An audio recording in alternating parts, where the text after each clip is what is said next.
Ow, I burnt myself. You burnt yourself? Tell a boy to start the story. Oh, hi everyone. I was playing with the stove. Don't mind me. What did you pick up off of it? A piece of egg? I dropped a piece of egg like 3 minutes ago, and I thought it was cool enough to grab it, but it wasn't. It was The hot. hot thing is still on. The hot thing? It is. The light is still on. That it's still hot. Thank you. I didn't notice. I didn't look. My fingers Hey, are. Aren't you the cook? No. What are you doing? What site is it on for volume? Because that needs to stop. Oh! You didn't put your headphones back on. Hold on. This is going to be reverberating for 1 minute like stupid. Alright, there we go. Sorry, everyone. I was showing you that thing last night, that's why. My bad. We're back. Not missing it. Sorry, everyone. I should have done the audio test. I'm sorry. You're right. Okay, just continue what you're talking about. Yeah. See what so happens smug. when we give less than 100. Yes. He's so smug. Yes. What are you doing? How many times have I been right this morning? All of them. All of the times. Hi, everyone. How are we doing today? Welcome back. We're playing more Awakening. Before we do that, though, Boss Lady has some announcements. I have some announcements. We'll let her do hers first. Get them out of the way.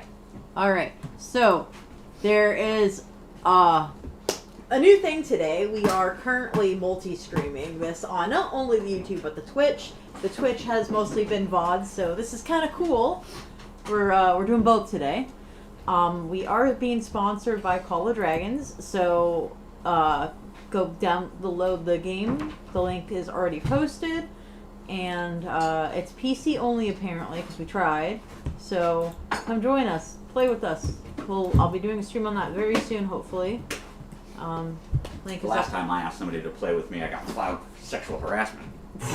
Sorry. He's joking. I am. He's fucking joking. I am. It's a joke. Terrible joke. It's not. Like a joke of yesterday. Who cares? Speaking of, did you complete that training? Yeah, did you? I reminded you last night. No, I did not. It's been more than 5 days. Oh, great. Yeah, great. I made mistakes. So, yeah. Anyways, we're gonna go to the game now. Let's just I sent forget you the game, everything. though. Let's forget everything else and go to the game.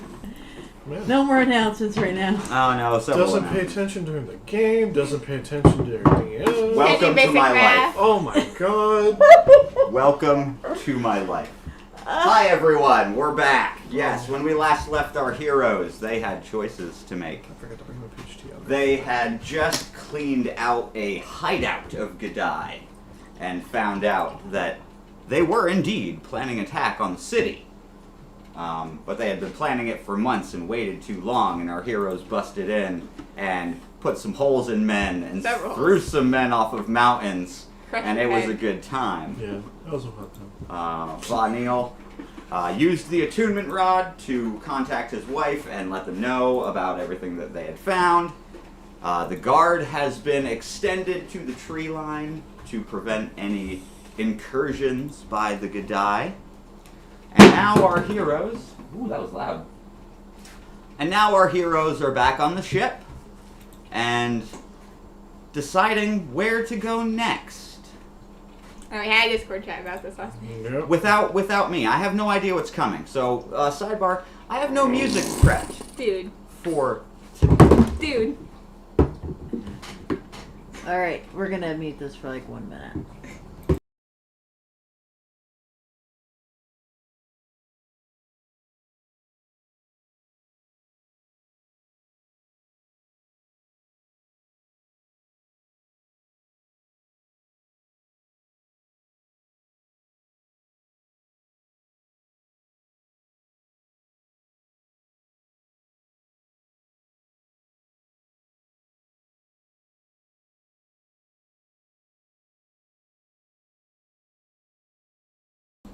And we're back.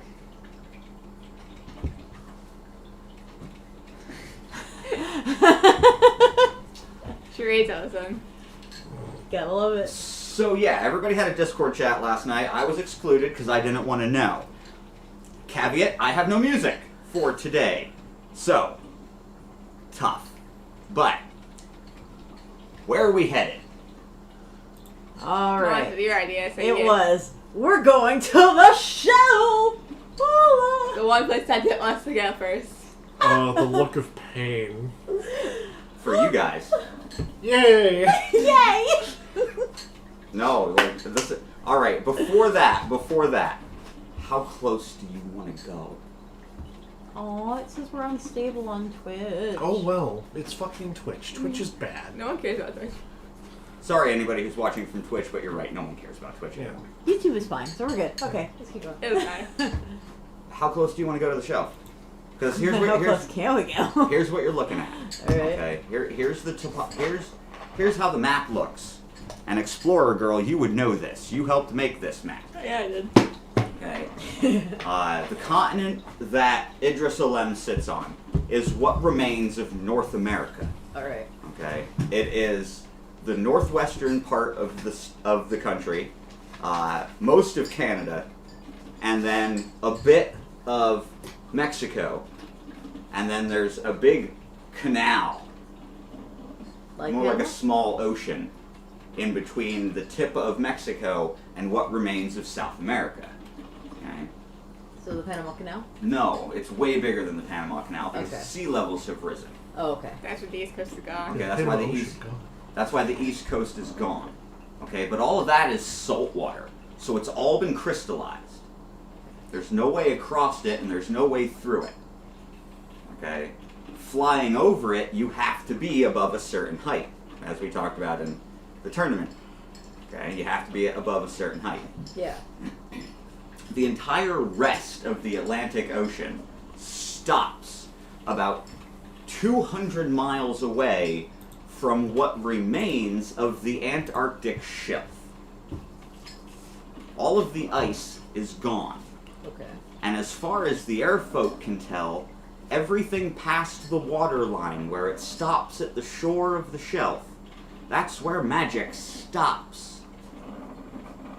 You can't fly past the waterline. And you can't see the waterline from the height that you're at. Because you have to fly above most cloud cover. And cloud cover has existed over the crystallized sea since it formed.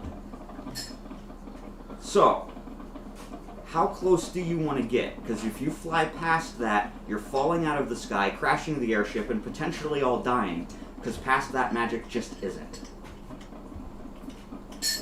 The guy just don't look at me. How close do you want to get? Like as close as we can. You don't know how close that is because you can't tell. Because if you go below the cloud line, you're gonna crash. Stop trying to take away my fun. I'm not. I'm telling you how the world works. And she knows all this. She's an explorer. Also, Dad told me. This isn't metagaming.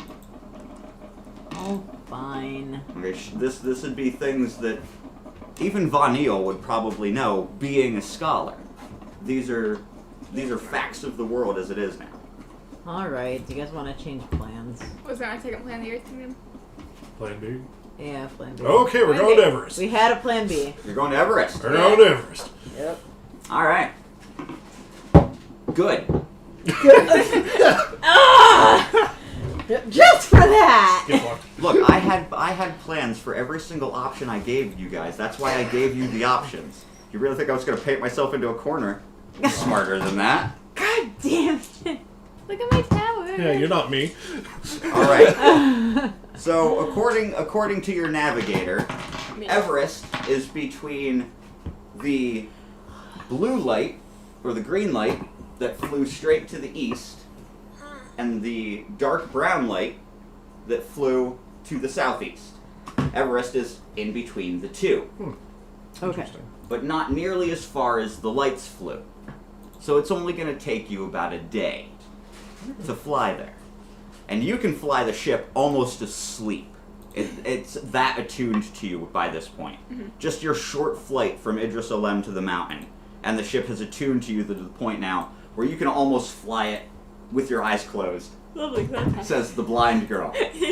Okay? So it's almost no effort for you to be rested and everything. At this point, would everyone like to go over the new spells that they've made, because you're officially on rest? Or do you want them to stay a surprise until you use them, because I see you hesitating? I want to stay in surprise. I want to Okay. stay a surprise Stay until you Okay. I'm probably not gonna use mine for a while, so I might as well tell mine. Okay, what's yours? Mine is called Sparky Boom Boom. Yeah, buddy. Sparky Boom Boom. So that's just my other one that says Go Fast Bird. But it's an AoE.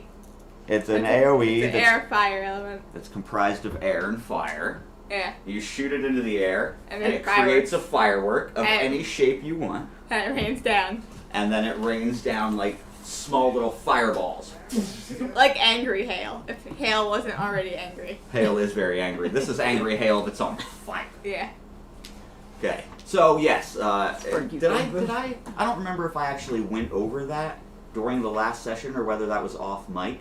But when everybody gained the awakening ability, they also gained the ability to cast all the types of magic aside from water or on tier 1, the element they are opposed to.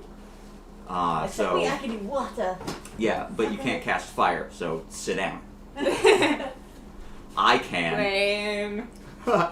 Fire's cooler than water. Fight me, merfolk. Wait, I can't use I will that other fight spell. you. Well, yeah, because if you light a fire. No, that's definitely a tier 2 thing. That's why we were talking about the air thing. Oh no, I was because I can't use air. Yeah, Sorry. not for tier 1. We can make a crispy fish. Some fire, Well, then I'll fish. have to come up with Yeah, I get you. completely new spell. If only I liked fish. You know, crispy fish is my favorite. I love a nice beer battered, Is deep that- fried fish. Is that why you burnt the fish from off? I just turned off your coffee pot Why?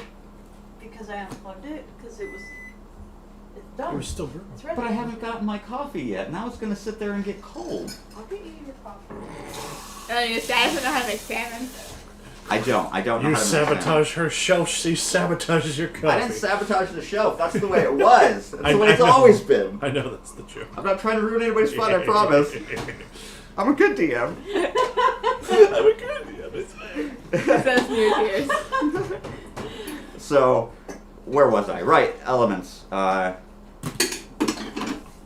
So, yeah, at every 5 total spell levels, you can make a brand new spell in an element combination that you don't already have.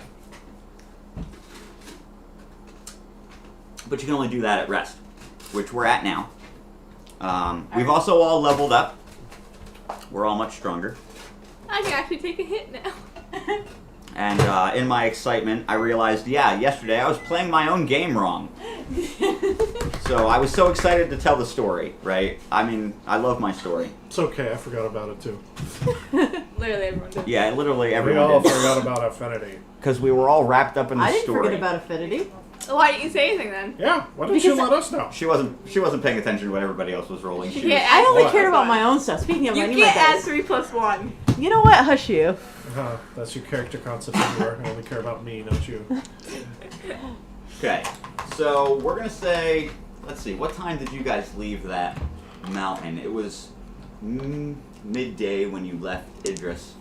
So we'll say early afternoon. Didn't take you guys very long to clear out that cave. Yeah, it was a fun And day. why? What? Thief. This bitch just stealing my dice. Because it was the ones that I use every day. She just rude as fuck. Wow, man. I gave you a replacement. You are committing several table fouls right now. I gave her a replacement. Boy, oh boy, I'm gonna have to start being a strict DM, aren't I? Man, I'm just gonna sit here and I'm not gonna help her anymore. Oh boy, the team is falling apart. No, I'm just gonna reinforce this one. This one can go die. There you go. We haven't seen you for 100 years. 100 more will do. She'll just heal herself. Can't you do that? Yeah, she can. That's a Can thing she? she can do. That's a thing you can all do. Eventually. You may be able to heal yourself, but can you laugh? She's still on the dice. And you glass. And you. I don't know, could she take a hit from 2 Ryan? of my dice you've stolen. They were my dice! She's about to take a hit from her. You just unplugged something. You did. You unplugged the lamp. No, the fuse blew.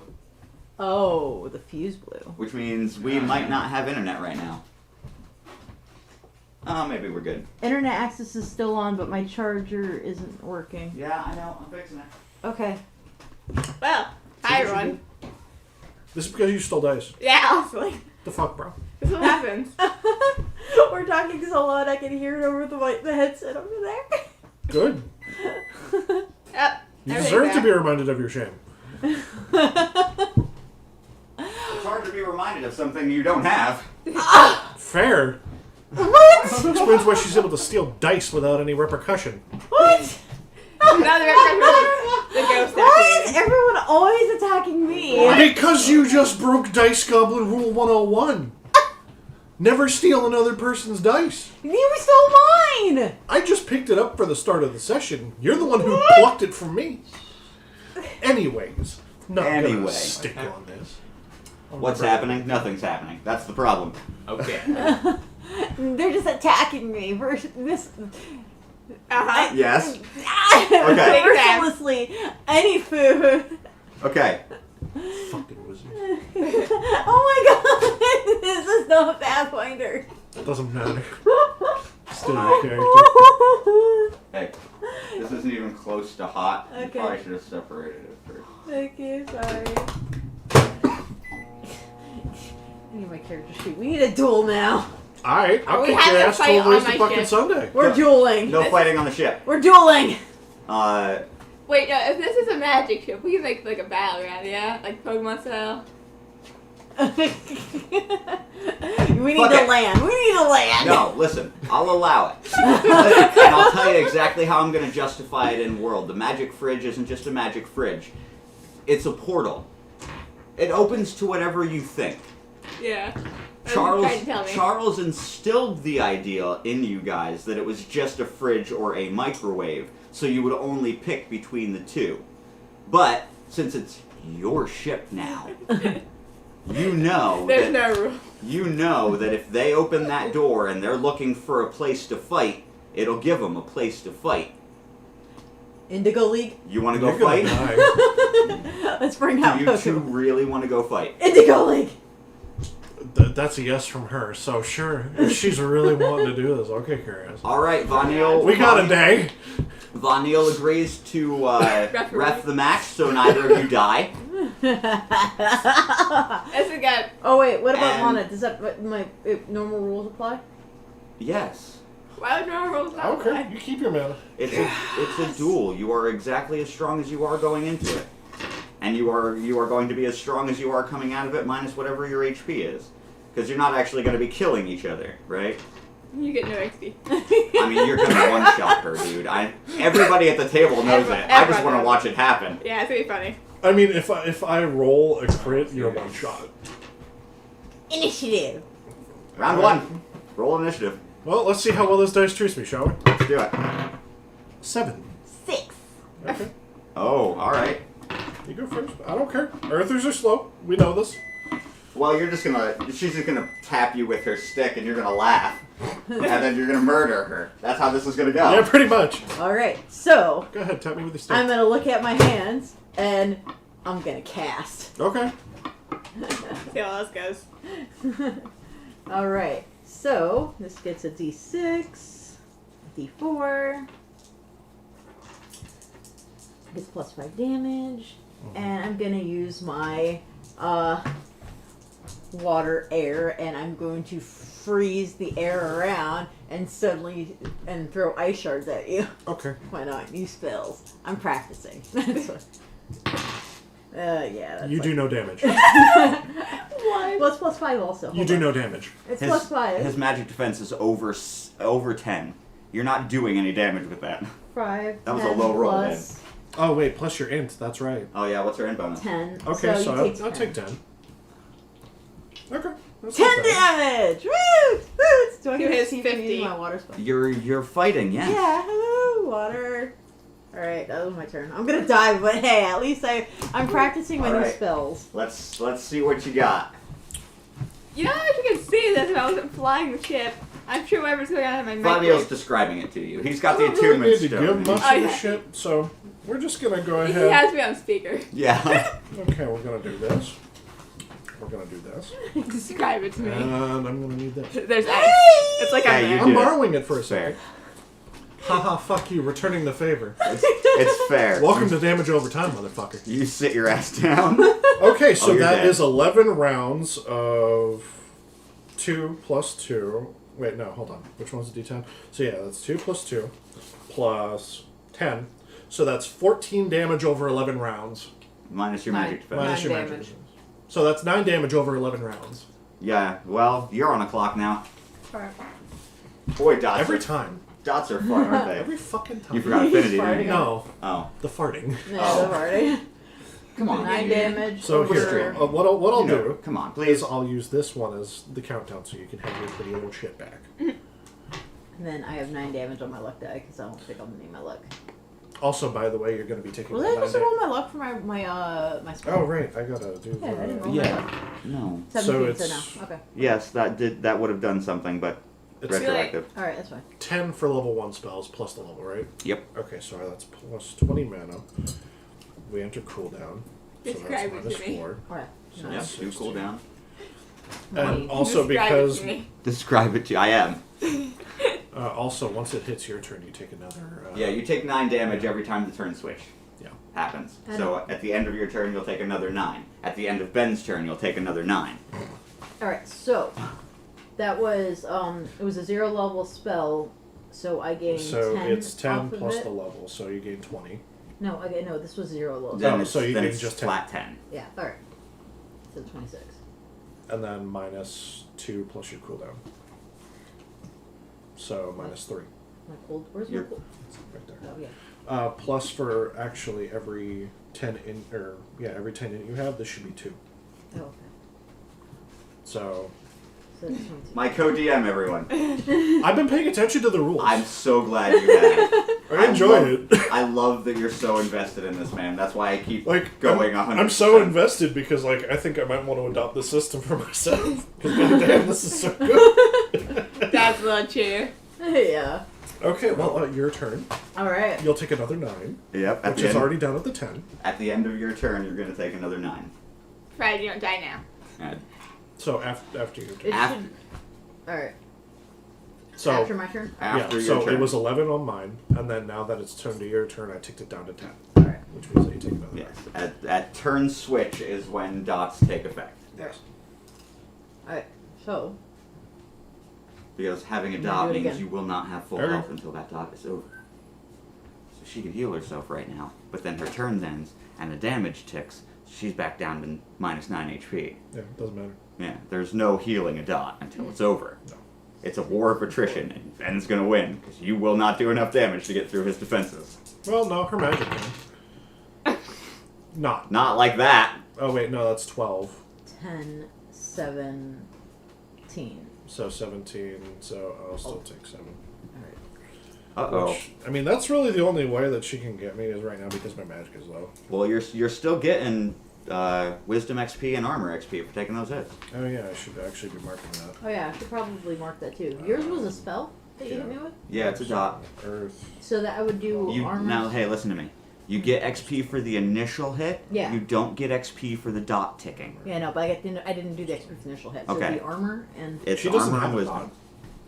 No, Oh, but your for my dot. dot. Like if you have a dot on you from an enemy, you do not get that armor XP every time that dot ticks. You get the initial hit, and that's it. Also, I should mention he's not going at you with the axe. oh god, No, he's No. just using fist. That'd be too easy. oh god. Oh, what's your weapon die? It's a D20 Down one tier.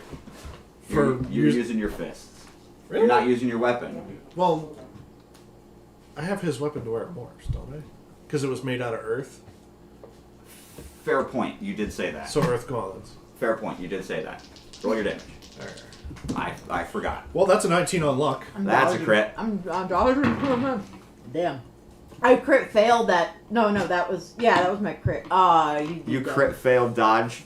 Yeah. You know if you crit fail dodge, that's an automatic critical hit. I know. Damn. That was. Let's calculate the damage. Hang on. So. An initial crit would lower her defense to 0. Yeah. Okay, so you're not defending this. This is all straight damage. So how much damage did you roll? So that's 11 plus my damage bonus of 10, which is 21. Doubled to to 42. 42. You're dead. That straight killed you. He punched you in the face and knocked you unconscious. Vanio calls the match. I mean, he's not going to punch her in the face. No, he's going for the solar plexus. Oh yeah, Fuck you your were breath. straight dead. Straight dead. Oh, and then just, for an extra little Stop bit of, blowing holes in my shit. Stop blowing holes in my ship! I'm not blowing holes in her ship. I'm blowing one in her fucking back because sounds. Her in the stomach. It sounds like you're blowing up my ship. As these two are winding down, the comm in the ship dings to life, and you hear a staticky, gravelly voice coming through the crystal comm. Go back up. Who is this? Do I recognize that? Oh wait, do I heal? Yeah. Because after Yes. we're resting. Yes. Sorry. You're not in the cockpit. And then because It's that was, just coming through the comm. She's the only one who can hear it. because that was a crit. That's Alright, we're okay, Everest. I forgot. double the Whatever. Yeah. Just talk. Hi.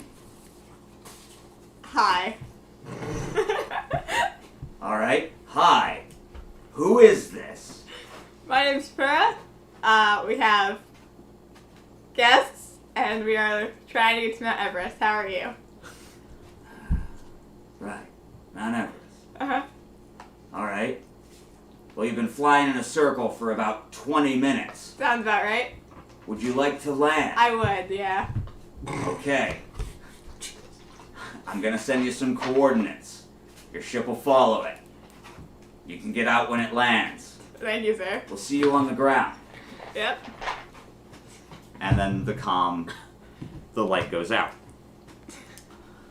I'm grateful, guys. As these two were fighting, you were paying attention to the fight. The ship had reached where you had sent it, and it had just been circling, waiting for the fight to stop. It's a loading screen of death. So the ship receives the signal and just kind of drops, nice and steady, down into a field just at the base of Mount Everest. And it looms over, peeking through the cloud layer. You can't even see the top of the mountain. You can see the ice cap coming down out of the clouds. And the shadow that it casts covers miles and miles in every direction. The sun is going down, it's almost behind the mountain, it's fiery red everywhere else, aside from the area in which you've landed. The ship settles in, the door pops open, ramp flops down, because the ship's lazy. And standing outside at the bottom of the ramp, is a congregation of Earth folk. No, love it. And you recognize diplomatic formal wear almost immediately. It's like, oh, this will be good. No. And there's 4 men. 2 standing on either side of the ramp in full earthen color guard. A furred sash with a clasp at the shoulder and not loincloth, but loincloth-esque pants. Right? They're flesh colored in the legs, and then they have like the fur loincloth over the top and the sides. And a pair of ankle reinforced leather moccasin. Okay, so the ankle is bound in worked hide, and then the sole is just leather. Are you kidding me? It's still bound. I was gonna do it with my hands. I just cried. They both have strapped to their back the type of axe that he wields, only much smaller. Okay, the heads of the axes are only slightly larger than the heads of the men. And they're on the backs. No strap or anything. They just hang there. Because they have a piece of magnetized metal Oh. on the backs of the sash. That's a wide piece of bread. I know. So they can just click the axe handle there and it'll hang.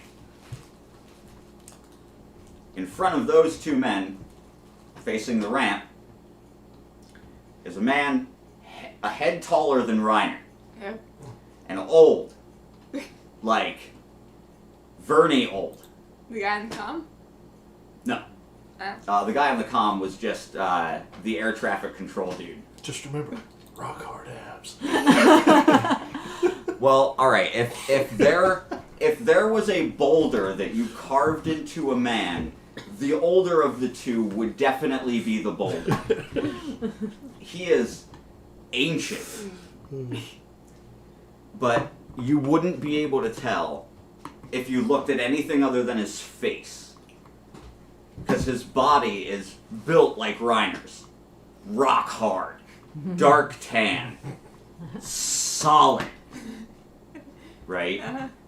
Get great a diamond on these bitches. He has no sash, but he does have a band around his forehead. Just a small leather band. Marked with the symbol of Earth. Which, I'm going to let that up to you to decide what that is. You're the Earth player at the table. I'll let you decide your decorum. Okay, so whenever you have that, you can let me know. Well, I mean, honestly, it makes the most sense for it to just be a mountain. Well, that's what I was originally Yeah, thinking. like- Just A like triangle. just like a teardrop type thing, and have the top be white and the bottom be the stone gray, Basically, yeah. but just like jagged the bottom, so it's Yeah. not a complete drop. Yeah. Okay, that was my idea. Yeah, that makes sense because, I mean, they revolve around Everest. Yeah, and that's the symbol he has hanging on his forehead, and it's just a simple band of leather tied in a knot in the back. Okay, this man is important because the dude next to him has a full robe on, furred collar, furred stripe down, black and white, very very stark dress.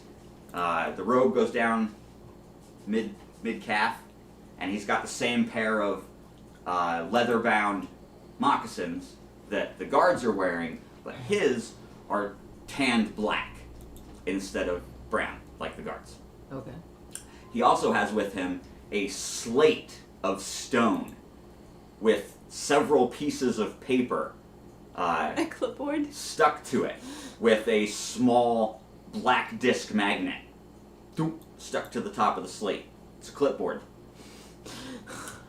And everybody in that circle defers to the ancient boulder man. Daruk. And as you guys step down the lift, you come out of the cockpit. The flight's over. The door is shut. You guys come down the ramp,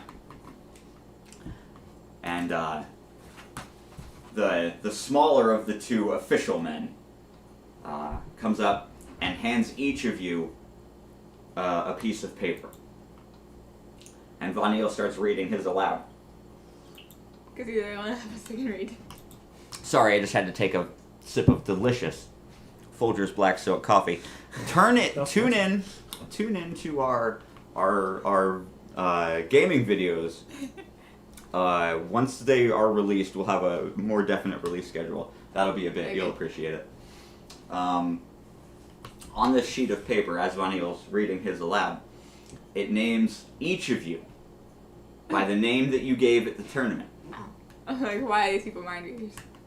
It names each of you as official representatives of the Earth Kingdom for the representative title of hero.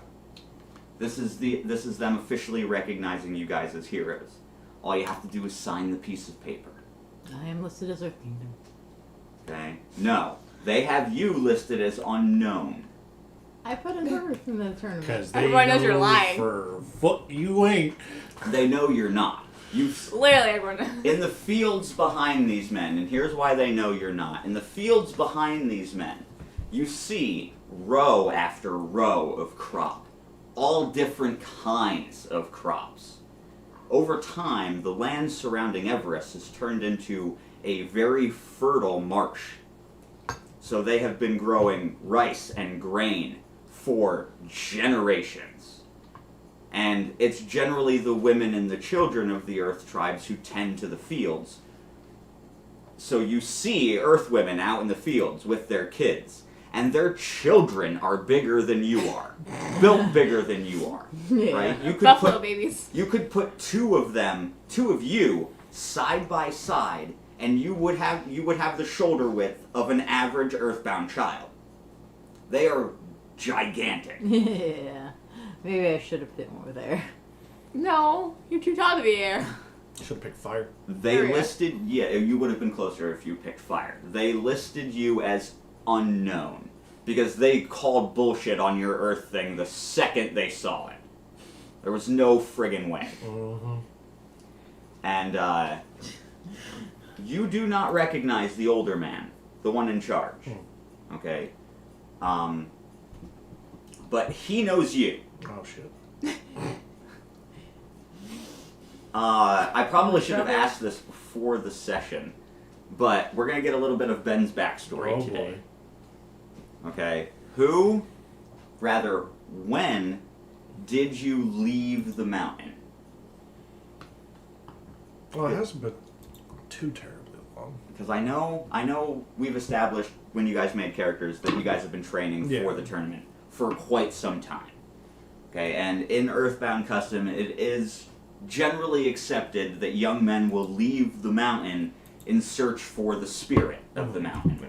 They either venture into the Badlands, or they book a flight, Oops. or they book a flight on a merchant ship and travel to other areas of the world, either looking for work as a mason or a mercenary, all in search of the spirit of the mountain. So it's not uncommon for you not to be there. And you could have been gone for 40 years, and Oh, it wouldn't have mattered.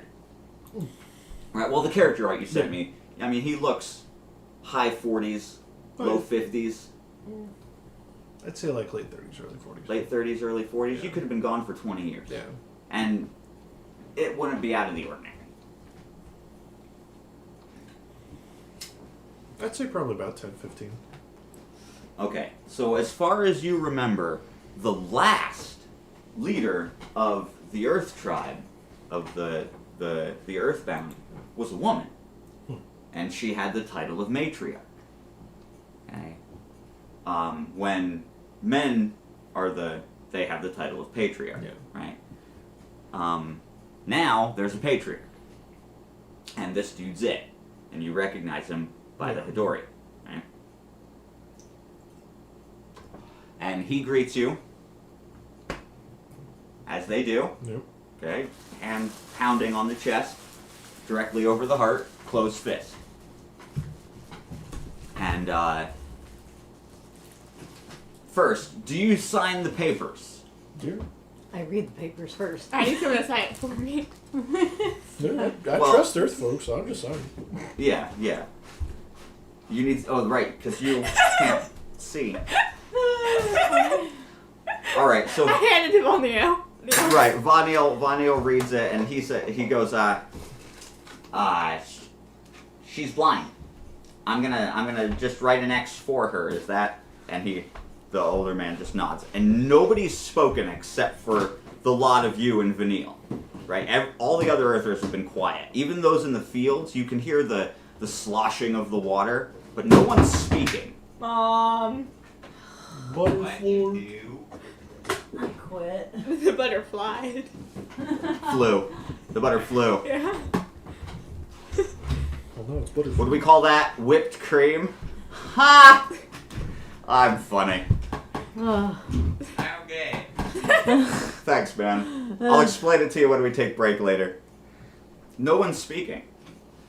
But the patriarch nods in agreement, and Vaniel puts his X on your piece of paper and takes it from you. I read it before I sign anything. It says exactly what he describes. They recognize you as heroes under Earth tradition. It lists how you registered at the tournament based on your elemental affinity. Yours is unknown. That's the only difference. Fine, I'll sign. Okay. So you turn those papers back over to the diplomat of the two, and he takes them and turns and salutes to the patriarch, turns and walks towards the mountain, and in the direction of a very large, very ornately decorated arch built into the mountain, carved by artisans from the Earth tribe. You guys are excellent stonemasons. It's literally almost impossible to replicate anywhere else in the world because you guys are so precise. You can do workings in stone that look like you're carving butter. Yeah, we're dwarves. It's so ornate and so well designed, and it's the entrance into the cave system where everyone in Everest lives, in air quotes. Okay? And out of all the children that you can see, are both equally dispersed between male and female. Okay? There's an equal number of both, but only women, adults, are in the fields with the children. Okay? And the patriarch steps forward and finally he talks. And his voice is not what you'd expect. It's very smooth, not like any of the other Earthers you guys have heard, right? He doesn't have that deep, gravelly pull, right? It's very smooth, very even, very level. Like he's trying to stay calm. Okay? He's making an effort to keep his voice even. And he says, he welcomes you to Mount Everest, and he specifically spaces those two words, Everest, because that's part of their custom, as it is. And he bids you come inside and make of their hospitality what you will, and then when you have had a chance to rest and eat your fill, that he will call the leaders of the tribe together, and they have a petition to make for your aid. But to take in the hospitality first and make yourselves comfortable before you're ready to meet with them. It will take some time to gather everyone because it's the middle of the work hour now, and everybody needs to be gathered up. Everybody needs to be gathered up. And then, very hastily, he excuses himself with a salute, but he doesn't look at any of you. He looks at you. Ah, shit. And he gives you the salute. And then he walks away, Oh, back towards the entrance. Oh god, I'm in so much trouble. And the guards, in perfect unison, the furthest from them walks in a semicircle, and then once he is even with the other, they march in step behind the patriarch back into the mountain. And Von Neil was like, well, that was unusual. Yes, I'm swimming him in so much fucking trouble. He doesn't seem to like people, does he? When you lead so many, it's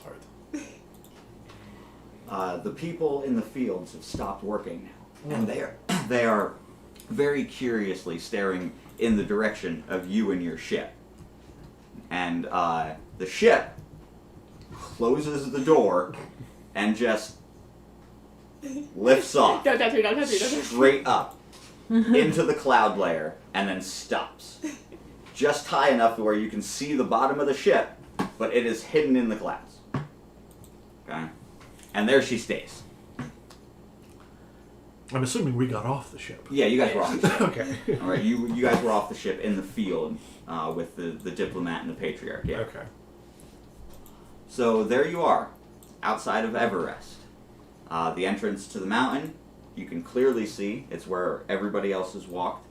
You see people coming out, people going in, carrying baskets of grain now, still all curiously staring at the group of foreigners who has just landed in a ship, and then the ship is taken off. But none of them are speaking.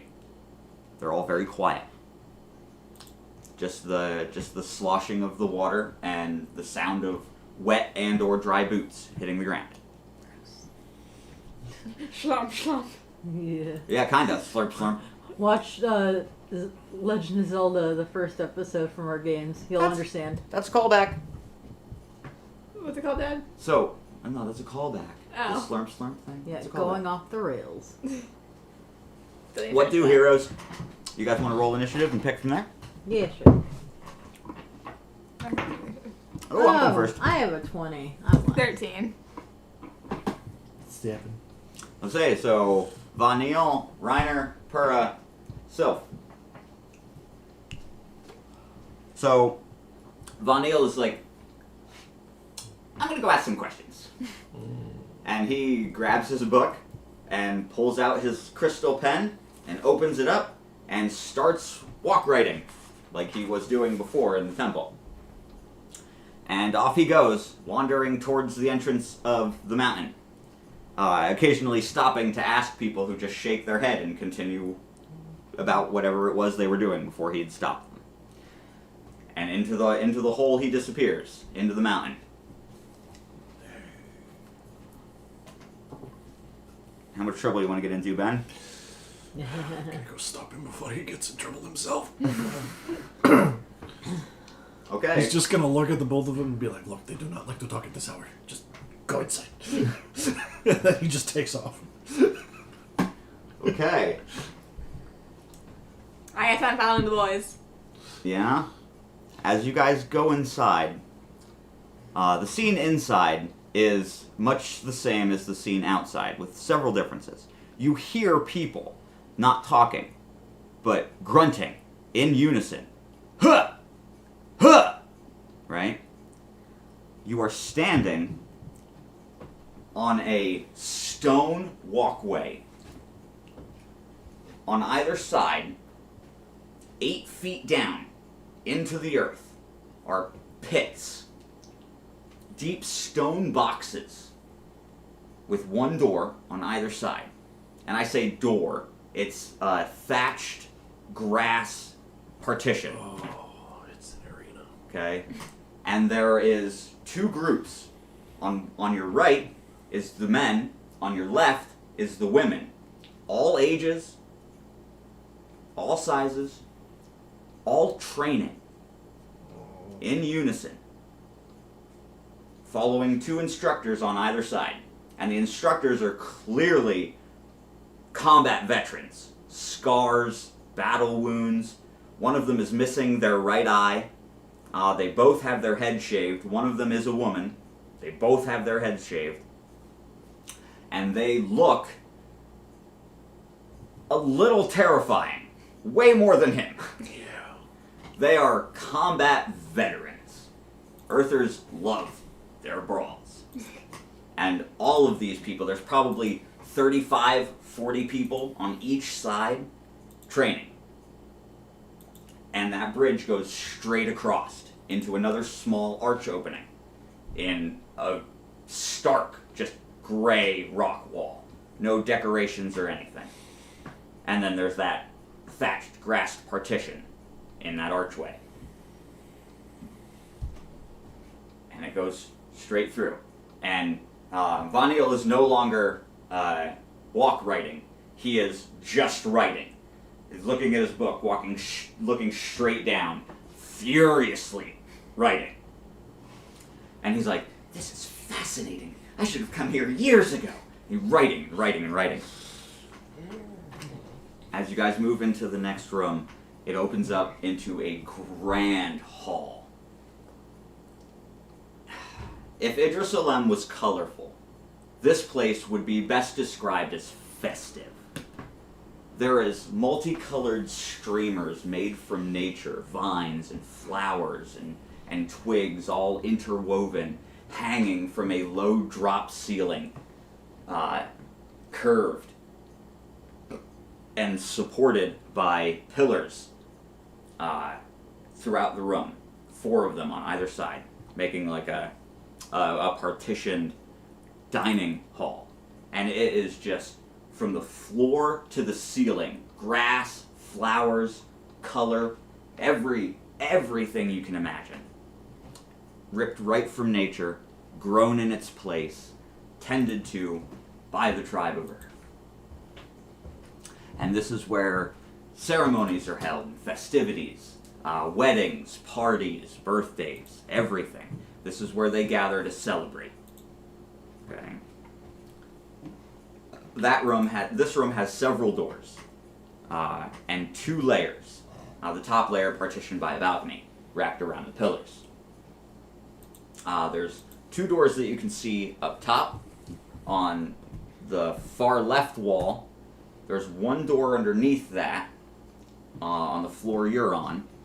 There is a door in front of you that is wood, and then there is another partition door that is larger than the door on the far side of the wall, on the right wall, that leads into the kitchen areas because you can smell meat and bread and something akin to a sweet sauce coming from in that kitchen.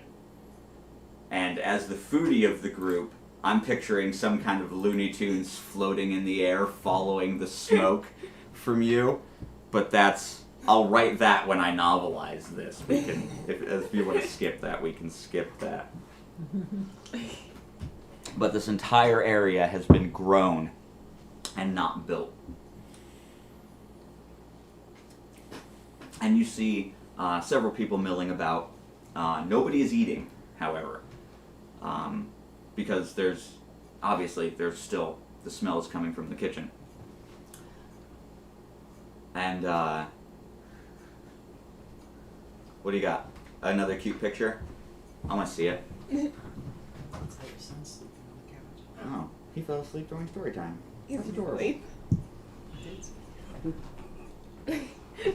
She was very tolerant. There are several people milling about. No one's eating because the meal is still being prepared. But judging by the feeling in the pits of your stomachs, it's getting close to dinner time. Yeah, we didn't get to eat because our fridge is being overrun. Yeah, because your fridge was being used as a battling arena. So nobody had a chance to eat. You guys are feeling a little peckish. Yeah, look, nobody says I'm not full of earth and culture while I'm away. I mean, that's fair. You don't say no to a fight. As you guys are exploring this room or looking around or whatever you're doing, you hear a clear, sharp ring. Just one. Bing! And it echoes through the whole cavernous mountain. And suddenly, there's more noise than you've heard since you've gotten here. People start speaking, talking with one another. The volume picks in pitch as you can hear from behind you the training hall clearing out. And there is a swarm of people coming across the bridge from outside. It's time to eat. And you recognize the bell as it's time to eat. Well, one on the shoulder picks up one, picks up the other. All right, here we go. Time to eat. What? As It's the, mainly to keep you all from getting trampled. as the room starts filling up, he did the right thing. As the room starts filling up, you notice there's no windows or anything coming from the kitchen. Okay, it's just that slightly larger thatched grass door. Okay, but the smell is still permeating out, and everybody is gathering around. And it's a roar, not a dull roar. It is a roar of people. It sounds like a literal avalanche coming from inside of the mountain. Middle school cafeteria. There are thousands of Earth folk packed into this room, up on the balcony, down on the floors, standing on each other's shoulders. There are thousands of them. Oh dear Lord. But the area in front of the door is perfectly open in a semicircle. There is no one standing in front of that door. And they wait. And the roar continues and the roar continues until those doors start sliding out. And then everybody hushes. And the doors open. And on 3 carts, as it's coming out, are stacks of sliced meat and bread. And on the bottom of the carts are pitchers of gravies and sauces. And it's bread and meat and gravy and beer. Beer. And it comes out Yay, in beer. carts. And everybody starts cheering and screaming as the food is wheeled out into the middle of the field that has been grown inside the mountain. And they're all situated in a perfect square. 6 of them.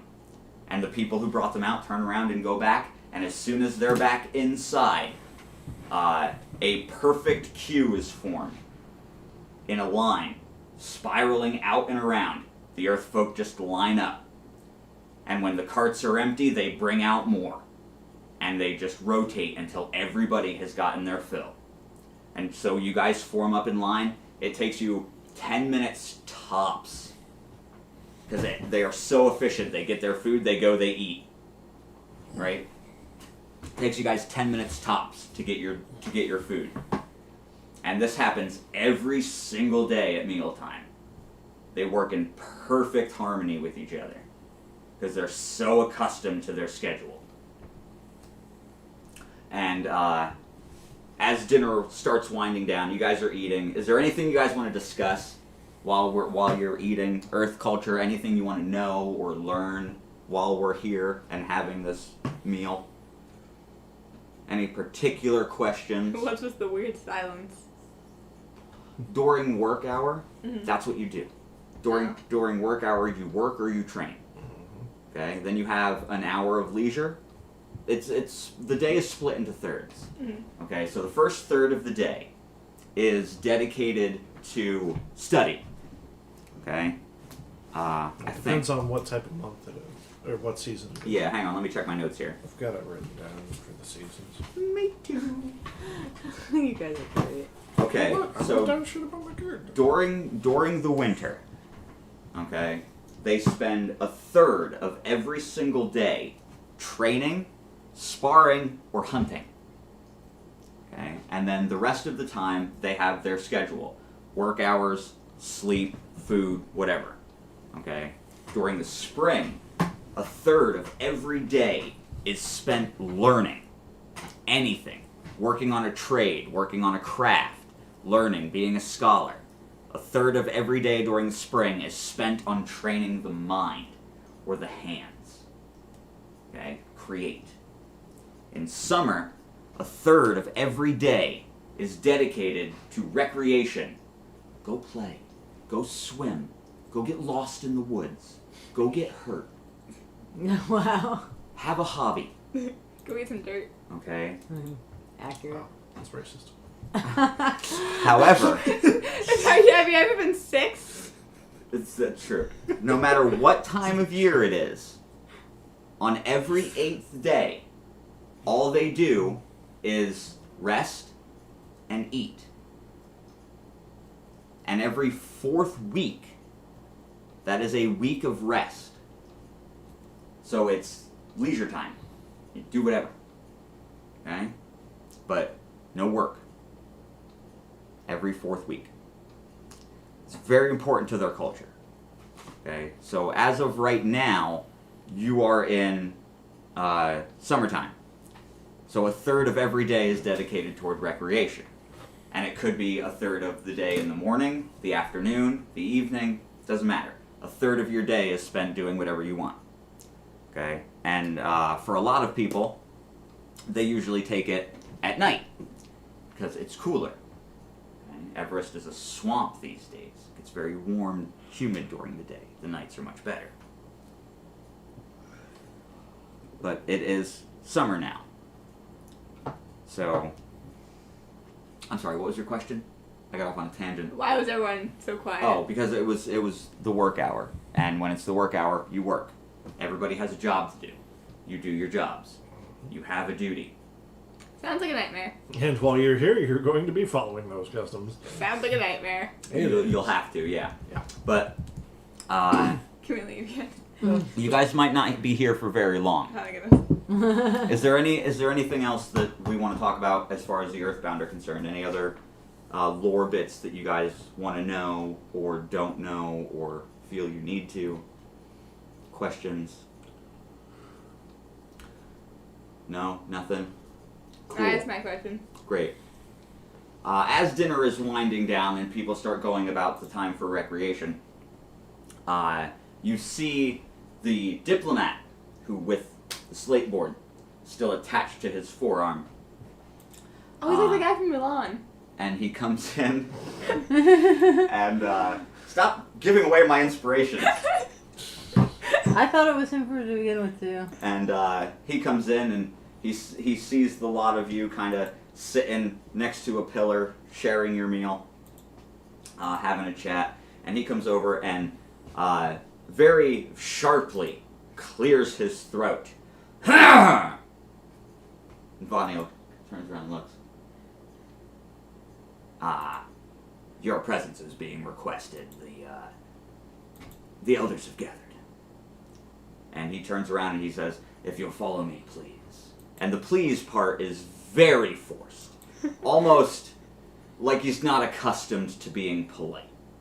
What's up with music over here? And he begins walking towards the wooden double doors on the opposite side of the room. I'm gonna grab an extra beer on the way. I'm gonna need this. You might. Oh, so everybody gets up. Vanil grabs a couple extra pieces of meat, throws one of them in his mouth, and shoves some bread in his back pocket. It's good food. This bread is incredible. It's almost sweet. How do you guys make this? No, he has Yeah, it cake. takes a lot, you know. What? He has cake. It's delicious. I need to give the recipe to Vila. I want to see if she can recreate this. Good fucking luck. Those cooks are very, very protective of what they do. As you guys exit the groan room, it's back to the stark gray hallways born out of the mountain. And this man leads you through a literal labyrinth of hallways, going up stairs carved out of the mountain into other tunnels, going up several floors, a literal labyrinth It's like an anthill. of hallways and steps until you reach what you would assume would be the middle of the mountain. Spoilers, it's not. You're only about a third or quarter of the way up. Okay? Oh dear. But he leads you to a very ornate stone door with no handle. And the only reason you know it's a door is because it's framed like a door.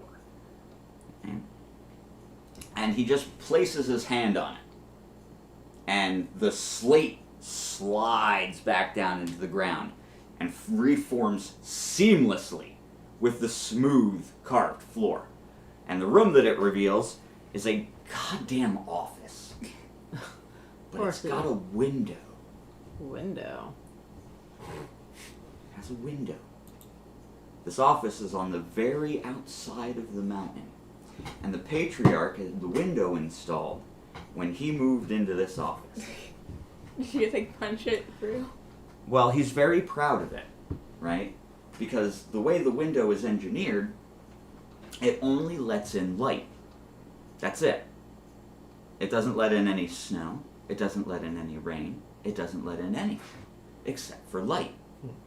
Because it doesn't go straight to the surface. It uses mirrors and drainage. And the light is from above the cloud layer. Ooh. He's very proud of his window as he stands and stares out into the reflected sky with his back to you as you come in the room. Okay. And the man who escorts you doesn't even bother to come in. He slams his foot on the ground outside and the door slams back into place. And the patriarch turns, and the look on his face could best be described as suspicion? We shouldn't have signed those papers. And it's directed at you. Me? Oh yeah. The paper. Yep, here we go. Oh dear Lord. All right. And he says, well, now that I've gotten a good look at you, in his smooth voice, I now know which of you is lying.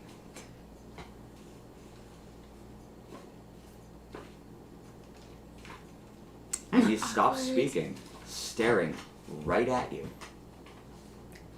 I'd advise you tell the truth. This is really awkward. They can't handle the truth. Then you can go I die. push her towards the man. Bonnie's like, we should probably say something soon. I push her. He's just gonna take a quick. If you don't tell him, I'm going to. Hello. His expression does not change. He stares right at you. Yeah, I lied about being from the Earth Kingdom, obviously. Clearly. Who are you, Sylphane? I didn't have something on my thing. Who are you, Sylphane? How did you know my name? Don't be surprised. He smiles.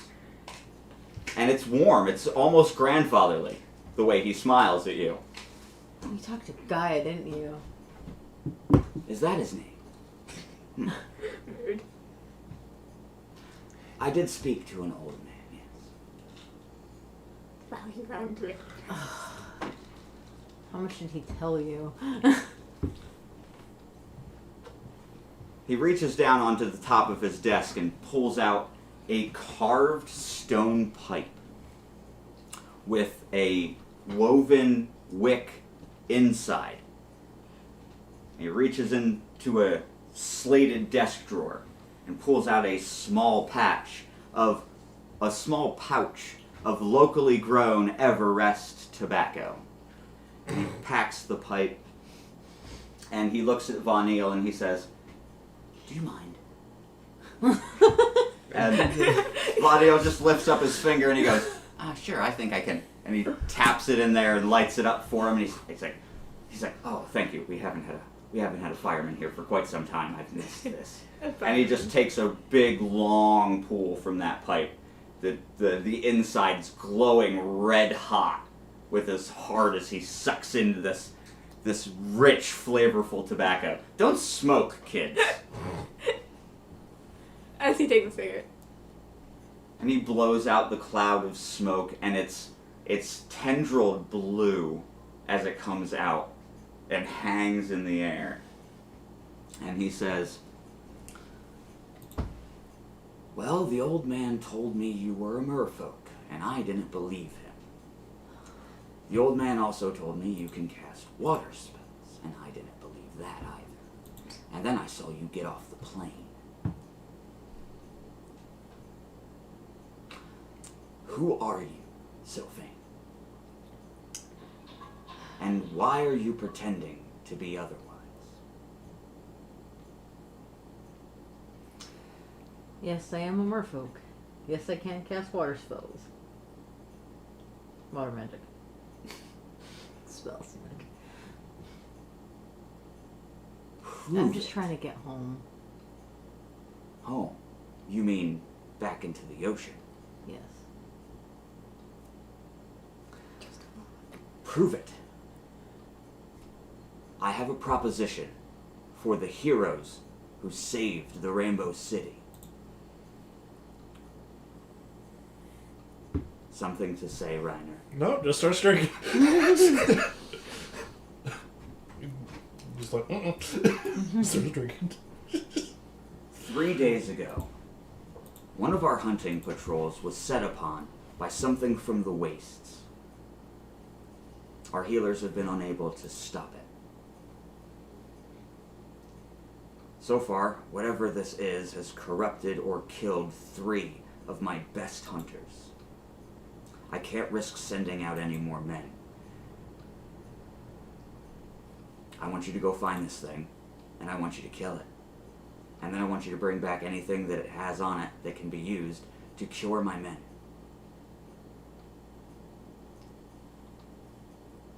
And he pulls out a small metallic slate from the opposite desk drawer. And he throws it on his desk. And when it hits the desk, an image pops up on the slate. And it's like the image that you guys saw in the temple, where it's not quite there, it's hanging slightly above it.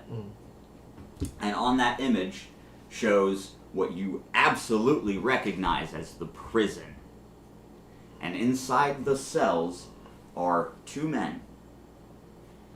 One of them is corrupted from his shoulder to his fingertips on his right hand. And when I say corrupted, I mean goopy, Valchristy corrupted. All slimy and writhing. And it's slowly working its way up his neck in tendrils that are spreading out. And it looks to be under his skin, not on it. The other man has the exact same affliction, but his entire midriff is corrupted. From his chest to right above his waist, just writhes under his skin. And the tendrils are spreading up towards his heart and his neck and down his legs to his knees. And both of them are extremely agitated, throwing themselves against the walls, against the bars, pulling on their non-existent hair, punching each other themselves. Rabid would be the best descriptor.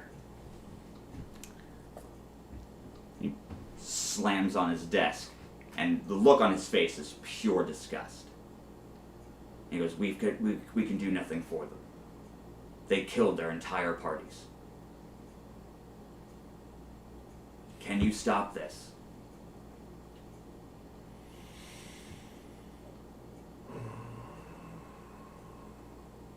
No, we can try at the very least. I know you've been gone for some time. Decade and a half. I am sorry that this is your welcome home. But you are a hero now. Title comes responsibility. Plus, at least I got the. Von Neal kind of, can I make a request? And the patriarch, of course. Could I have the recipe for this? Son of a bitch! I know you were gonna do.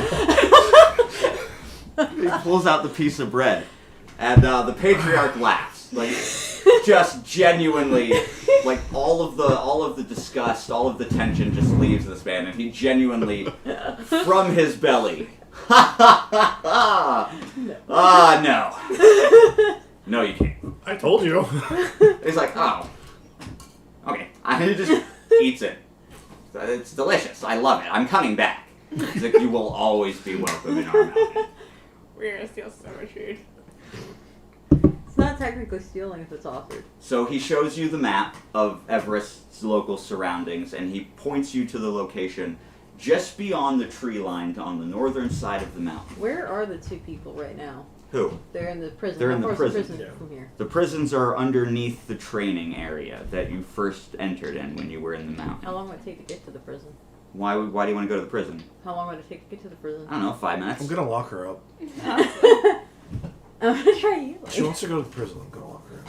I want to try healing. See if that'll help. You You want? gonna throw water at them and hope it works? Hey, no one's dealt Okay, with water. no, you know what? This is a good opportunity. We're gonna learn today. We were gonna learn today. So you want to ask the patriarch if you can go down to the prison and examine the men, and he's going to let you. Okay. Okay, and he's going to personally escort you to the prison. Oh, no. He's going to ask that the rest of you get ready, gather what supplies you'll need for the journey, because it is a 1.5 day, 2-day walk around the mountain to get to the northern side, and then you still have to cross through the forest to get into the Badlands where these attacks have been taking place. Hey, Vonnie, pack me some of that bread for me, too. If there's any left. And the patriarch does warn you, leftovers aren't really a thing No. when it comes to mealtime. I can't imagine why. But if there is any left, he has instructed the kitchen staff to set it aside as supplies for you guys for your journey. And he escorts you down to the prison. Okay. And this is the exact opposite of the growth room. This room represents death. It is stark, it is black, it is not lit.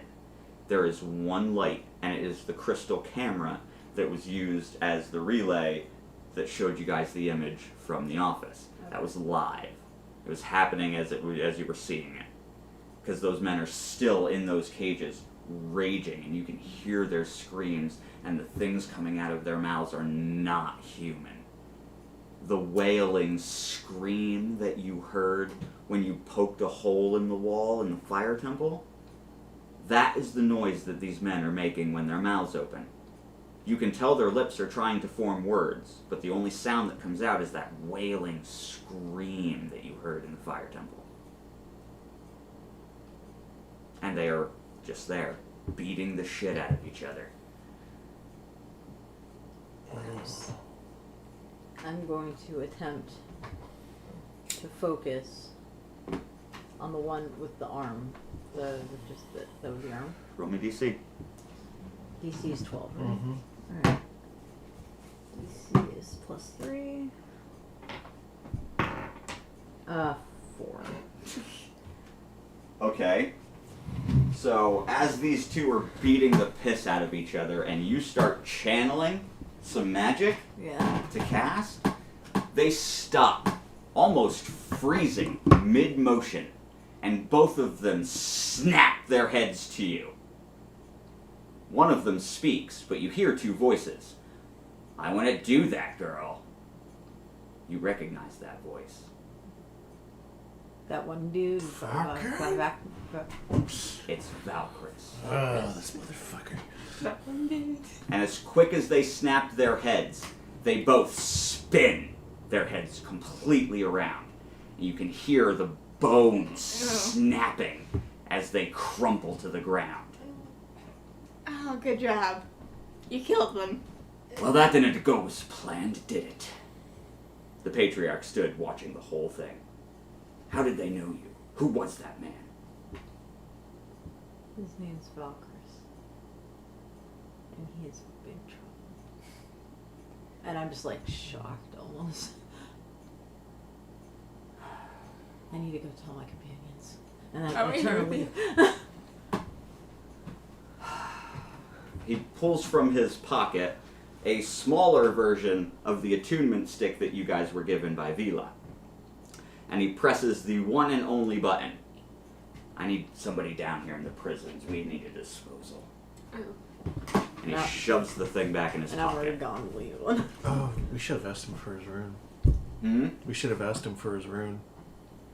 For the... You still can. You'll have another. Okay.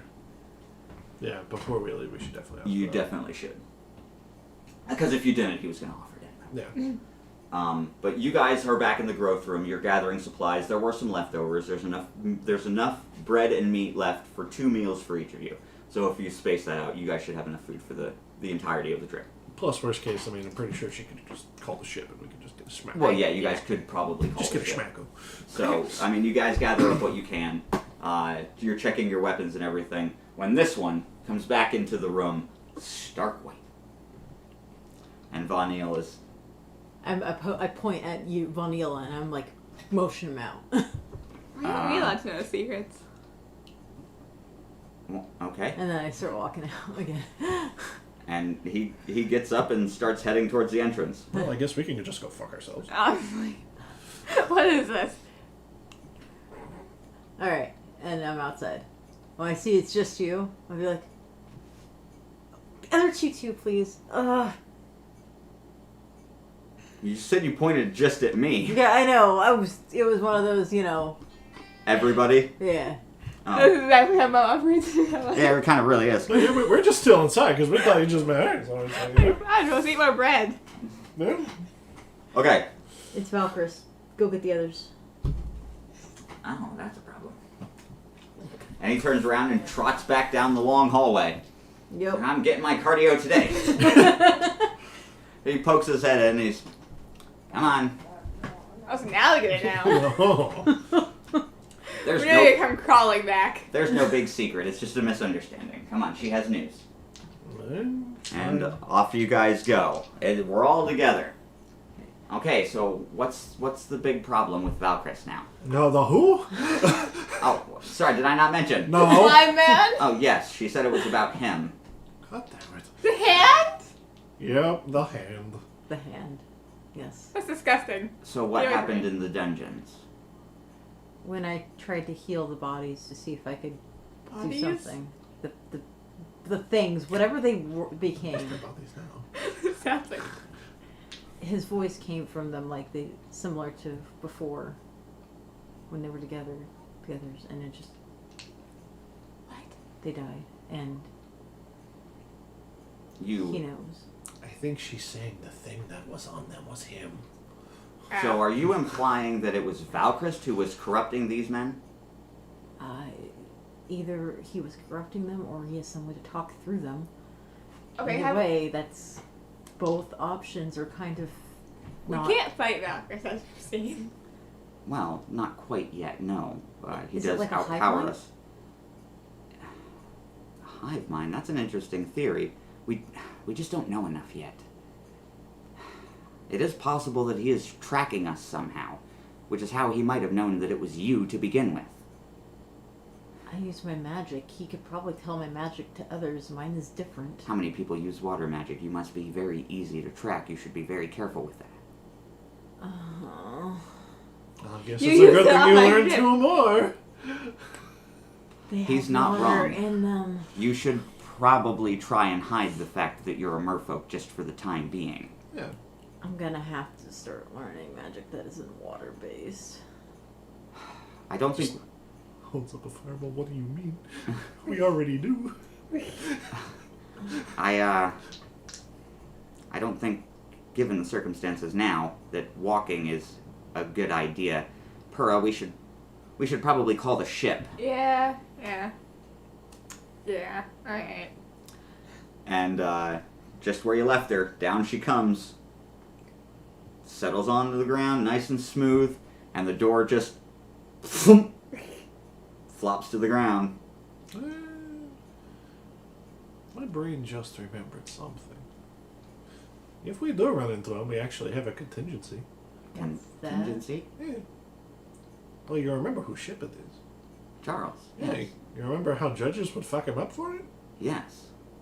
It's got weapons! It does have weapons. We're all very stupid, aren't we? Have you figured out how to work those yet? I can. So if we run into him, I guess we just blow him sky high. It's worth a shot. I mean, he took everything we threw at him, but maybe dragon magic will be... He Dragon. Oh, I want a dragon gun. he literally absorbed the guardians. How is dragon magic gonna really help much? Considering, aren't they like infused with it? Those just are vessels, weren't they? Yeah, but they still have access Yeah, to their but theoretically, magic. didn't they just pass that on to us when we agreed to become guardians? Heroes. That may have been what that odd transformation was when we were confronting Valkyrie. Speaking of, why have we not talked about that yet? Yeah, why has none of us brought that up? That's kind of a big deal. Instead, you two try to pick a fight with each other. Maybe we should go to the ship. And we'll talk about this there. See if the ship Oh, doesn't God. work. I saw fuck's sake. Talk over family dinner. Okay. We're all dead. Well, now that we've gotten some lore going, you Starting to guys... think we're all fucking stupid. Maybe. There's a lot of things you guys missed. I told you there was a lot of Chekhov's guns in last episode, and there was a lot of things you guys missed that you didn't bring up that I'm very surprised about. But we'll talk about that. We're going to role play it all. And I'll tell you what, for every minute that we do this, and we stay in character, I'm going to give you guys 100 free XP for every minute we consistently RP. From now until we stop. Yeah, well. I'm always in character, what you mean? So you guys get back on the ship. Von Neil unpacks the food that he packed and throws it in the magic fridge. No, magic man. And pulls out a bottle of the stronger alcohol in Charles's cabinet. I can't drink that. Looks up in the sky and he's like, "You'll forgive me, right?" I won't. And he uncorks it and just takes 2 big swallows and slams it down on the counter. It's like, "I haven't done that in 20 years." Woo! Okay. So, yes. That odd transformation we all experienced. Any ideas? I mean, obviously, it's representative to our main element. We get some cool inheritance from our grandparents. We did Well, it all, was my grandparent. What do you I don't mean? know how. He was your uncle. Whatever. we did all seem to share a strong resemblance to them, did we not? I am sorry. I didn't know the person, so Can we discuss the missing water dragon?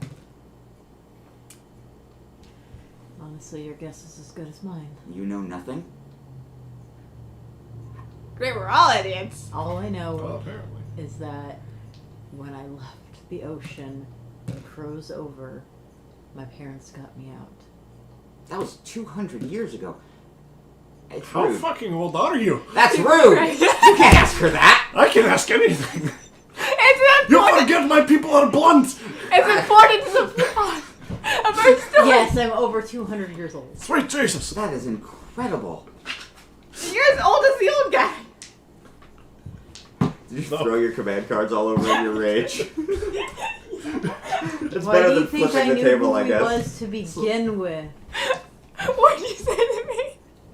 I knew who the old guy was to begin with. Why do you think I was tracking him down? I was tracking him down. You didn't know like his no name. kid. She How dare is, you know my family before I know my she's family? not wrong. She did pick up on the fact that he was a dragon before any of us did. Which reminds me, how the fuck did you know that? He's just. I also knew Old about people are Charles allowed to be being the creepy. dragon. No, you didn't. I refuse to believe that. Look me in the eye and tell me. I can't look you in the eye because you can't see me. You can still look me in the eye. I just can't look back. Okay, then look her in the glasses. Yeah, I'm wearing glasses. Your goggle. Those are on my head. Oh. Are you blind now? Apparently. Oh. Boy, oh boy, I guess I shouldn't have drank that fast. That was rude. I apologize. I need something I can't even drink. Listen, Valkyris is working for my brother. I'm sorry. Yeah, so, What? Right, yeah, we learned that. You did You have have siblings. family? Yes, Okay, I have I'm kidding. family, if you can call it family. Oh. Oh, Trevor. Well, somebody wants somebody to spill the tea. Yes. There's so much tea going on right now. I can drown in it. Hang on. Hang on I'm a like minute. 5 foot tall. We need to rewind just a second. I need you to say what you just said, but slower. Valkyris is working for my brother. For or with? And whom is your brother? Is he that short little boy that we saw at the tourney? No. Funny. Yeah, we saw a short little boy at the tourney who was looking for the dragons. He Little is white a- hair, had the He silver is a medallion. null. A null. He angry. Yeah, the... Very angry. He has like army of Although I'm buff pretty guys. sure he works with Valkyris too. What have I gotten myself I mean, into? he might be working against Drunk. them, although. But No, I'm then pretty again, sure he's working Oh, no. with Valkyris. I'm pretty sure. Hmm. From what I gather. How? Did Valkyris tell you he was working with your brother? Who is your brother? Who are you? You've been with Spill him your the whole secrets. time. I know your name is Sylphane, and you are a merfolk. That doesn't answer the question of who. Yeah, we know nothing I still about don't know you. how you guys keep figuring out my full name. When I Because didn't we Is it were on in your the ID? audience chamber and he Yeah, we said were there. it. You To be fair, Yeah. Vaniel has been calling you Sylph the entire time, except for right now. Yeah. Right, natural 20. Yes, my name is Sylphane, and I have a brother, and I don't remember his name, honestly. Uncle. Well, it has been 200 years. I'm sure we can forgive you. I can't. How is your brother powerful enough to employ someone like Valkyris? What if he's a guardian of the water dragon? He's They're not married. the guardian. I mean, you don't know. You said you don't know anything about him. It's They're all possible. acceptable theories. We just don't know enough. Or don't remember. I'm a princess. Okay. And my brother is the prince, and he... And your parents got you out of the ocean, which means he became the king. Yes. And then the ocean froze, which means he did something unconscionable. So they are married. I only know what I heard from when I got out, and not much is known since I've been walking the earth. But I did spend quite a bit of time around the shelf. How did... Look at me. How did you... She knows if you're looking at her or not. She can see which direction your face is pointing. How did you spend 200 years? Not reveal yourself. You spend 2 days with us. And we know who you are. Also, how is the rest of the ocean frozen, but the water near the shelf isn't? The better question is, why is it only salt water that is frozen? Because Pier 1, docking with New Chicago, is fresh water, and it flows perfectly fine. Because we're special. So then Answer there the has to question. be some kind of chemical component that was altered in the salt of the water. I fear for the water dragon. Well, can yeah, we- They especially ate if him. it works in fresh water. Introduce salt to that. Oh my god, that's gonna shrivel up. There's too much we don't know.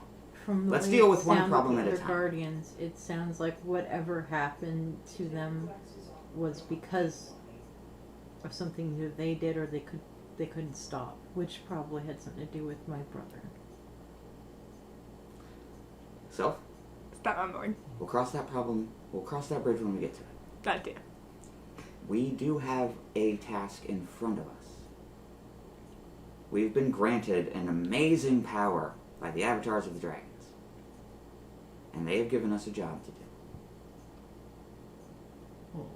That job will eventually take us to deal with your brother. We will ascertain the location of the water dragon. Sylph, do you hear me? Yeah. I'm more afraid of what we'll find when we get there. Then we'll take our time. Yeah, And we'll go when you're ready. We do have other things we can do in the meantime. So let's focus on what we can change right now. Agreed? Cool. By the way, does this ship have anything like an archive system? I'm sure we could make one. That's brilliant, Reiner. And he turns around and grabs the refrigerator door and closes his eyes for just a half a second and opens it up. And it's a library. Ha! Excellent. I knew he wouldn't fuck around. And he steps through, and it is row after row of just books on any subject you can imagine. And it just goes and goes and goes and goes and goes and goes. Look for anything from Charles about the dragons. Goes. And he goes, actually, I have an idea about that, and I want to see if this works. Okay. I might look stupid for a minute, so You forgive constantly me. look Oh, stupid. that's It's fine. He's just gonna Thank stand you, blind girl. there. He's just gonna stand there, lean against the fridge, and just watch. I am drunk. And he holds up his hand and closes his eyes. He's wobbling a little bit, Oh yeah, this and He's gonna stupid. fall. pretty soon you hear. Huh. He's like, "Oh my god, that worked!" And a book flutters down, using the pages to flap. Flips over and drops into his hand. Boom. Leave it to Charles or any What other a weird person. I can't believe that worked. I'm gonna try it next. I'm gonna go and do the same thing, but It's like, different book. okay, this is about the dragons. What do we want to know?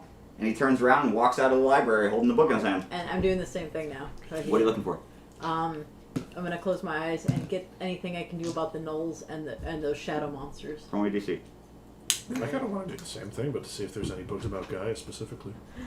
Roll me DC. 2. Well. You can't concentrate enough. 5. You can't concentrate enough. Alright. That was a total. One more try! It was a total of what? 3. No. One more try, but this time I'm gonna do anything about the Water Kingdom specifically. In this. Jesus. 6. Okay, a book does come fluttering towards you at rapid speed. Settles into your hand. It was written 250 years ago. And it is the only book in the library that has anything to do with the Water Kingdom. Oh, Is it a book of fairy tales? It tells you who your grandparents were. I thought of another book to look for. Who are my grandparents? Nobody of any import. Which begs the question, how did you become a princess? Charles's personal records. His personal records. Oh! There you go. Let me see. We don't need to know that. 8. No, sorry, 7. 7. Alright, specify what kind of personal records. Can we give it tax evasion?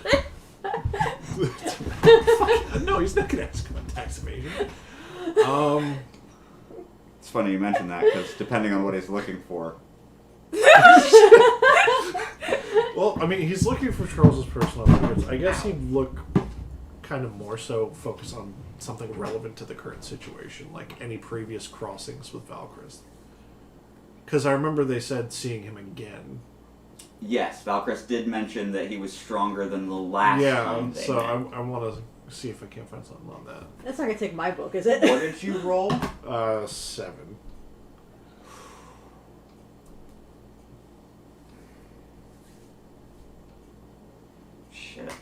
Roll it again. I want to give it to you. Roll it again. That's a 10. All right. You do get one manila folder with 2 pieces of paper inside of it. No. Okay. The one is an image, and it shows a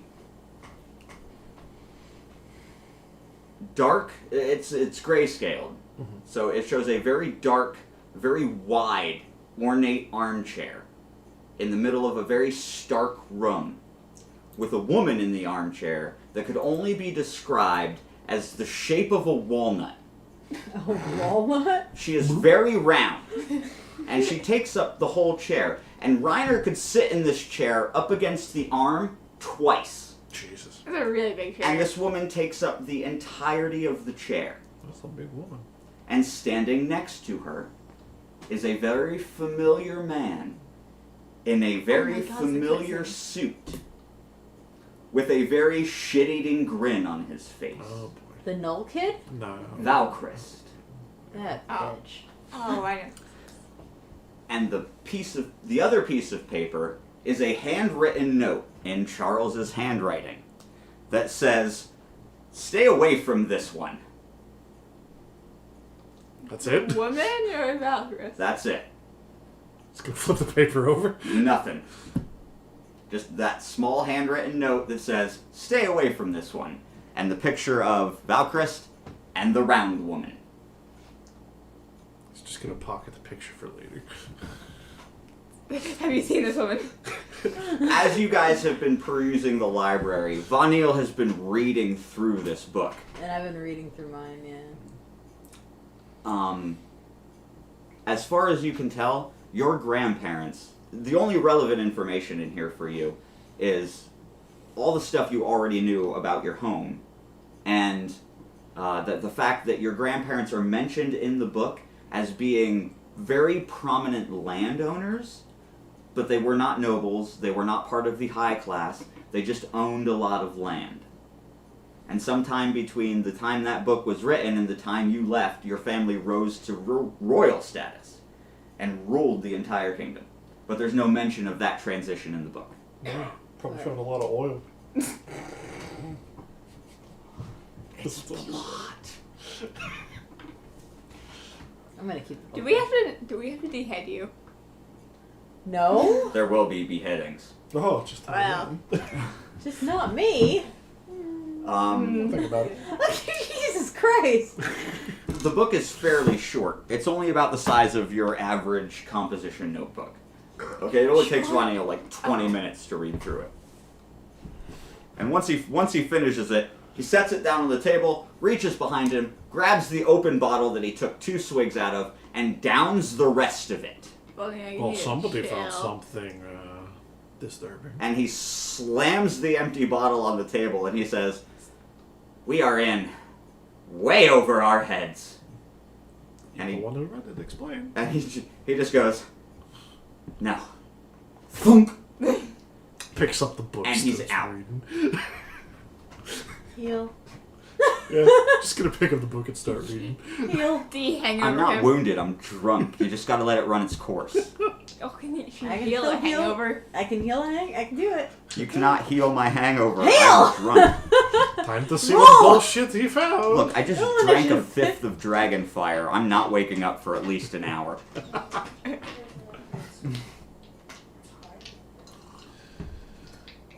So, you're gonna read the book. Yep.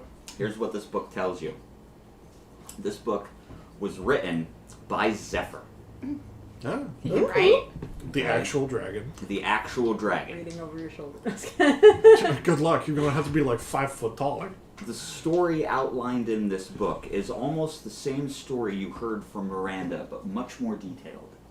Okay. The dragons, the actual dragons, are not physical things. Zephyr is not a real thing. He is the manifestation of the thought of a thing. He is the representation of what we imagined wind to be. And they all knew it. Flammy, the fire phoenix, was a representation of what we believed fire would be given form. Gaia, what we imagined Earth would be given form. Who was Levi, the water dragon. Do you have a name now? Yeah, with Levi. Leviathan. Oh. They called him Levi. Just like Zeph, his full name is Zephyr, but they called him Zeph. Which is why I go by Sylph instead of Sylphane. We all kind of shorten our things. Name is stupid. The fuck you mean? I go by right. That is a water thing. Deal. Levi was the oldest among them. He was the big brother, as it were. And by oldest, I mean he was one of the original transient people that came from the world they originally opened the balance gate on. He was the one who was responsible for bringing the balance gate from their home to Earth. And it details the location of where the balance gate is located. Just off the coast of what used to be Florida in the United States. Ah, yes. More The commonly Bermuda known Triangle. as the Bermuda Triangle. Well, It is buried deep below the silt of the Atlantic Ocean. Great. But in the technological age, the tip of the home of the balance gate was uncovered due to changing ocean currents.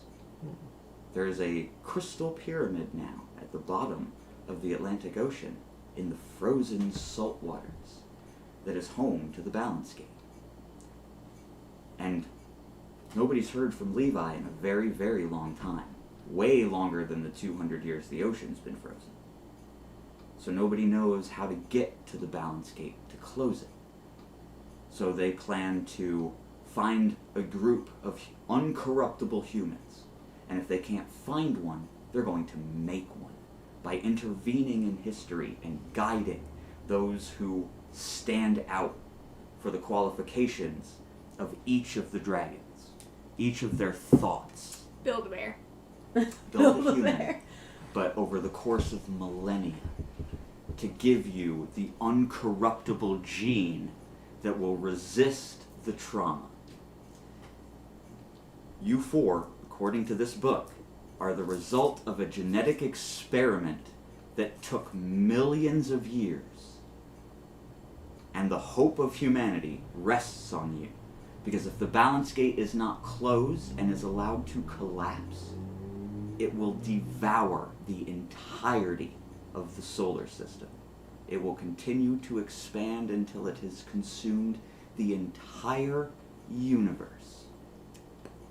It needs to be closed, and you need to do it. And that's how the book ends.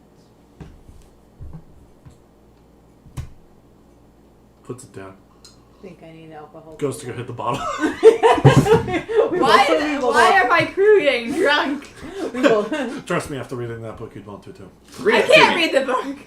It's not in Braille. Congratulations, we're all genetic experiments. You've been saved from the I am trauma. blind. Genetics aren't perfect. You don't always need eyes to see the truth. You're not awake. Oh my god. I know, it's the voice of God. All He needs right. to shut up. Drinking time.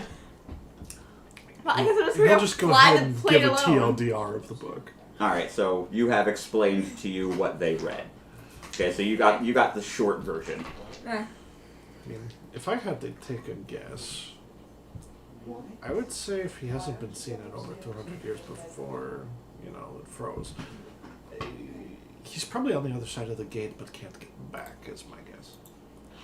If he's on the other side of the gate, there is no coming back. That's the realm of thought. Physical things don't exist there. But you said that he is the very thought He is. of water, He is. which he came through once. There's no saying he can't do it again. That's very true. But something's preventing him from coming back. I don't have brain power, do I? That's a good theory. By the way, give Yeah. yourselves 5, 10, 15, 2,700 free XP. Personal or party? You know what? I thought it was personal. Personal. Oh lord. For wait, how much are we get? 2,700. All right, sorry, my thing was going off. Almost I was a trying to half figure an out hour of in-character roleplay. I feel like it. why. All right, and we're good to like actually level up before we can deal with the shit. I mean, yeah, we're still at risk. Yeah, you guys are still at Oh, rest. thank You are over. The ship has taken you where you needed to go. Because at least one of you thought it at one point. So now the ship is just like, okay, you got it, and that's where you went. All right. So now you are just outside of the area that was indicated to you on the map. And the plane is settled into a slow descent. But yeah, go ahead, level up. All right. Well, while we level, let's take a break. But before we do, let's talk about our sponsor. Today, this game is sponsored by Call of Dragons. The link is being posted to both chats as we speak. And this game is downloadable by PC. You can get your city to both level 5 and 11, and that helps support the stream and join the alliance, which I'll be making when I start playing the game. Each alliance join will also help support the stream. And we will be back in just a few minutes while we level.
All right, we're back. We're still leveling. At least I am. Yeah, I figure we can level on stream. You guys aren't gonna care, right? Of course not. That's what you guys are here for. That's what you're here for. You love the numbers just as much as we do. We Alright. also have to hear me eat, though. So I got the new spell, the air, already. I dare leveled you. up my ice shards, so that's nice. I don't know how to send in the other. I have it, and I can get it for you. Typed Well, no, up. I mean, like, because I'm using Paycheck Plus. Like, I'm sending it to my Darden card. But I don't know how to get another form of the I-9 from column B. From where? It says another form of I-9 from column B. Oh, that's like your social security card and your driver's license. Why the fuck did they need another one? Because the government loves their You paperwork. need 2 forms of identification: Clearly. your social and your No. No. license. We're still live. We'll do this later. Oh yeah, we'll talk about it later. Hey, situational awareness. We have it. Well, Sometimes. All right. Anyways, Okay. I need 2,200 more to spend. You've only spent 300 XP? We've been Wait. gone? How We've much just did spent you give me? 400. Sorry. 2700. 500. I spent 500. It was. Okay, it's been 10 minutes. I leveled my spell. Let's I spent continue. I'll $1,000 level it as we're talking. I'm It's fine. eating. Oh, you're eating? Well, there you go. See, give her a minute. You know what? I'll level this by 5. It doesn't matter. Then It's I get my fine. DOT effect. You guys. Or no, just- my extra target. How much is the extra target one? What is it called? Plus 1 target. It's AoE 1 plus 1 target. There. This is snack. I may as well snack. Our heater turned off. You may as well. Help yourself. What? Did the heater turn off? Yeah, it's warm enough. No, it's not. Well, the heater decides when it's warm enough. Or did that turn off with the power outage? That might have turned off when the fuse blew, yeah. Do you want me to turn it back on? No, hang on just a second. Unplug everything first. Now you can. Yeah, alright. After the mic Follow brings in it. there. Oh, you guys have such a selection. What do I go for? Whatever you want, man. Help yourself. I know. You know what? We don't start with some. No, goldfish too late. Is that Gianthia? I've been kind of craving some Reese's Puffs. Alright. So please do continue. We're on the ship. Okay, so I also get another spell. you guys have read this book. You've gotten the general gist of what you're in store for. You know where the balance gate is now. So you have your end goal. All you have to do is complete the fulfillment of finding the rest of the dragons. What are you hunting? That paper. with What the- paper? The effects. I got another spell. Sorry. Nerd. I am a magic user. Deal. Thank you. I mean, I've got another spell that I can create, but I think I'm gonna save that until tier 2 magic. Can I do that? Yes, you can make a tier 2 spell, but a tier 1 spell leveled to tier 2 will always be stronger than a tier 2 spell just out of the gates. What I mean is, like, because I've got like 10 levels in my spell, I created one new one, but I can still create a second new one. So can I save that for once we learn how to do tier 2? Yeah, you don't have to spend your total levels, Okay. okay? But you can make as many spells as you have, up to, 5 per spell. How do you spell Gaia in your game? GAIA. Yep. probably. Alright. We're called My usually Earth spelled. spell's called Gaia's Grace. Okay. You don't have it buff You there. disgracing my fucking grandfather now? Yeah, apparently. His is the buff spell. My straight Earth is giving me all the buffs to everybody. Cool. Somebody wants to fight again and lose again. Anyways. So, due to your time spent in the library and Vanille Ow. being absolutely shit-faced, the sun has gone down. It's now dark. The Patriarch had informed you that most of the attacks happened early morning. So you have a good 12 hours to find where these attacks are taking place, maybe set some traps, get ready, whatever. Right? You have a general area of where these things are taking place. It's the tree line about 400 or 500 feet into the tree line, and then on the other side of the forest, which is probably only a quarter of a mile, half a mile, on the other side of the forest, it is legit the Badlands. Sand, desert, about a mile into the Badlands. that whole region is where these attacks have taken place, leaving either no survivors or the two That were corrupted running. men that tried to be owls. Yeah, those two. So the ship lands on the blessed side of the tree line and opens the door to allow you out with its trademark lazy thud. And Von Eel is awake, but Partially. he absolutely regrets his decision. So I will be rolling with a 50% penalty until morning. Well, we can rest until morning. We just need to scout really quick to see where the hunters set up their previous camps. Because I guarantee that's where they were attacked. Well, you're the most familiar with the Earth customs and where they would hunt, so it stands to reason that you would be the one to do the scouting, so either take the blind girl or the fish girl. I mean, he can go scouting, and if he gets into an emergency, he'll just send up a flare. That's fair, you got fire magic now. Yeah. Okay, A literal so flare. hearing you guys discussing your plans, the ship accommodates you. And just like before, the panels slide down in the cockpit and then all the way back the entire length of the ship. You can see out, no one can see in. Nice. So everybody inside the ship has a clear view of the tree line and the mountainous badlands beyond. So if you get into any trouble, you send up a flare, everybody's gonna see it. Why are you holding up 3 fingers at me? Every point of con is 2 HP, right? Correct. Thank you. I'm done leveling. Yeah, that's right. Okay, so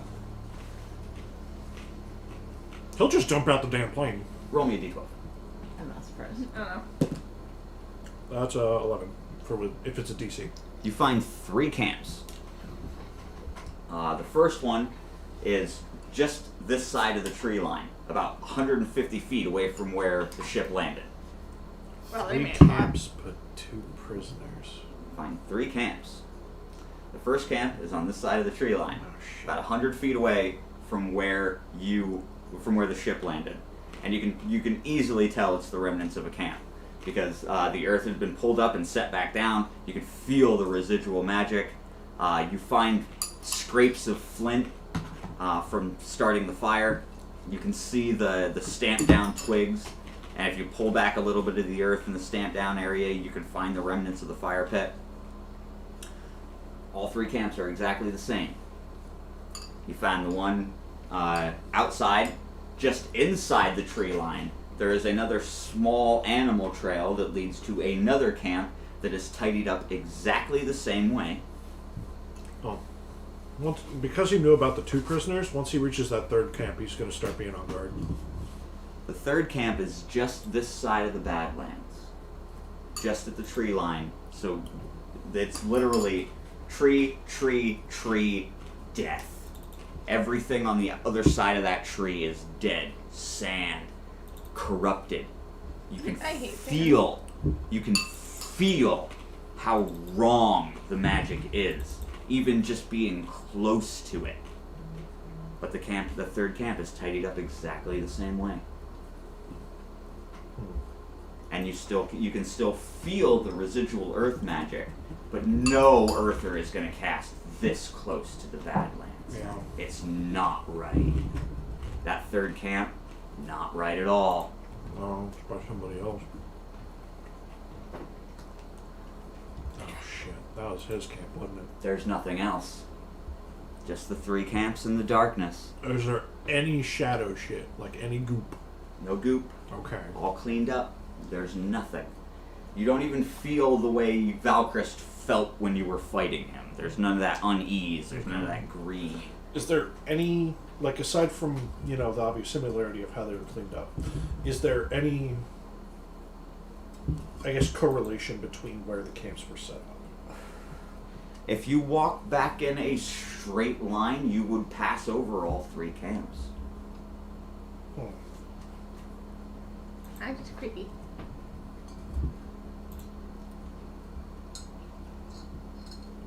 Well, This whole excursion, by the way, about 30 minutes. 30 minutes long. I mean, it takes what? Probably about 20 minutes to go a mile. Yeah. So you walking slowly, pacing and exploring, it's about 30 minutes to the 3rd camp. Probably taking less time to get back. We'll say you're moving at a brisk pace, so half the time. 15 minutes, so you're gone for about an hour. I'm gonna have him kind of like, because there's still plenty of time before morning. I'm gonna have him kind of do like a mile in each direction from where the camps were, kind of tracing back steps, going the same way, but like Other directions. yeah, just basically scouting. So, say we've got our line here, right? Mhm. He's gonna go from the Badlands, scout out a mile in each direction, walk back 2nd camp, walk back 3rd camp, then meet back in the 1st. But it's gonna take him, time to go. To the other Yeah, side. you're looking at like Probably 3-4 4. hours. Yeah. 4.5 hours maybe. So yeah, all right. Roll me another DC. Oh, buddy. Got him 14. bacon. So natural 12. Let's go. You find no camps. You do, however, find trees that have perfect circles, not bore, but burnt, all the way through them. And if you look through the peephole, you can see clear through the next set of trees all the way out into the Badlands. In 2 locations, about a quarter of a mile from each camp, on the same parallel that the camps are. And Earthers don't have fire magic, so they can't burn through. That's right. So somebody who knows how to use fire magic is here. Which Or somebody who's mimicking Yeah. fire magic, because you don't sense fire magic. how can they make a perfect circle straight through several if they don't have fire magic and it's not ward? I mean, air could do that. It could, but it wouldn't have burn residue unless it was rotating extremely fast. Yeah.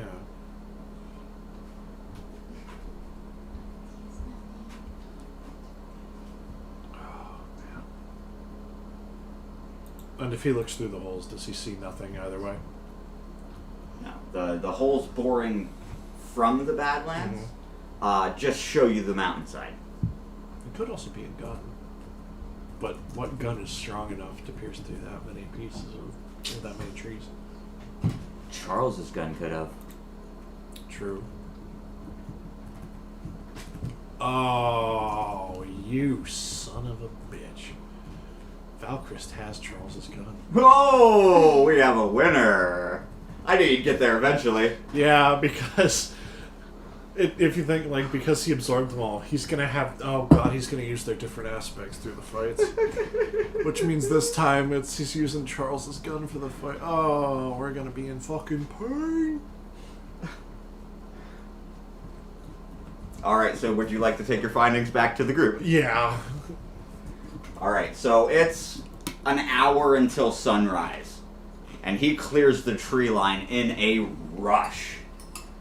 Bounds aboard the plane and spills the beans. Okay? Just throws them. And Von Neil is sheet white. 1, because he's still kinda hungover. And 2, because this is very bad news. Because each of you felt the power of those avatars when they transformed. Yeah. And it was humongous. It was like you tried to pick up the entirety of Everest and carry it on your shoulders out of that room. The weight of that magical energy was more intense than you felt in your life. Way more than the power that you felt when you originally transformed. It's huge. Oh shit, I should have done something while I was out there. You got an hour. He's gonna run back and kind of set up his own variation of a trap. What do you got? It's fine. He's gonna cast multiple variations of his Shatterspire. but he's not going to shatter them. He's going to do the cast to summon the pillars. How many are you making? Well, let's see. Magic cost is 10 plus spell level. So the maximum that I can make right now is 4. Because I have 16 mana. Where are you putting them? Well, he's going to go ahead and also be a diversion. He's going to let the party know about that. Okay. He's going to set up a camp. Like one of the hunters. Clever. Because if he's hunting the hunters, what's the better bet than pretending Yeah, I to be mean- one? Call an ambulance, but not for me, right? Exactly. So he's going to kind of blend them in with the trees. So, assuming the shots came from the Badlands, Mhm. he's going to have them kind of set up against the trees to where you can't see them if you're looking in from the Badlands. Okay. Unless he rotates around from the other side. Okay. Are you covering any of the already existing holes? No. Okay, so you're gonna pick trees that specifically do not have holes bored through them. Correct. Okay. And you set up 4 around your little camp. Yeah. So basically one in each direction. Mm-hmm. 1 in each cardinal? Yep. Okay. So it's like, say his camp is set up kind of like where the middle one was. Yeah, and for the 1, record, 2, 3, 4. to make this easier, the Badland tree line faces north. Mhm. Okay, so going north, straight north, cardinal north, will take you into the Badlands. Okay. The lines that are born through the trees come from the northwest to the north, or from the northwest to the southeast in that direction. Gotcha. Because the boring on the tree tells you which direction the shot was fired from. So if you're putting pillars on cardinals that don't have trees, and your camp is where? Kind of near the center camp. So you can see the Badlands and the Blessed Lands Yes. from your position. And you 'Cause- have cardinals. That makes the most sense because, like you said, no earther would set up that close. You're to that. absolutely right. No earth or wood. So, you set up your camp. You inform everyone of what your plan is. You head back to your camp. You hunker down. Yeah, have the. I would say probably have the ship hover above the clouds, so that way he can't see it. Everybody out. Where are we supposed to hide? Well, In the tree. And what about you? In the tree. we can shoot probably up above the clouds with a fireball, or at least fire, and one of you guys can use air, so you can basically kind of make it like a clear stream shot up. I have an idea. All right. The bottom of the ship slides up, and it's a glass-floored bay window. That'll work. He's like, we can see perfectly from here. We need to account that she also needs wind. If we're going down, she needs wind to see. Which, I don't know that, but that's, I guess, meta. Well, no, you would know that. You know how she sees. She's explained it Okay. to you. At Well, then, one yeah. point. Yeah, like you guys all With know. all the reveals that we've been doing, Yeah, I you would guys all assume know she how would she have said sees. something. We really played right hat and said anything. So, I mean, if you need to jump out of the plane, that's your whole thing, I'm just grabbing onto someone. right? Well, I mean, you could easily control your descent. You're strong enough now Yep. where it would be no problem for you to jump out of an airplane from above the clouds and hit the ground on your feet and not break anything. Unlike someone. Meanwhile, yeah, I'll just fucking sink into the ground and just be fine. You would. Meanwhile, me and the fish, Good luck. we're gonna die. No, I got friggin' fire coming out of my feet. Nah, I'm I, What's your slow I just descent. carry you both under an arm and just... That'd be fine with me. You do realize now I have my air I'm cute. magic. We all have wind magic now, except Yeah. for you. You can just hit the ground though. You'll be fine. Yeah, I can't use wind magic until next level. Yeah, not yet though. But okay, so that's our plan, right? You're gonna head down to the camp. Yep. We'll hover above and keep an eye for your signal. Okay, you fire that signal. We all kamikaze out the plane, confront whatever's killing the people, murder the shit out of it, Or try to. go back to Everest as heroes again. Sounds good. All right, let's make it happen. I just realized something. What? Next time we level up, I'll be tier 2. Well, then I guess I better get those tier 2 spell effects on paper, shouldn't I? Yep. Meanwhile, I'm just sitting here like, heh. I already have my first spell I for haven't tier 2 played. written down. See what I want. Okay, so Reiner hops out the ship, trots up to his camp, door closes, ship heads up, flies right over Reiner's camp, hides above the trees, or hides above the cloud line, and opens up that bay window. So the bottom pokes out just enough to where it looks like clouds we can see. And we wait. Well, you guys can see. Whee. Roll me that DC. Are we all doing it? Oh, yeah. That's a 7. 11. 11. So 29, 28, 11, 11, plus 7, Yeah, 29. 29. The sun is almost fully up. You guys are starting to lose hope that you're going to find anything tonight. And we see it before you see it, but you probably hear it before we do. Bang. A brilliant, bright white flash. Looks like a star from the farthest mountain in the Badlands. A white streak darts across the sand and smashes into the tree line. Your first pillar explodes as the bullet tears through your camp. The second pillar shatters into the tree and it comes toppling down. And the bullet rips ass through the mountain. Jesus. And then it's quiet. Very strong bullet. Feign death. Pours ketchup on body. Hi, sweetie. No. No. Are you gonna help us with the D&D? Hi! Would you like to roll some dice for us? You smell that ham, don't you? She does. Roll? No. Not interested. Alright. Well, I mean, you guys saw it, and I nearly felt it. It was... You watched the streak. You blink, you can see the streak. It was feet, inches from your face. Right over your campfire. Jeez. That tree that shattered. The top missed hitting your camp by 6 inches. Jesus. And within, I'd say 5 minutes. Okay, give me how you react to almost being blown up. He's gonna blink and be like, well, I know it was gonna be close, but not this close.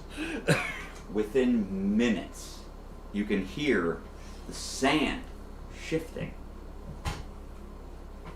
A mound of sand rising out of the ground in the Badlands. A metal column about the size of a man, 6 feet tall, and about as wide as, oh, I don't know, probably your standard stove, like just an appliance, right? Rises up out of the ground, and a small door slides down, and outrun a dozen of the black-robed, masked men that you guys murdered in that mountain overlooking Idris. They're Gadai, and they're swarming into the forest, heading right towards your camp. And all of them have those sickled swords, but each end of the sickle now is covered in that black, dripping goop. Ah, delicious. And they are fanning out and gridding the forest, heading towards your camp. And they are coming fast. You have minutes before they are on top of you. Okay. And we're out of the plane. They're in sight vision. I've got... You guys watched all this happen. Alright, so initiative? Mm-mm. No? So You're not in combat. one thing that I want to Yeah. do to prepare is because, earth magic is the delightful thing. My spires are still connected to the earth. 2 of them. 2 of them. I'd like to theoretically believe that what I can do is, unless they were completely fucking shattered, which I guess they probably would be with that much force from a bullet, so never mind. I'll take the 2 that aren't shattered, and I'm just going to move them to be just right nearby. Roll me DC. That's going to make noise. Oh, yeah. He's fine with that. Alright, generate mana of 25%. That's 12. They never even noticed. You slide those 2 things right in their walking path for maximum carnage. Yeah, and he's just going to be ready with both fists to unleash the double trouble. Alright, so what does this mean exactly one more time? What? For on guard. Okay, when you use on guard, when you defend, you have to do it during ready, and you can do nothing else for that round. Okay? It increases both of your defenses by 100%, so you double both your defenses for that turn. Alright, And if you're missing any hit points, you restore 10% of your max. okay. Then you choose one of these 2. You can either add 10% of your maximum mana as cooldown, or you can generate 25% of your max up to your max. You can't burn out defending so this way. up to 25 I can get because my max is 100. Yeah, your max is 100, so you can generate 25 mana by defending, yes. But you cannot burn out with it. So if you're at 76 and you use it, you generate 24, not 25. Alright, It generates all the way up to 100. I'm gonna be on guard and I'm gonna do the generate. We're not in combat. Oh, damn it. Okay. Dad said that. That's why you hit roll initiative. I said Oh, they yeah. they were walking in a line. There is, at best head count, a dozen of them. Okay, but Ben Reiner has 2 of his pillars positioned in the perfect spot to take out both flanks. So you're looking at removing 6 of these men from combat if he can do enough damage to them. And I still have these guys based off of your last encounter with them. So they're considerably weaker than you are. But I'm going to let you have a surprise attack before we start combat because you prepared and got in point. Just gonna borrow this. So roll your damage, and these guys aren't going to be able to defend this at all Oh, because they're not expecting it. Yeah, I mean, who expects a fletchet of earthen shards blasting through a forest? Not the Gadai. Okay. So that's That doesn't look good. 10, 1, 1. So this is going to be the round number. This is going to be the damage number. Roll your luck too. This is going to be 19. What is your actual luck stat? Oh well, that's rerolls. You don't want to reroll that. No, fuck no. So that is that's I mean- 0 defense anyway. Yeah. That's a crit. That's Okay. 0 defense. So that's 10 rounds of. So 10 rounds of 12 damage. So that's Shit. 120 damage total. They're done in 3 turns. They only have 42 HP.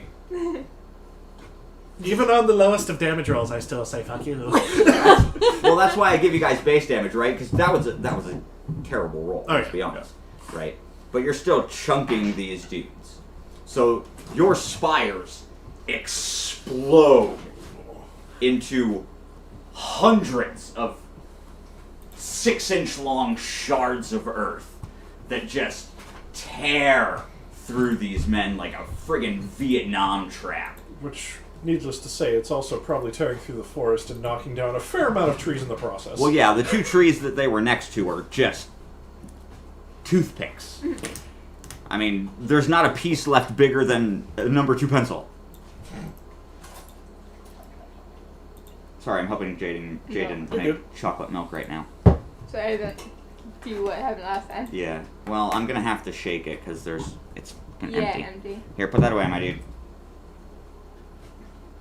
Okay, and these shards tear through these men. I mean, we're talking lifting them off their feet, tearing through them. Beautiful. And we're gonna say, oh god, I can't use that one. That was all of them. I'm not giving you that. When the dust settles, 9 of the men are down.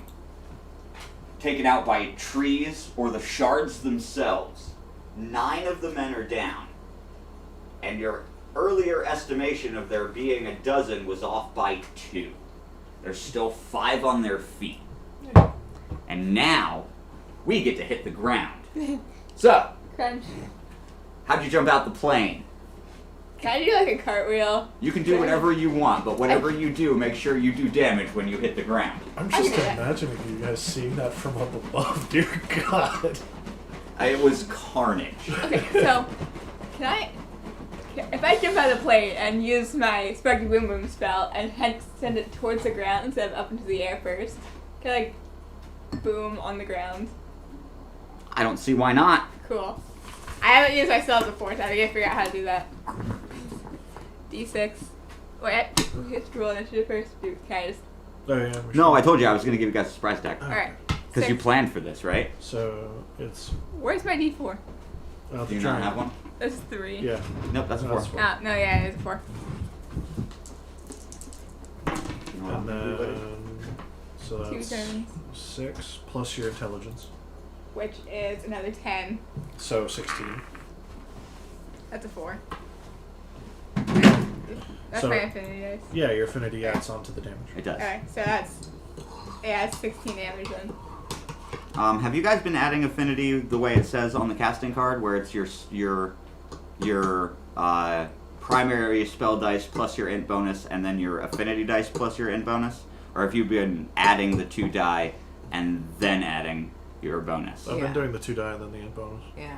Okay, I believe on the casting card it says that you add your int bonus to each die with affinity. Oh, then that That's spell dice plus int affinity. Oh dear. Oh sweet my Jesus. That means I did. Minus DRM. Wait, hold on, I can count.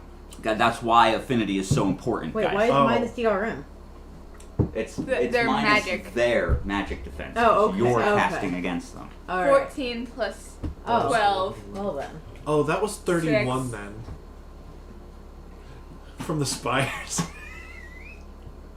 Okay, We're really bad at math.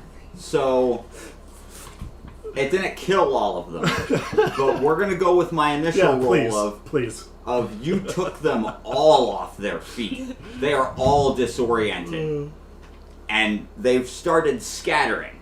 And as you fall from the plane, hand first, in a friggin' Superman-esque, 26 Dark. damage. you fire that shot from your hand, and it whistles just like a firework. Pop! Feet Yeah. from the ground, inches from one of their heads, and he becomes red mist splattering against the trees as the rest of them begin scattering into the desert. And when I'm jumping down, I know what I'm doing. Go for how it. many are left? They're all still fairly grouped up. The ones that are dead are still in the tree line. The ones that are running are fairly grouped up and heading back How towards many are there though? Because I can only. 4. All right, I'm gonna grab 2 of them. All right, on my propel down, I'm flying down, and then Speak of it. and get while I'm going down, of the moisture from the air is solidifying slowly and becoming ice shards, and then propelling at the 2 ones on either side. I'm using my ice shards. Woo! Bud. That was a cup. That was a cup. Alright, so it's a d20 plus my luck plus my d12 because it's an affinity because it's water. Hi, sweetie. Alright, luck is nothing. Alright, so what's my Oh, yeah, I didn't intelligence? know my luck is. My intelligence is plus 13, so that's 26. I'm pretty sure they're dead. Yeah. So those ice shards that you formed Ripped across 2 of them. faster than terminal velocity, because that's what you're falling at. You shoot those things forward. Not only do they embed themselves into the sand, they burrow into the sand with the force that you shot them. And the 2 of them that you caught spend several seconds flipping through the sand from the force at which it caught them in the back.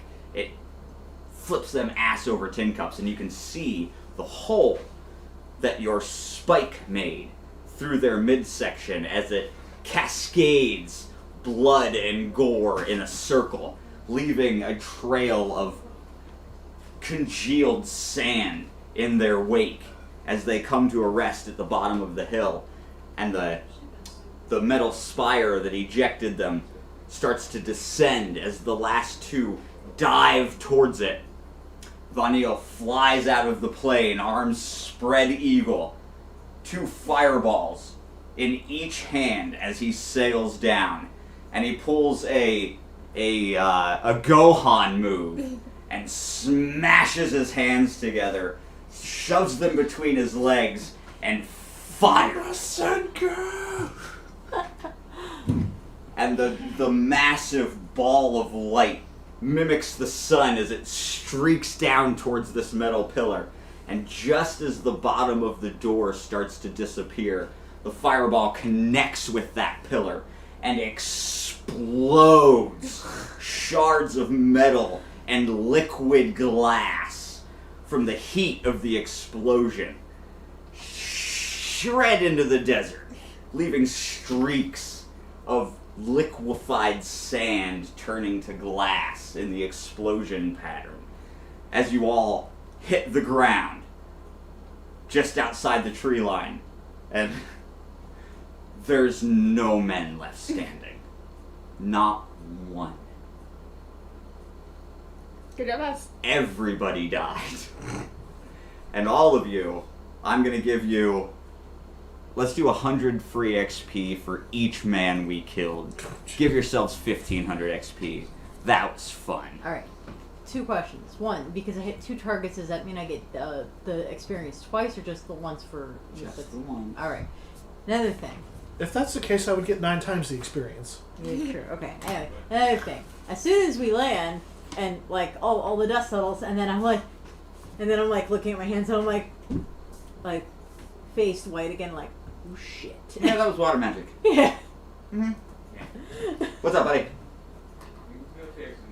Okay. See you in a bit. Bye. The adrenaline. Where's my XP go for that? Hmm? Where's my XP go for that? I thought this is the first time using magic. You get XP for your intelligence and whatever elements you used. Alright, so fire and air. Oh yeah, Earth and Con. Gotta upgrade that. Forgot about that. Well, first time using magic the entire campaign so far.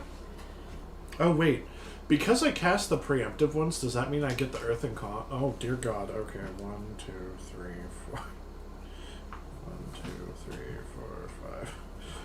Oh wait, no, that's supposed to be int. I am now officially tier 2. No, you're not yet. You're not tier 2 until you make a tier 2 spell. You're not at rest yet. Alright. You can get to tier 2, but you're not there yet. My intelligence, that adds to what stat? Just no base stats, right? No. Okay. Your damage stats are strength, dex, and int. The only of your damage stats that relate to a defense stat is dex, and that's dodge, and that caps at 20. Well, no, except I think I remember one being for DRM. Wisdom is DRM. Oh, okay. The only damage stats that are for anything is dex. Oh, yeah. Strength and int are just strength and int. What do I want to upgrade? So as the smoke and dust settle, and the noise of the forest kicks up again, Vanille dusts himself off. I've never jumped out of an airplane before. That was fun. We should do that again. Let's see. Reiner, you okay? He just comes trotting out. He's like, oh, good, you're still alive. Yeah, you I know, I worried. just had the bullet fest like this far from my face. Don't worry about it. Bullet. Is that what that streak was? Yeah, it's what my assumption was. So who fired? And then you hear the bang.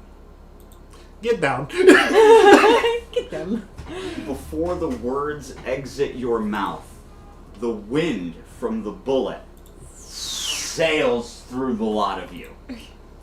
Your hair flows with the bullet as it passes directly over your shoulder and bores into the mountain. Oh, lovely. Vanille drops to his knees, and I'm assuming the lot of you drop to the ground. Like a fire drill. And then you hear, before you see, a voice. Not familiar. Not Valkyr's. But a voice.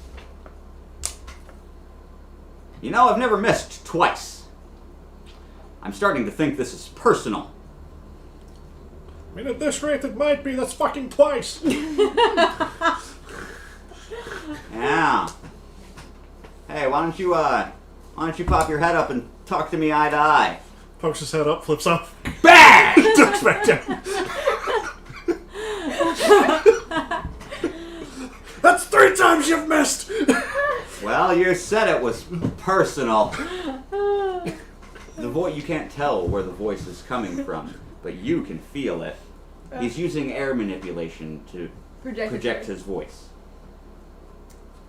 Say, you guys wouldn't be here because I keep shooting at the mountain, would you? Well, yeah, it is. That depends. Are you the one infecting the Earth people? Infecting? No. Then we've got no issues with you. Then what are you doing in the woods? What do you like to know? Well, they hunt there. They're Stop not. cigarettes. They shouldn't need to hunt there. They got plenty of other hunting ground. Why don't you let me see you? Because you're gonna shoot at me again. Maybe. It's like, oh god, it was judges, explorers, Magistrates. Magistrates. Magistrates are the ones who mediate. The judges are the crazy ones. He's like, are you a fucking judge? Did you break a law? No. Stares you- at the plane. Are you sure? That depends. Did you see the ship? Because it was a gift. It's not ours, technically. But also, you can't have it. So it was a gift, huh? Yeah. Not Well. stolen. Bang! Bang! Bang! Bang! At the ship. This man has You can terrible aim. hear the bullets tearing through the hull. Tearing chunks of metal out the opposing end of the ship. I think your gift is broken. Not for long! Why don't you return it to the sender and tell him I have a message? It's because he's fucking dead. Charles is dead. Yeah. Why do you know his name? I'm coming out. How about you not? I'm putting my gun away. Why do I not trust that? You'll see me in a minute. Fine. Prepares a gun of his own. It's just earth. It's literally a clay gun. Just a stick of earth. A stick of earth with a pebble in it. Why are judges so scary? Which reminds me, I gotta finish fucking doing this. The sun has come completely up. You can see the heat radiating from the sand of the Badlands. I And hate in the sand. distance, you see a dark shadow with a long pole slipped to his back. I say him because dude has a stark white beard all the way down to the middle of his chest and Old. braided. It smells delicious, doesn't it? Smells like I'm bacon. I've been standing over it for hours. I'm so fucking hungry. Serena woke up to get to it. Honestly, I can't smell it. Really? Yeah, it's just because I've been in the same room with it. You were staying for hammering. Yeah. As far as I knew. Smell it now. Like, as far as I knew, I was crashing here for the night. Oh yeah, that's right. You Yeah. are, aren't you? It's not- Oh, now it goes upstairs. You can sit in this chair. it's all good. Oh god. It smells so good. It just means that I can beat these two in any video games that they have that's multiplayer. Well, Mario Party. we have Mario Party. Alright. So, in the distance, you see this man, and he's got the widest brimmed cowboy hat you've ever seen, God. and it's pulled down over his face. So all you can see is the lower part of his beard and the long braid that he has down to the middle of his chest. He's got on an old-fashioned duster with a polished but tarnished and rusted sheriff's badge. What's a duster? The long coat that goes down to. They're called that? They're Never called played dusters. Fallout 4. Yeah, they're called No. dusters. Oh, great game. Yeah. Or not Fallout 4, New Vegas. He's got that long duster on, and underneath he has You can put those in the sink. Those are Jan's chocolate milk cups. Chelsea. You're good. And underneath, he has fake rock hard ass. It's a bulletproof vest. And he's got a pair of denim jeans on and cowboy boots. My goodness. He's 100% in character. And he's got his thumb tucked around the strap of his rifle. Oh, this is one of the guys we can recruit. And he comes strolling through the Badlands, not a care in the world. And as he's walking, you can see like the critters under the sand moving out of his way. So now he got fucked with this. Yeah, he's a badass. As he comes strolling into view. And he stops at the forest. Still in the Badlands. Refusing to take the next step. And he's... Is he unconscious? We walk towards him. Tell me I'm not gonna shoot! He puts his hands up. I ain't gonna shoot ya. Fine! It's like, wait a minute. Liar. How is he using air magic in the fucking Badlands? That's the first question. You wanna ask? Yeah. He'll go ahead and he'll go meet him. He reaches inside the collar of the shirt that he's wearing underneath the duster. And he pulls out a small necklace. And on the necklace, there's a medallion. And that medallion is the head of an eagle. And he jingles it. I'm a judge. I knew it. But that doesn't explain how you're able to use magic in the Badlands. The medallion. It's a field, my friend. It doesn't corrupt anything that I use. Huh. All I have to do is project my voice into some place that has magic. It was really easy. So, what are you doing here? Well, we were sent by the Patriarch to figure out what's been corrupting the Hunters. Which we have a feeling we know what it is, or rather who it is, but we have not seen anything about it. He puts the two thumbs behind the belt The buckle. classic cowboy. And he goes, well, I saw what you did to them Gadai. That was good work. I was mighty impressed. Someone told you sound very southern. It's part of the act, kid. Yeah, I figured. I mean, one could assume they were working for you because they came out after the shop. Ah, well, see, that's the thing. I saw you guys come in, set up. Your trap was brilliant, by the way. Thank you. 15 cowboys running. I knew with you guys plodding around as close to the barrier as you were going to draw some attention. Just trying to give you the heads up without giving myself away. Well, that was the point. We were trying to draw attention of the one who's been corrupting. Well, you got the attention of the one who's been the corrupting. I've been following this group of Gadai for a while. They have a backer. I haven't figured out who it is yet, but he's provided them with a bunch of shiny new weapons. Well, that would probably be Valchrist. I'm sorry, who? Valchrist? Not familiar. Care to enlighten me? He has a hand. We all have hands, kid. Well, let me- I met a guy once who had a hook. That was a rough handshake. So we'll put it this way. Quite cold. He's the one who killed Charles and the other three. So Charles is dead. Yes. 100%. Oh, he's been dead. For like 3 days. That is his ship, though, yeah? Yes. 9 more. Well, That's your ship? I don't know, is it? Not anymore. He reaches into his duster and pulls out Staff. a very large caliber handgun. It is now his. Reaction. I was right as soon as he reached for something. I was like, nope. It's now his. Hey, Bob. Oh, Uh-oh. shit. Stand for it. All right. I think I got it. Are we going on a break? No, because I don't think I answered it. Any answer? I pushed the button, but he didn't talk. Missed him. Missed him. Do we need to go on a break? How'd you miss him? Yeah, alright, you know what? We'll be back 5 minutes, guys. All right. We'll finish meeting our Western cowboy hero in just a few minutes. Hero. Yeah, right after he just pulled a gun on us. Oh, you I didn't will pull- kill that He man. didn't pull a gun on you.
Get a pet turtle. Yeah. Pet. What about a pet turtle? What do you like now?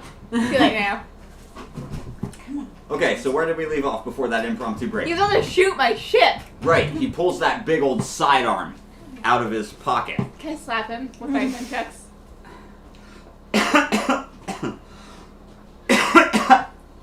He doesn't point it. He just pulls it out. And he looks at it, and he looks over at the ship, and then he looks down at you. Yeah, I already had my staff out ready when he pulled it out. Same. He's not even paying attention to you. Yeah. So look at me. He's... You got something to say, kid? I will kill you. You might. I could. Oh no, he's got a pretty She's got big gun. backup. He shrugs, and he goes, actually, I was debating on whether or not I should try and bring you in. Because that ship's illegal. I have connections to judges. You can't do that. I see your goggles, child. I know. You're one of us. I get it. It's not your fault. Which means that you should know the trads and regulations. As if I care. That was his inner voice speaking. What do you mean? The fact is, I can't let you fly that anymore. Uh-huh. You gonna try to stop us? I'll make you a deal. Impress me. Again. With impressions, man. It has free booze. It does. There's a lot Also of it. has a fridge that can make you anything you think, and a freezer that's also a freezer and the microwave. He throws his duster back and holsters the gun. You want Swings some, his coat closed and strokes the braid. you want some fresh food?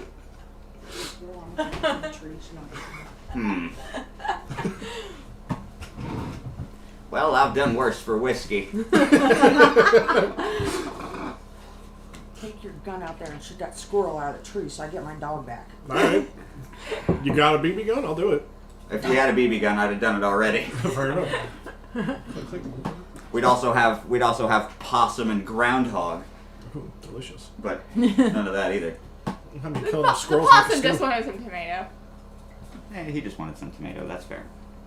I don't care how many tomatoes he takes at this point. Oh my dog. There's so many tomatoes. He takes his hat off, and he looks as old as he sounds. White hair, full head of hair, but white, long ponytail in the back that he generally keeps tucked underneath his hat. Very kind eyes, but off, Yeah, because he just had shoot us. right? Well, no, he spends all of his time in the Badlands, right? He's just a little off. Because the barrier only does so much to stave off the corruption, right? He can still feel that it's there, it just doesn't affect what he uses. Okay, so it's driven him just a little bit mad, but he still tries to do the right thing. And right now, he's having a crisis of conscience. Because on one hand, there's a magically restocking refrigerator and high shelf alcohol. That's it. On the other hand, everything he stands for, that ship is against. But alcohol and food. And he's just a little crazy. So he's having a crisis of conscience. So as he's standing there, running his hand through his hair, you can see the sweat starting to bead off him, and you guys are comfortable, right? You guys are in the tree line. It's nice and comfortable there. The air is breezy and cool, and he's standing there, and you can tell that this man is uncomfortable.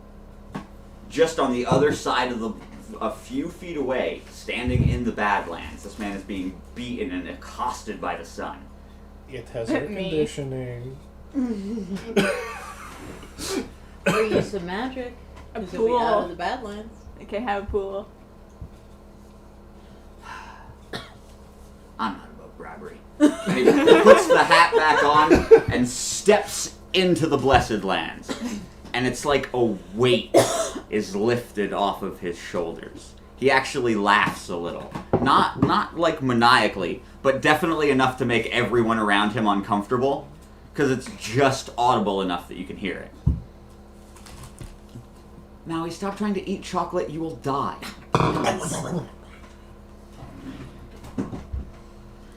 It's not for you, sir.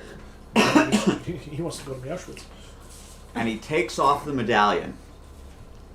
And he takes a deep breath. Me. No. It's going in his pocket. Oh. It's important to his character. Oh, fine. Nice job. Yeah, And he takes a deep breath.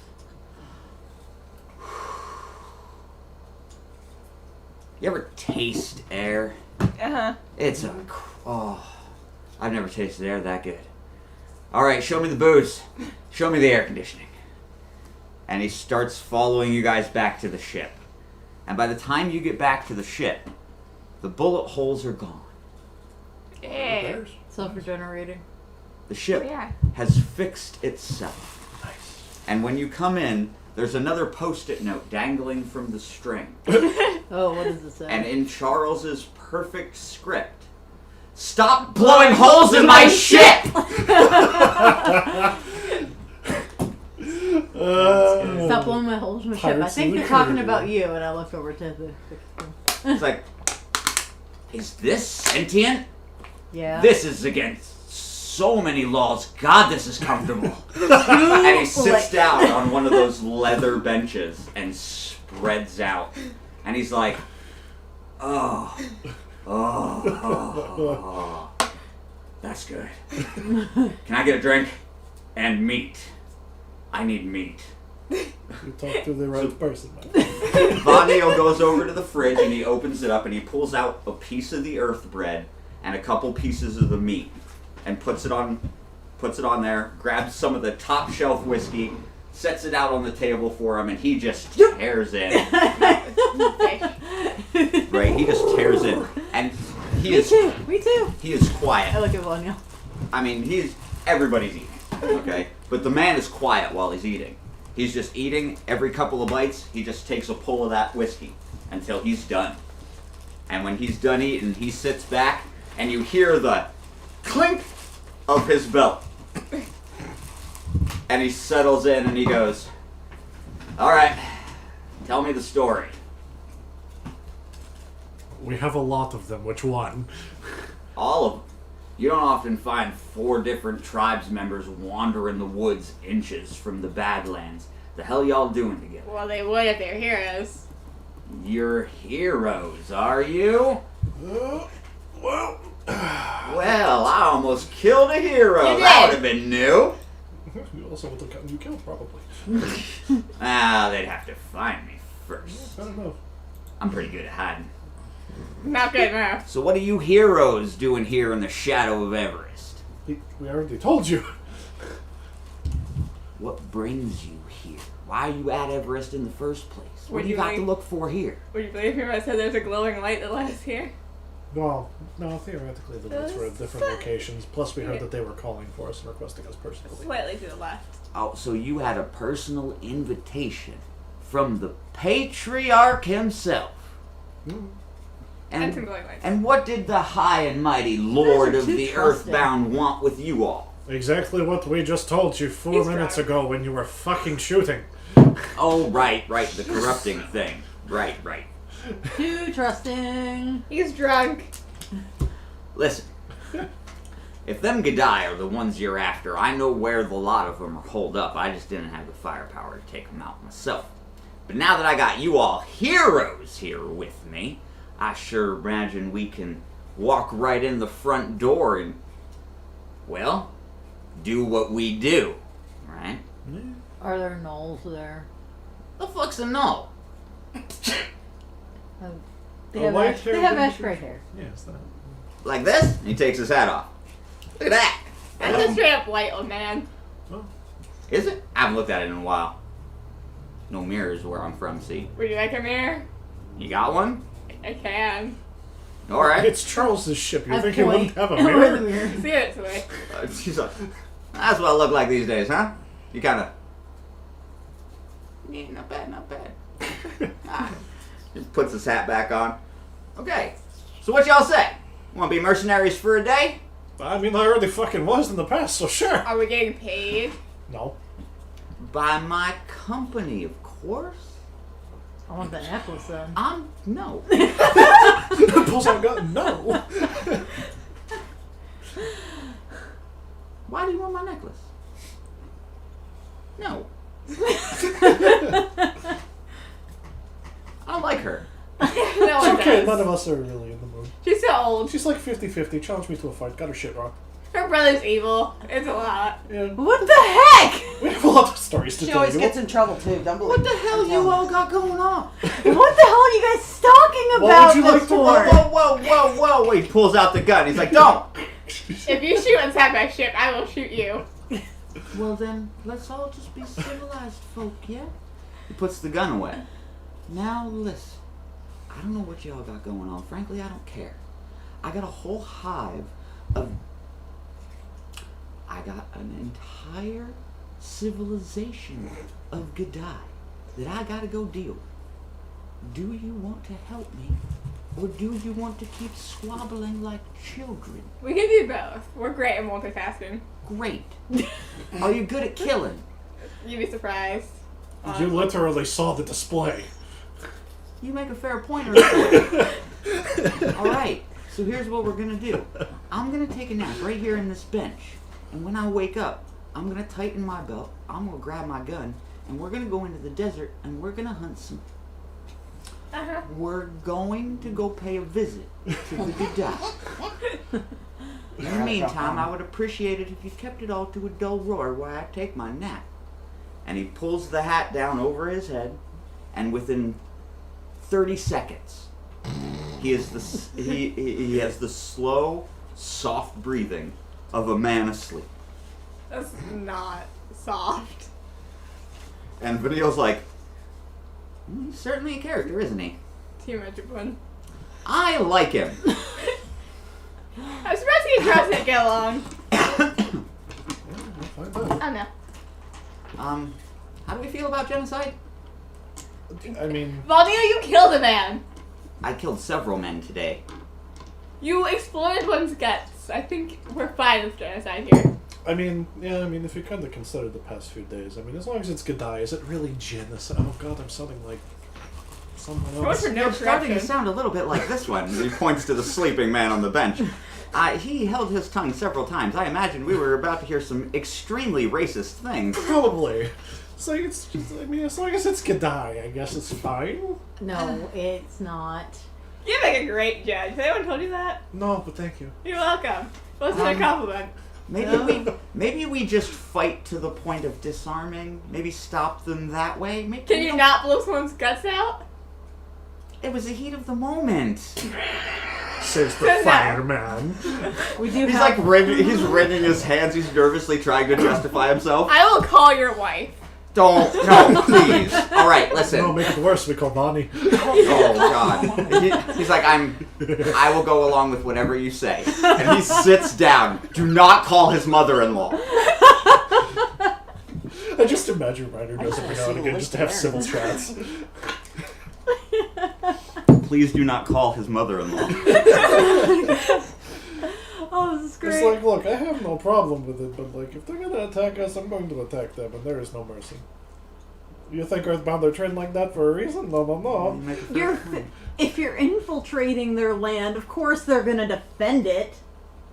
Well, maybe Doesn't matter. they You attack me shouldn't. first. I attack you first. Dull roar. Sorry. You You could just ask me I think they're happy. politely to leave. It's just back asleep. Can I just use like my air magic to make it so he can't hear us? I can suffocate him. Rest in peace, Micah. But imagine as an Aaron person Look. himself, he can just say, We need him to know where they are at. He lifts up the hat. I enjoy sleeping. I do not want to commit.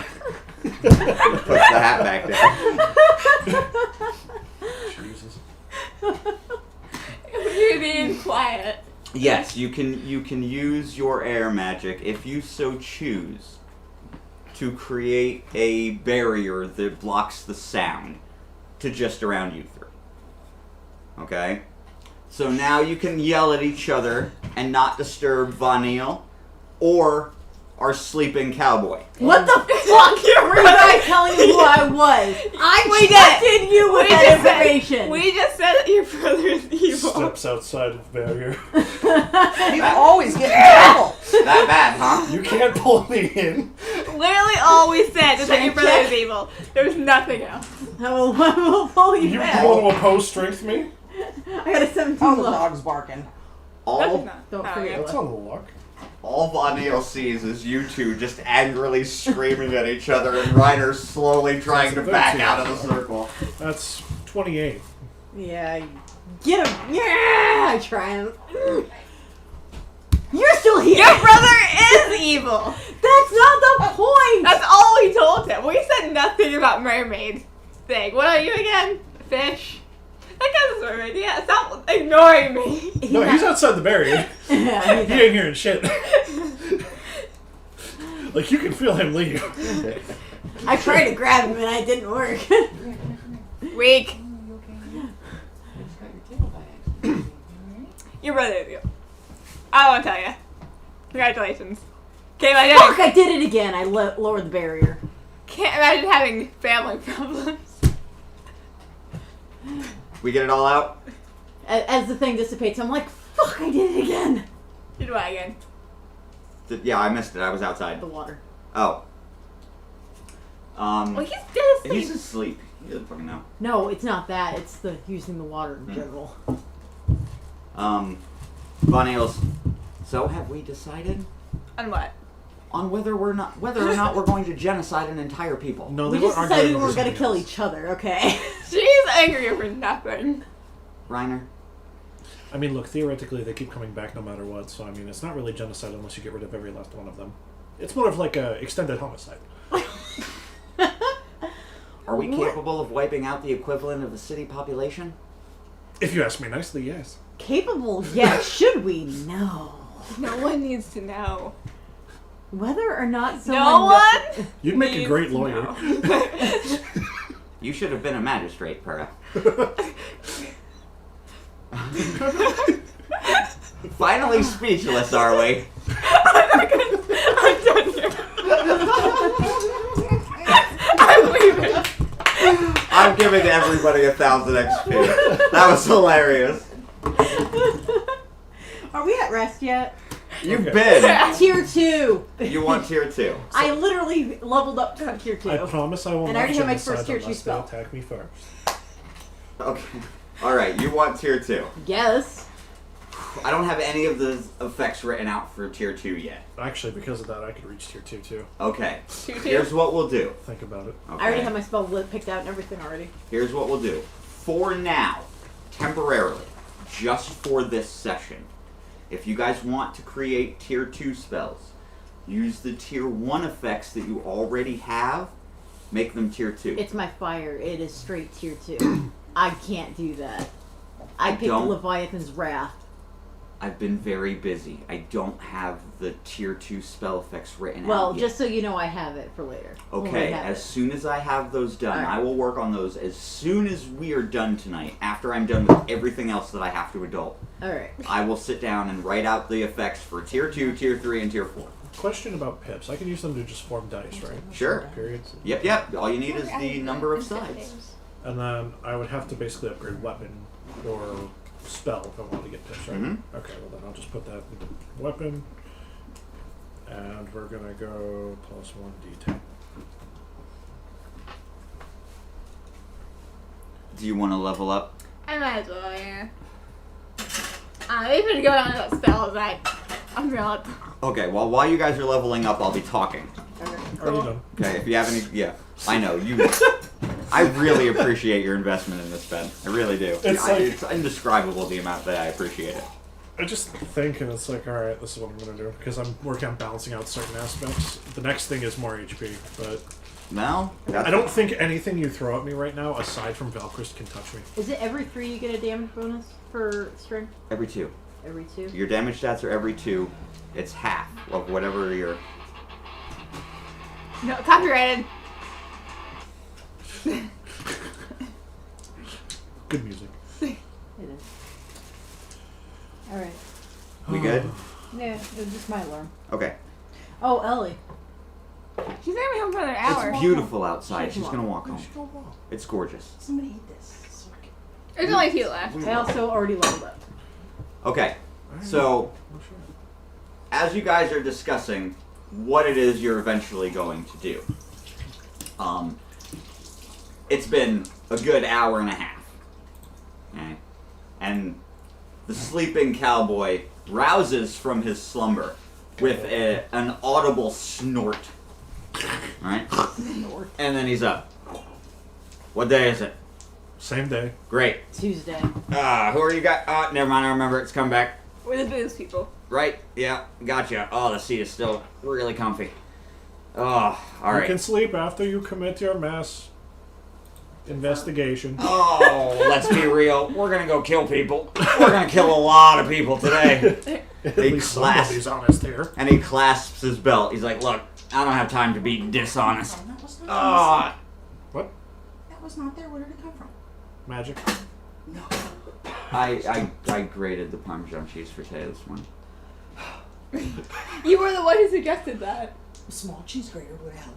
He stands up, making all the sounds that an old man makes, popping and Crackle and pop. right? When you're in core papping, I How did you know what I named my niece? Well, you have 3? Well, there's snap, there's crackle, and there's pop. Oh Yeah. yeah, there you go. Always the neck. Oh yeah. And he just kind That of was straightens up. Oh, I think the mic picked that up. Not even 10. Oh, I am a crunchy boy.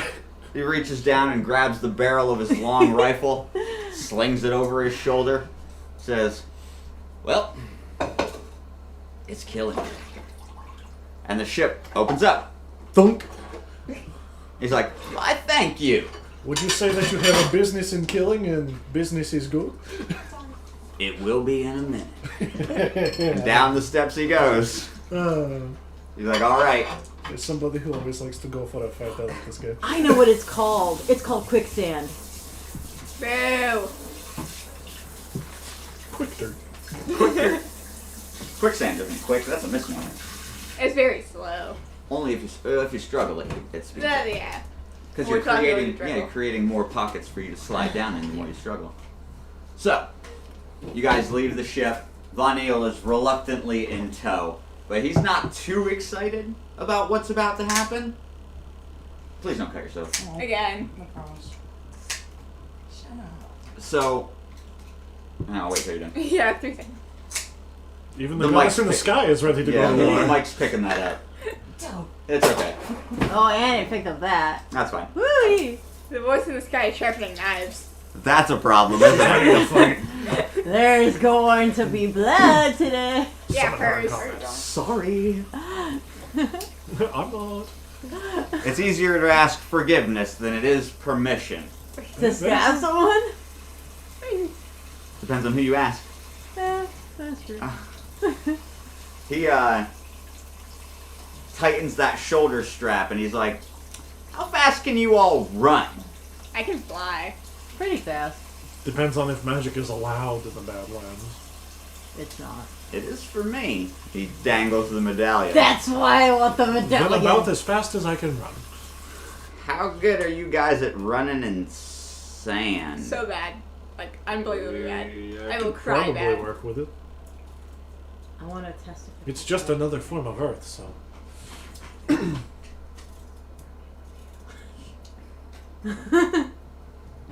So what I'm hearing is I'm basically just picking them up in shoulder pit. Von Eel's fine. He's gonna trot. He's good. Okay. He's got endurance, if nothing else. Well then fine, I guess they both get shoulders. So he's gonna keep pace with our old cowboy, who finally introduces himself as Micah with an H. With an H. I'm not some mineral. Hear me? No offense, Earther, but it's with an H. Again. Can I help you, my friend? He's eating I Gary Lids understand again. you are having fun. Okay, continue. He loves Gary Lids. And he goes, "One more thing. You can't use your magics. Please don't. I cleaned up that mess once in my life, and I really don't want to do it again." So Oh what my God, did we happens if explode? do? Well, it's different for each folk, I hear. I only ever saw it once, but what was left I could fit into a doggy bag. Try not to, yeah? Do you need a doggy bag? So what I'm hearing is no going, haha, boom, I'm going to transform now, boom. Understood. Transform what? Don't Hey, worry don't about worry it. about it. You'll find out later. No one needs to know. Shush. Were there drugs Shut, on that shut, ship too? Let's Yeah, just call it probably. we get the very in tune with our element. Yeah, alright, you're heroes, whatever, you fucking weirdos. Come on. I imagine the first time we transformed. Shit. Well, alright. I'm not gonna spoil that. I don't know. You guys head into the Badlands, and as soon as you cross that barrier, it becomes very apparent why you should not cast magic. It feels like you're reaching into a flaming barrel of thick petroleum. It hurts to even think about reaching for your magic. Don't do anything Because stupid. you know the second you reach for that, it's gonna turn on you. In some form or another, it's not gonna do what you want it to do. Bomb arrows in Death Mountain. Don't do it. It is dangerous. Everything in you screams caution. Which I'm guessing that also translates to awakening. Yes. Like, do You do that, not, you die. Do not reach for magic in the Badlands. You cast, you die. You awaken, you die, even though you drain all your mana. Not only do you die, but chances are, using that much magical power, everyone in a mile radius of you dies. Call me So Flash. here's my question. What happens if we're currently magically charged and we're entering? Yeah. Whatever you did, if you have mana, I have like 50 Nothing. minutes. Okay. nothing. I've got 96. Because you've already absorbed that. That's already part of you, right? Yeah. It can't corrupt what's already you. Oh, but then that brings the question of on guard. What about it? Well, if we're generating mana through on guard, You're not pulling mana to cast. You're storing it inside of you. You are incorruptible. Okay. That is the whole point of you being a hero at this point, okay. right? Miranda made it a point to tell you that you are uncorruptible, I mean, if not, we found out in the book. right? Right. You found out in the book. You were genetically bred through the ages to carry that gene that makes you uncorruptible by the trauma. Okay. Okay, so you can pull mana out and store it, but if you try and put it back out, it will turn on you. Well, time to go some good die. And you're just awash with this feeling of loss. Because now you have no connection to your element. You have no connection to the dragons anymore. It's all just out of reach. So that permeates a sense of loss. So from now until we're done in the Badlands, No magic. all of your rolls will suffer a 25% penalty Oof. at total. Very casually though. Okay? So it's not affecting anything other than the total of your roll before damage reduction. Which means it's 75% damage reduction on a fail. Yes. Oh. I boosted my strength and my dex for this kind of thing because I figured. Yeah, my damage bonus is 14. 'Cause I Okay, know so magic. no magic, 25% penalty on rolls. Here we go. Okay.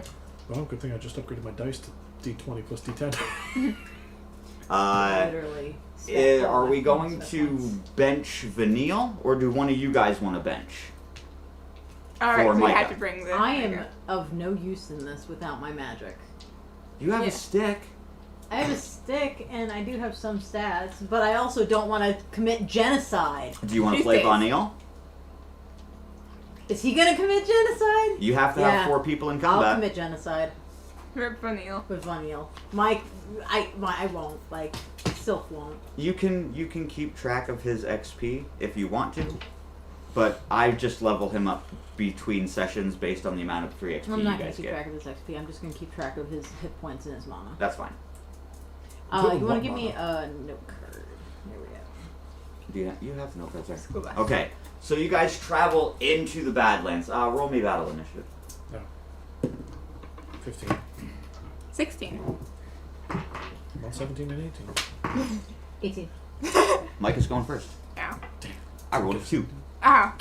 Should have gotten a 17. get this in order. So, Aren't you playing Micah right now? No. no, I am. I just I'm rolling for Micah for this I'm combat. playing big shit stick. As you guys venture into the Badlands, okay, the feeling is not going away. It's not getting any worse, but it's not going away. You travel for an hour, trudging through the sand dunes, crumpled buildings, the remnants of cars, everything just frozen in time and covered in sand. You see train tracks poking out of the sand dunes. Like everything is just in ruin. And the old man, Micah, holding his gun on his shoulder. Oh, it's a beautiful day, isn't it? I love this place. And he swings the gun around, pulls it up and scopes. Bang! And he listens. Coming back, you hear a mournful sound, like a wail almost, but it's not, definitely not human. And he's chink, discharges the shell, rechambers, goddamn worms, flips the thing around, tightens it back up, looks down the dune, come on, jumps and slides all the way down. Well, fuck it. Goes ahead and follows. Roll me DC. 10. You're fine, you're on your feet. It's part Earth. Just 3 no, poor money. plus DC, so 5. 16. Wow, you're fine. He's like, yeah, you're an air kid, alright, good job. Would you roll a 3 or a 5? You're alright. You stumbled a bit on the dismount, but you're fine. Yeah, that's only It yours. was all the alcohol. Yeah, that's probably all the booze. You start approaching what looks to be the ruins of a building. It's square, larger than most of the buildings you've seen in your travels so far. Think bottom of a skyscraper, yeah? About half of a block, a normal city block. What did I just put that on? A pencil. My pencil. The outside is completely covered in dead, dry vines. So like that dark brown, dead vinage growth. Covered the whole front side of it. I'm gonna put my earphones in. I'm gonna do the harassment video while you guys are doing this since I'm out of combat anyway. You can just keep one in. That means I'm playing. Okay.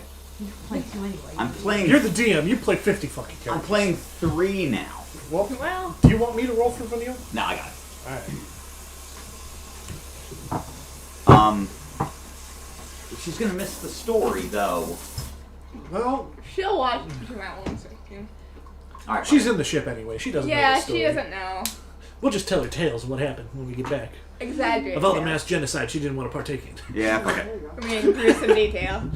In gruesome detail. Yeah, you know, just We'll casually sound like Hitler. We'll spare none. None. Let's make it good. Oh god, I just realized with fire and earth magic I could theoretically make a gas chamber. Oh, you could. That's fucked. Yeah, it I'm kind not of gonna is. do that. Nah. Well, you could make a sulfur bomb. Yeah. Mustard gas. God. Oh, could. All right, moving on. We're war too crimes. many war crimes. Let's commit war crimes. God. And no, I'm not missing the story. I'm just grabbing my headphones because they're upstairs. We're committing war I crimes. Don't heard. worry about it. I heard most of it. Micah leads you to the entrance of this building, and he stops and lifts up a hand for everybody to stop. He turns around and he's quiet. He leans in close to everyone. They're here, downstairs. Last time I was down there, the chamber that they have built is massive in the entrance. That's probably our best spot to confront them. I'm gonna get a high position and snipe anything that comes through. I need you guys to clear the room. I mean, that's easy enough. And we can do that. Okay. No magic. No magic. Pulls up giant axe. Do I need it? Von Neal's like, I have a book, and it's metal. It's like, go for the head. Hands the revolver. That's not a bad idea. He flips the duster out and pulls out that big handgun, and he looks at it, and he's almost regretful. He's like, I'll see you soon. Maybe. And he flips it around and extends his hand to Von Neal. And Von Neal reaches out and takes it, and he goes, I don't know how to use this. And Micah goes, it's point and click. It's really not that hard. Just make sure you hang on with both hands. Yeah, a lot of recoil. And he's like, and Von Neal immediately pulls up his other hand and white knuckle grips the handle of the gun in both hands, and he keeps his finger way away from the trigger. Oh, he knows proper gun safety. And he's like, so all I have to do is point that end, and he points the gun at Micah. And Micah's like, yes! And ducks. And then pull the trigger. Never mind, he doesn't know gun safety. Rule number 1, never point it at people. Rule number 2, don't pull the trigger. Unless you mean to kill. He's like, oh, and he like lifts the barrel up and points it into the sky. Got it. Micah stands up and he's like, all right, I do not want to get shot with that thing. Treat it like a baby. I know what it does. It's not going to be good. Okay, I hope you all got strong stomachs. And he pulls the rifle around and uncorks the chamber and looks down, makes sure there's one in there, reloads it. Yep, alright, let's go. And he slides the door open with his foot. And before this is the scent of Von Neal's interest in and love of new guns. Gun out first. And in he goes. And Von Neal's right behind him. Yeah. Got the gun down. Sneaky. Sneaky. Meanwhile, giant armored man and small child. The inside, ruined much the same as the outside. There's no growth inside, but there is a deep layer of sand. But you can clearly see where Micah had cleared the entrance down into what would be the basement of this skyscraper, which has since been dug out into a hideout for the Gadai. And as you go down the stairs, in fact, it does open up into a massive chamber. It's about 50 feet in length and deep. You can see the bottom, but it's deep. 30, 40 feet, and the stairs go all the way down. And they follow a curve until they get to the bottom.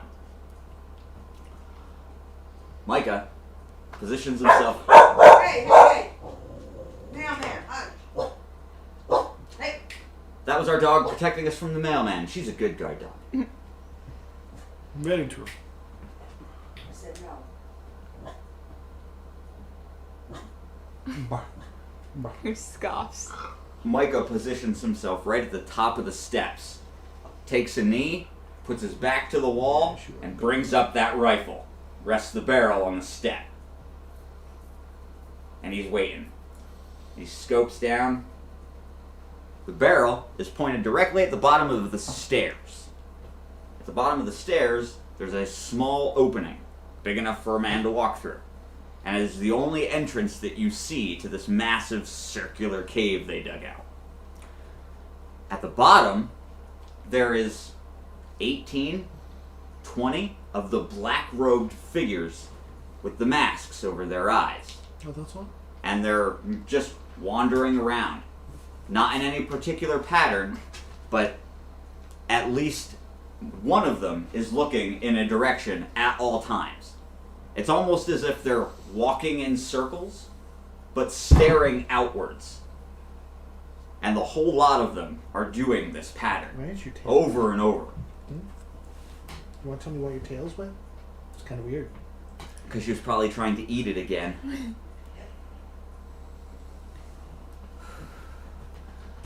Oh. No. The animal difficulties. Yes, we're experiencing animal difficulties right now. Several of them, Sorry, actually. I'm paying attention. We're good. I swear. True. Michael pulls his eye from the scope. Pepper, down. Val Continue difficulties. She's a good girl. Time to calm down, baby. You need to go outside. You want to go out? Yeah. Come on, let's go. Come on. So happy. That means something to her.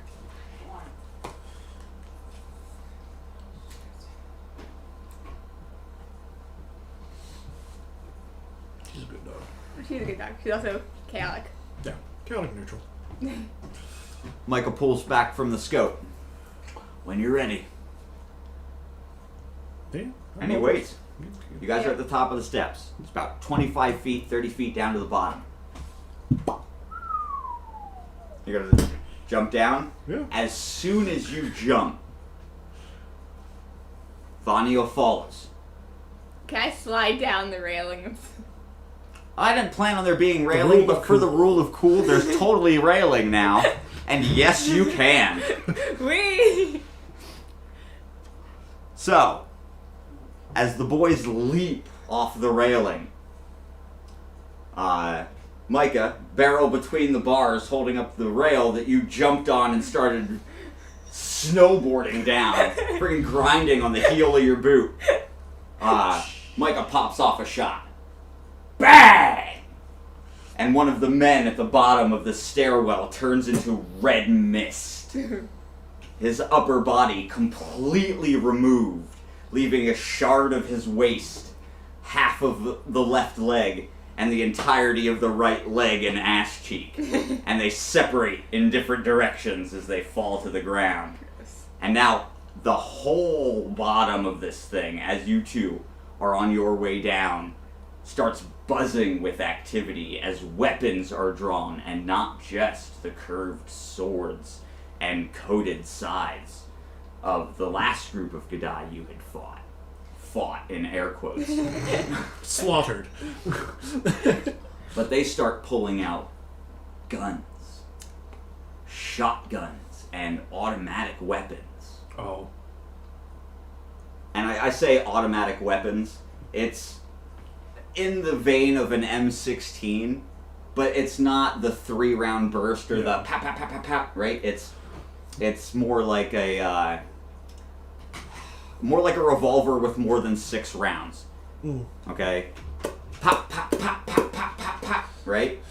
Call back. They have guns! You better kill them!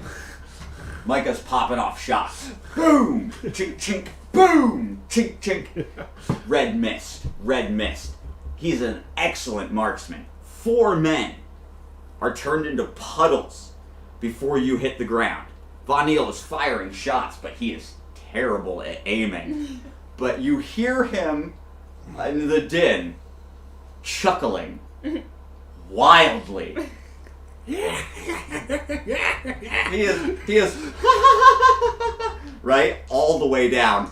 Bang! Bang! He is having a blast. But he's missing entirely. Oh, funny this. Yeah. He's not hitting a damn thing. It's the spirit of it. Oh, God. But he's having a great time. He's found his new favorite toys. What are you doing? Alright. Well, other than still sliding down. You can get all the way down to the bottom if you want. Okay, well, sliding down the bottom, I want to like kick off the bottom of it so I can like Start bonking heads. yeah. What are you doing? He's just going in. Big old axe slam. Yeah. He's just ready. He's going in, charging, fucking. He's ready for combat. Ooh, all right. We rolled initiative, right? No. Nope. Roll initiative. On your way down. Oh, wait, in the beginning 13. we did. Oh yeah. Did I write that down? It was I got 16. 15, 16, 18, and Micah rolled a 2. Wow, I'm supposed to remember. No, wasn't that for? No, she rolled for Oh, Vanya. right, yeah. So it was Micah.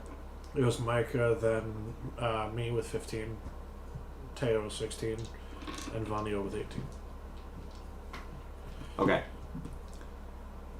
You think we gotta remember that because it just happened. Well, I got it down now. You're welcome. So,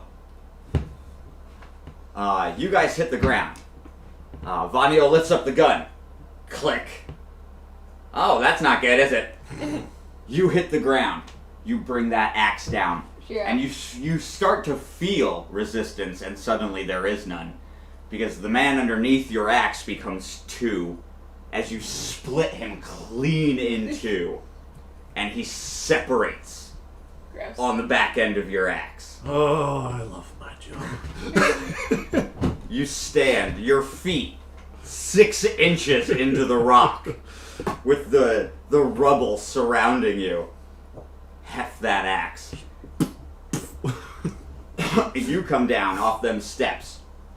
You kick off, and air kid nature, you want to stay airborne, so you're kicking heads across the arena as you leap. And once you start losing momentum, the nunchucks are out. And once you settle, after spinning like a top, once you settle, you're in line with Von Eel and Reiner. And 9 of the men are either dead or on the ground with broken legs. There is 9 left. That's okay. I'm going to take care of 5 of them. Micah's first. Oh, yeah, once it gets my turn, I'll take care of 5. You hear, got one, bang! And the man closest to you explodes into mist. Now I have fly everywhere. No, away from you. Oh, okay, cool. He becomes a shadow on the wall, outlined in blood, and drops. Noise of disgust from the voice of this guy. You're up. Oh, they're not going? No, they're not on the initiative yet. Oh. Okay. So I'm going to do a heavy attack. Which I know for a fact I've got the mana for, which thankfully isn't me using magic. It's certainly not. You just need it to do the attack. Yep. So he's going for 5 targets, of course. Mm-hmm. The way that I'm going to have him do this, and dear God, please let me roll well for this. Well, let me roll first. Yeah, roll first. That's a natural 20 with a 16 plus 7. Oh, that's a crit. How many men are you killing again? 5? 5. Oh, make it cool, dude. Oh, I already had an idea for it. Let's hear it. That's 5 dead. 1 attack. Maybe. Oh, I haven't. So that's 23. 36. Is that 2, doubled? 72. You just killed 5 men. So he's gonna kind of like look around and see kind of where everybody's spaced out.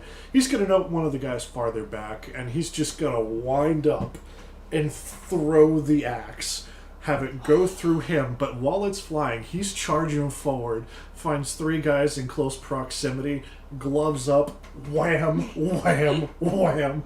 Axe rebounds back from the ricochet hitting something on the far back, and he just jumps up and boom on the last one. Oh, I love that. You split that last guy clean in 2. And you hit the ground, and the 4 remaining men turn. And all of them are nothing but pupil. And then the black robe and face covering. It's just all eye. It's like cartoons. It's like, you. oh, shit. And everybody's focused on him. Cool. Oh Is my it God. 0 or 10? Yeah. Yeah, that's Okay. a crit. So, and then my luck is And- 18. That's a crit. And my damage bonus is 14. So that's 24 24. minus the 10% on defense. Oh, I didn't take away my 25% damage. Not like it mattered. It didn't matter. Oh, okay. They only had 50 HP, so even if they did survive, they were gonna wish they didn't. Fair. And it would probably be the 3 that you knuckled, right? Yeah. So, massive brain injuries. They're as good as dead. Alright, so with my 24 damage, I'm going to go to whichever one's nearest to focus on somebody else and just kind of bash in the back of the neck. In the neck? Yeah. Crack the freaking You- yeesh. You stealthily, Stealthily. you're 2 steps up and then chop with the butt of those nunchucks right into the base of the neck. right here where the spine Ow. extends out of your body, Yeah, that bump. and you hear the crunch. Are you guys Ow. okay if I shut this off? I'm kind of starting to sweat. Yeah. You hear the crunch, and the man, his head convulses. Oh. It'll turn off, yeah. Okay. It takes Yeah, a a minute. second, yeah. He's the top of his head, from the top of his head down to where you connected, shivers. The rest of his body is motionless, and when you pull those nunchucks back, he just kind of crumples to the ground, not laying down, like onto his knees. Who's next? Vonnie, right? We're gonna Yeah. have to go to break. Mom needs to do something after. All right, it'll be just a few minutes. Let me finish this up, and Alright. then we'll hit break. All right. Vaniel has his book. He's dropped the gun, Oh, right? sacrilege. And as it hits the ground, you hear Micah, "No!" Vaniel has that book out, and the dude that you hit, he, what's my damage die now? A D10, right? Yeah. That's not a D10, you dumbass. That is. It's Maddie. Tell you, what is that? I can't see. 2. That's a crit. Doesn't fucking matter. That's 9, 18. You did 24 minus 3 is 21. 15 and 21. That's not 36. quite 50. Vaniel wheels that book around. And the man that you just dropped, he takes 2 steps and swings. And that metal, the full length of the book, smashes into the side of his head and slams him to the ground. And he whips that book around and lets go of the one end, and it slashes around him. Clicks closed. Book at his hip. That was satisfying. And now it's their turn. The one that you've been assaulting is currently on the ground. We're going to call him stunned. There's 2 on their feet. And we're going to come back in a few minutes with their turn. But we're going to take a quick break. We'll be back. I invite them to try.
And we're back.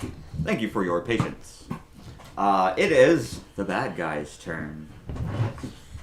There's 2 men who are still functional after your onslaught, and both of them are armed with firearms. One of them has a short-barreled shotgun, much akin to the judge's gun that Kylene's character Sylph fought during the tournament. But this one's actually real.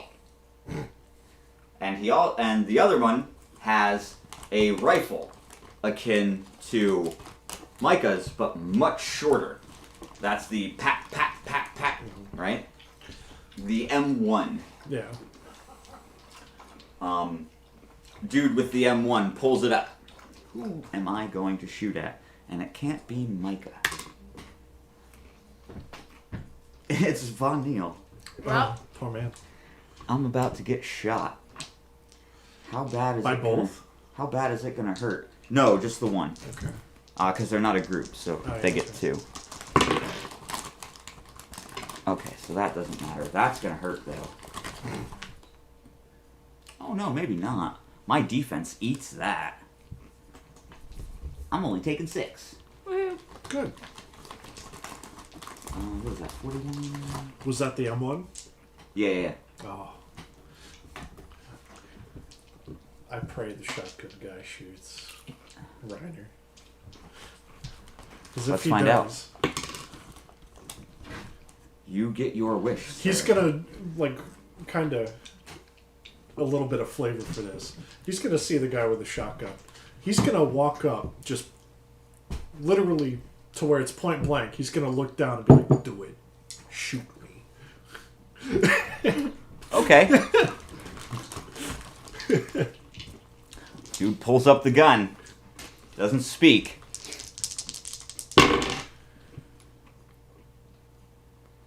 You don't matter. 16. Nothing. Alright, dude pulls up the gun.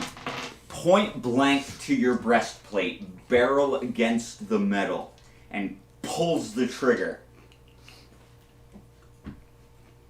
Ping! The barrel of the gun flowers as the buckshot rebounds off of your breastplate and peppers the man with holes. And the look of surprise on his face lasts just minutes, seconds, before they glaze over and he falls to the ground. That was the worst thing he could have done. And, you know, rule of cool and all. Oh, yeah. Micah, one left. Yeah. Chink, chink. Bang! Red mist. No other men have joined the fight. The battle is over. It's quiet. Too. Very quiet. It's a trap.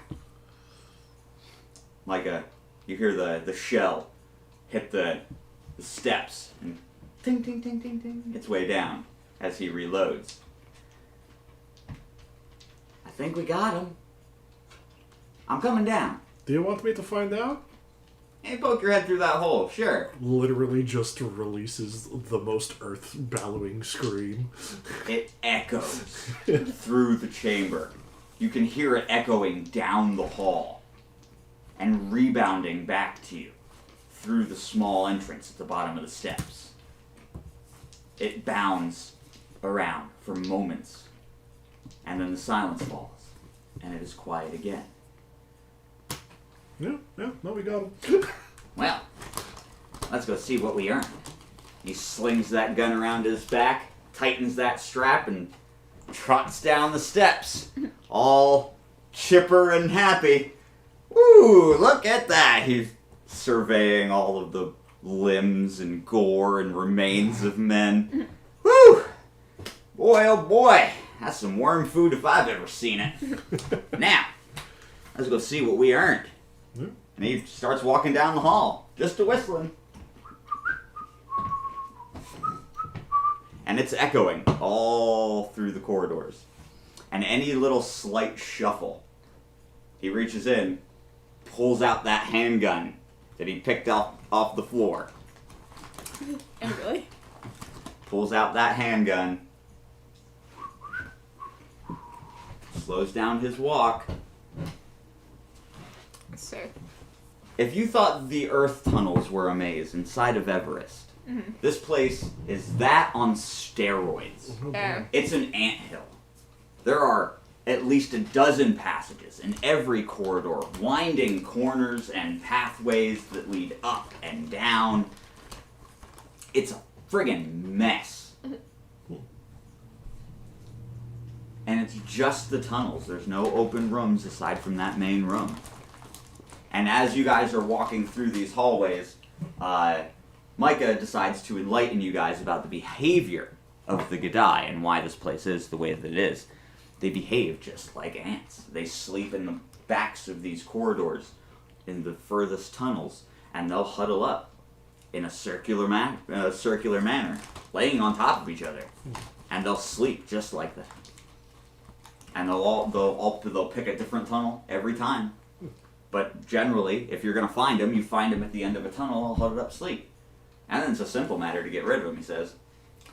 It doesn't sound very nice, but it works. Yeah, consider me surprised though that they didn't wake any more up. Well, the thing about them, they don't exactly sleep. And he keeps walking.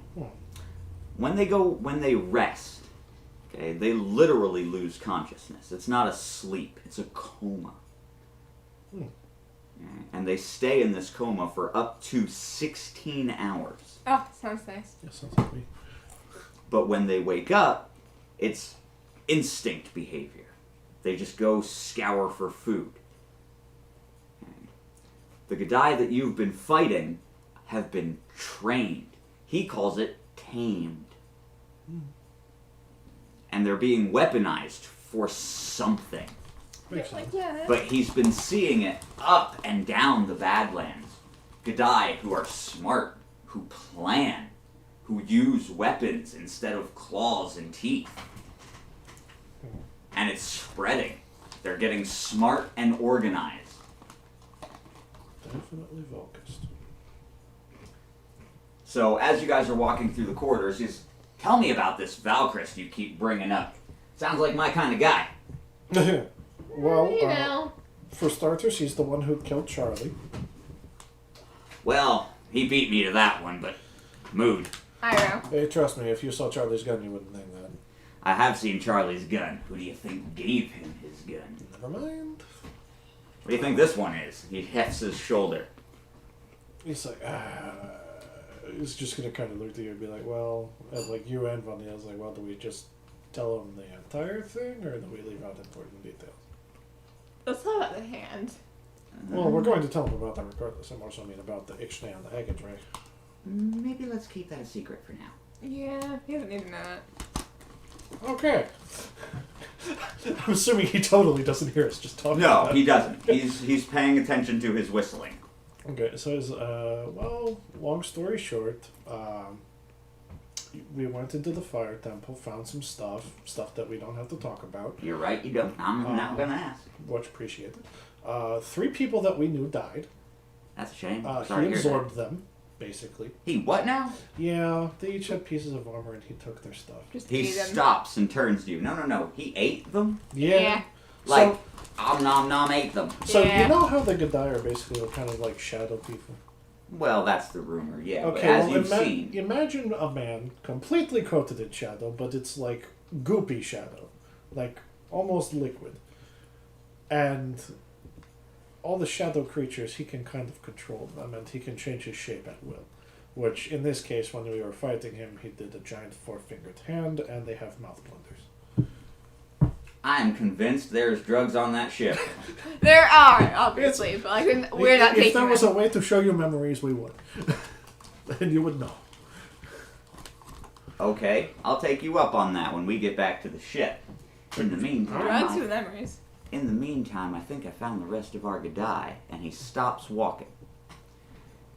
Reaches under the duster, around his back, pulls out a small canteen.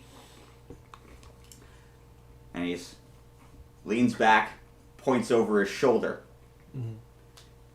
Peering around, you see exactly as he described, a pile of bodies, about 4 feet high, stacked in a circular pyramid until the person on top is on top. There's 50, 60 of them crammed into the bottom of this hole, That's crazy. all of them breathing extremely softly. I don't suppose you have any boom boom.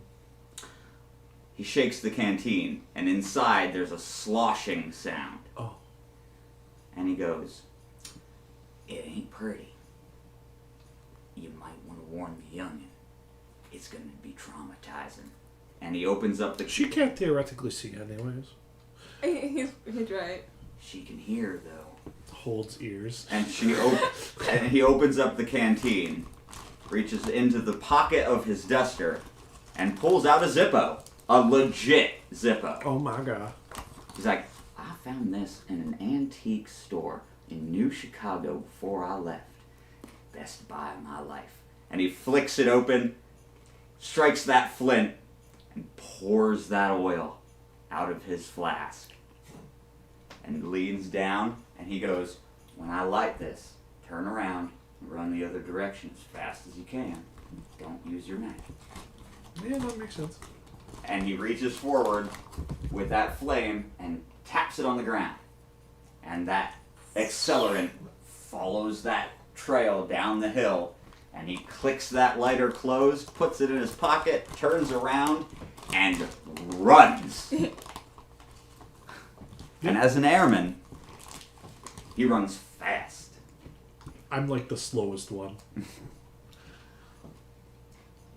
When it reaches the pile of Gadai, the wailing that starts is akin to the sound that you heard when you bore a hole through the wall in the temple. That unearthly, multifaceted scream. But it's just multiple people on top of each other screaming on fire. Yeah. And I really don't want to describe how burning flesh smells, but if you've ever burnt a piece of smoked sweet bacon, kind of that, Delicious. but rotten. It's not good. It's not a good smell. I know. You Ow. okay? Yeah. We're just making noise today. I kicked it. I keep thinking it's there. And you guys can safely make it out of the hole, okay? But on the way out, you guys reach the main room again, the site of the gore still present, but little holes now start appearing in the walls. The sandworms are coming to eat. And Micah cautions that you guys get above grounds before the bigger ones start showing up. Because that's a thing that he doesn't want to deal with today. So up the steps you trot, and he explains that the only way that, the reason that they do this, the reason that they burn Gadai in their holes, okay, if those were to wake up, okay, all the others in the hive would wake up. Like that. But by lighting one of the groups on fire, for some reason, when the Gadai are in that unconscious state, they're all connected in the same hive. So you burn one group while they're still in that coma, all of the others die with them. But just in that particular area, just in that small hive.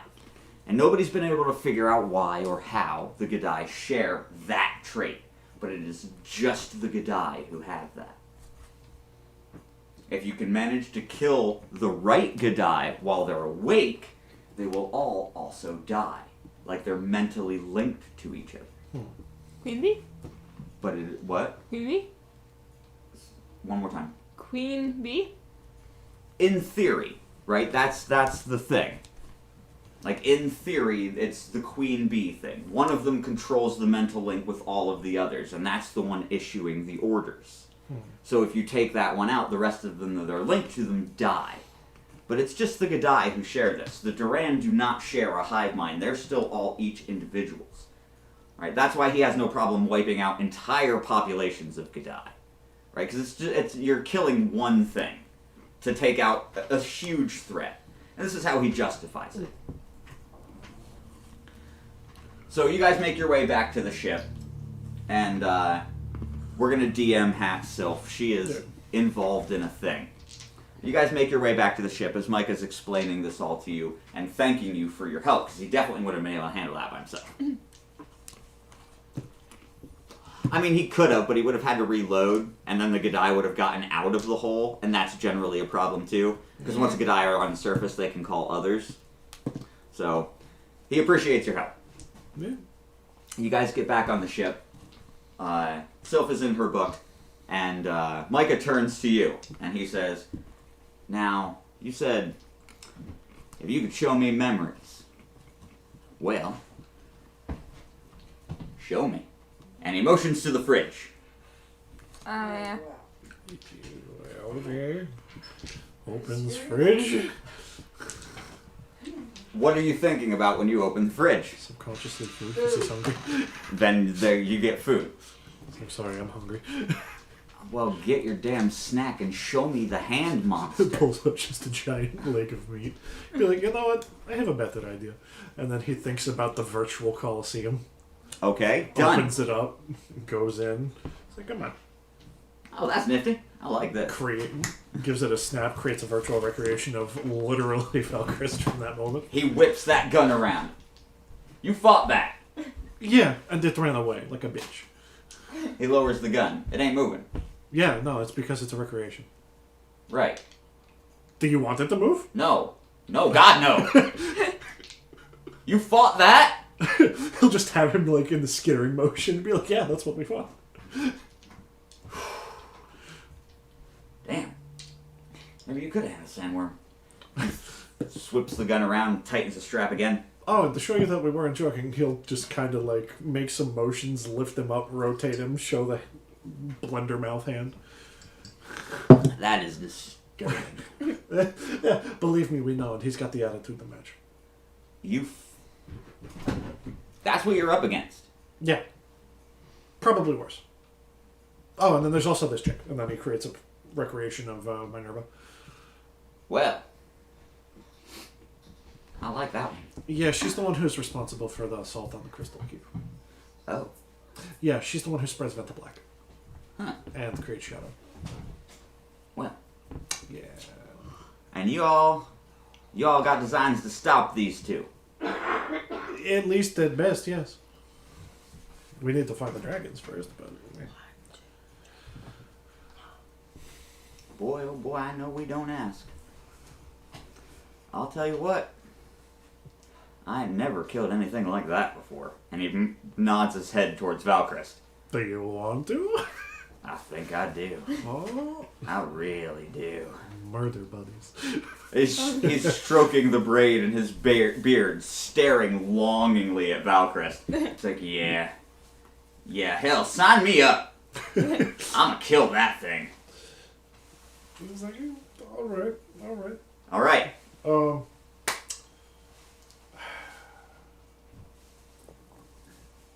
He's gonna kind of go against the party a little bit.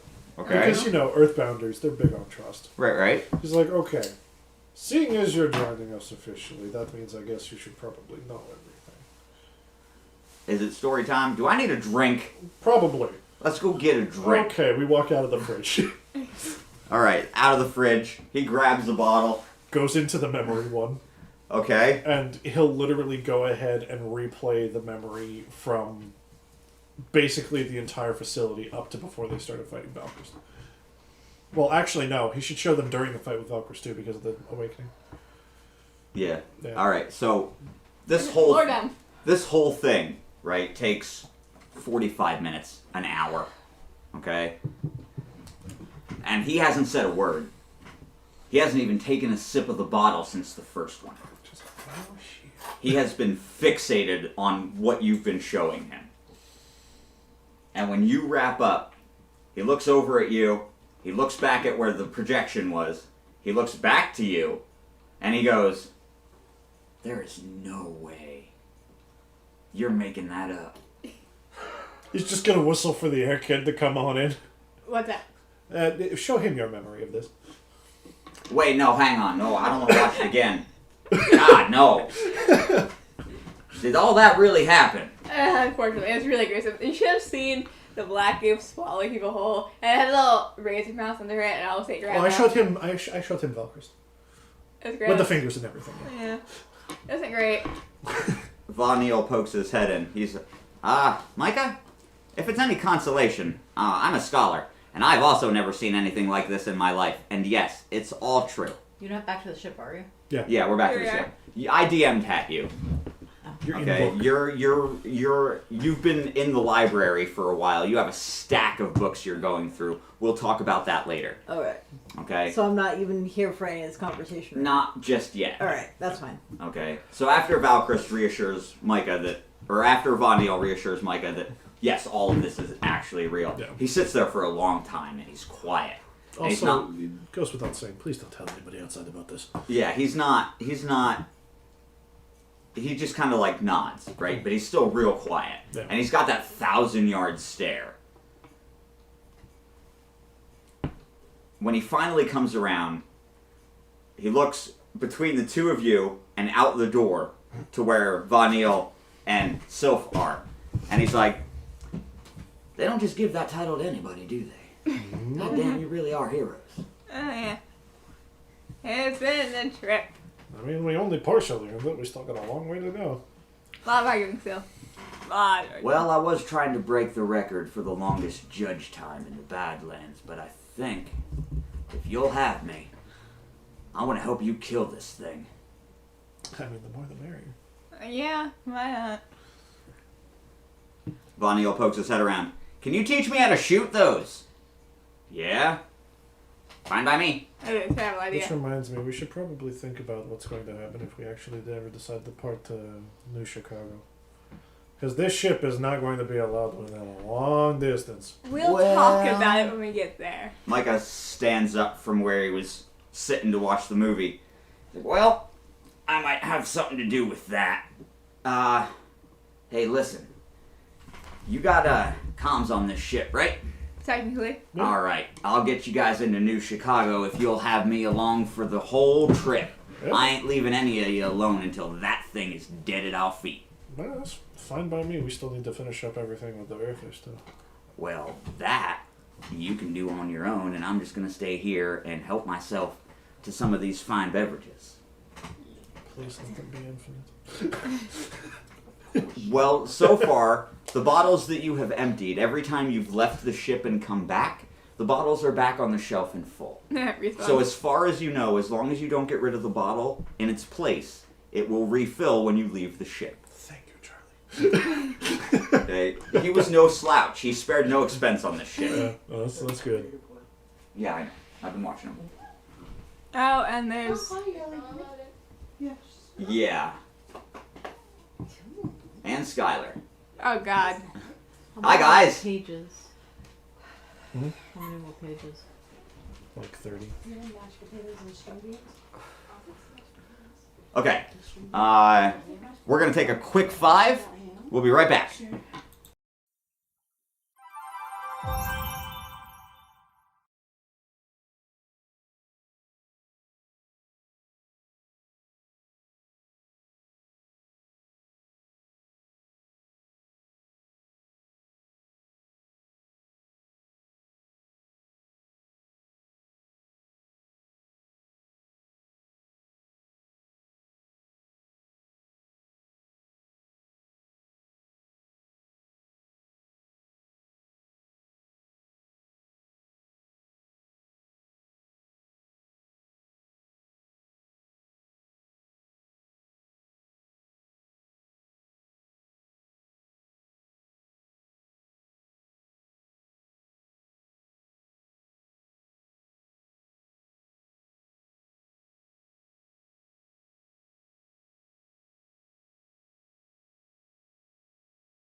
Good morning, Vietnam. And we're back.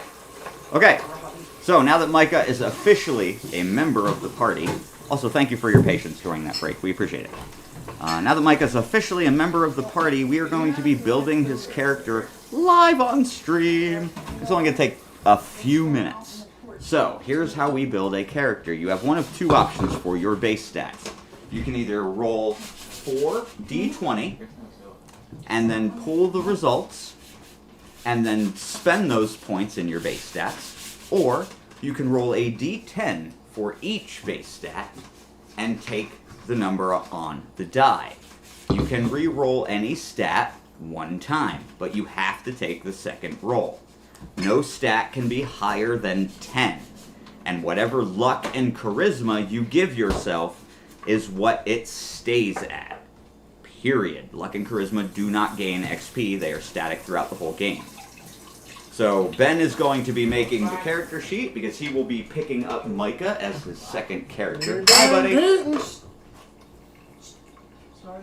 You're okay. And I'm just going to be explaining how this is done. You can keep rolling, doing your thing.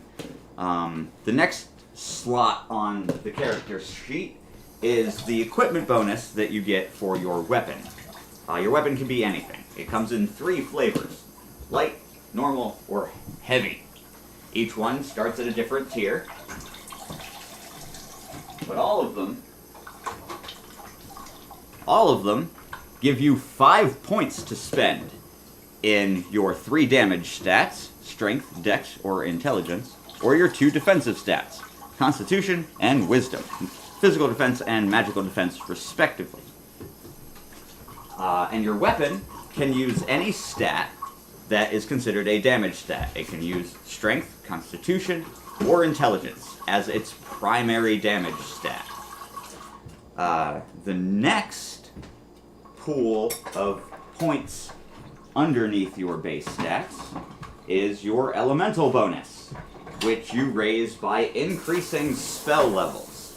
And every race starts with an elemental bonus. And since our new cowboy friend is a member of the Wind Tribe, his elemental bonus is thus: strength +1, intelligence +3,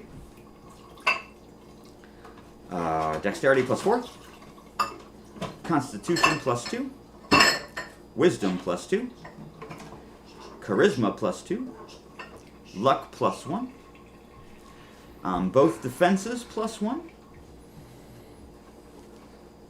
dodge +3. And that is the elemental bonus for the Windfolk. That can be raised by, like I said, leveling spells. The last line of the character bonuses that we have right now is the level of your stat. For every 100 experience points that you accumulate in a said stat, it goes up by 1 level, therefore increasing the bottom line, your total. Your damage bonus for your 3 damage stats are based on your total of all of the above mentioned added together, cut in half. So, if Micah here has, let's say, 15 dexterity with You're his close. gun, okay, that's a pretty good estimate for a winder. He's 14 right now. Okay, so if on his weapon you give him just +1 dex, and he has 15, okay, that would give you a damage bonus for that weapon of +7, because you round down for your bonuses. At 16, it would become +8, and so on. And that bonus is standard for all of the damage that you do with that stat. It's added onto your dice roll at the end. And what's that for? Taya did that before she went upstairs.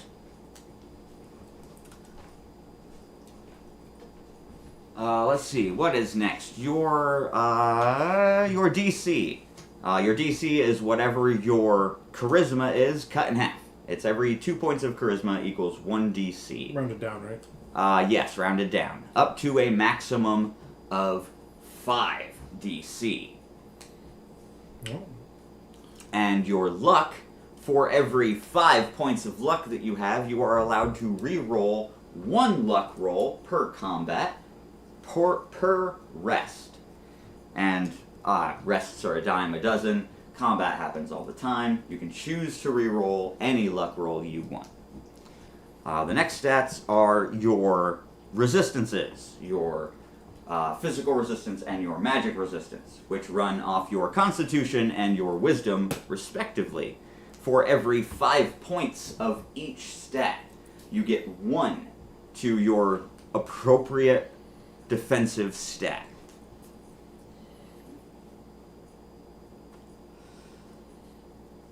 Next up is the weapon type, which, like I said, comes in 3 flavors: light, standard, or heavy. Light weapons start with a D6, standard weapons start with a D8, heavy weapons start with a D12, D10. It's a hard choice. Because he's got the rifle and the revolver. Yep. The revolver's light. The revolver's light. The gun is heavy. Yeah. So, heavy. Damage die, 1d12. 10. Oh, sorry, 10. Okay, and with weapon, like I said, you get to pick any of the 5 levelable stats: strength, dex, and con, or wisdom. And you get 5 points to spend when you create your weapon to distribute among those 5 stats. And this is where you can start building your character to specifics. The same with the armor. Armor comes in 3 flavors: cloth armor or light armor, adventurer armor or medium armor, or plate armor or heavy armor. The difference with armor is the heavier it gets, the more penalties you incur for wearing it, but the more bonuses you get to spend balancing that out. Heavy armor gives you the highest bonus with 12 positive points to spend. However, it comes with the heaviest cost at a -5, which you must distribute between your 2 defenses, your dodge rate, or any 5 of your levelable stats for both point totals. And then you add that under your equip line, and then you total your stats, and then you get your damage bonuses for your 3 primary damage weapons. Okay, I think he's going to go medium. Medium armor? Yeah, the duster, the bulletproof vest. That's medium. So that gives me how many points? Medium armor gives you 10? Hang on, let me check the handy dandy rulebook. Because I wrote it down. 10. Where did I write it down, though? I know I did.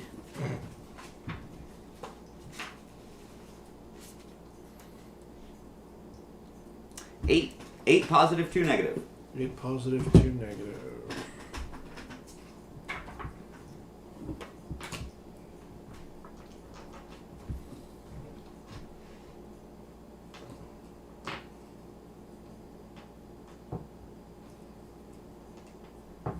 Oh.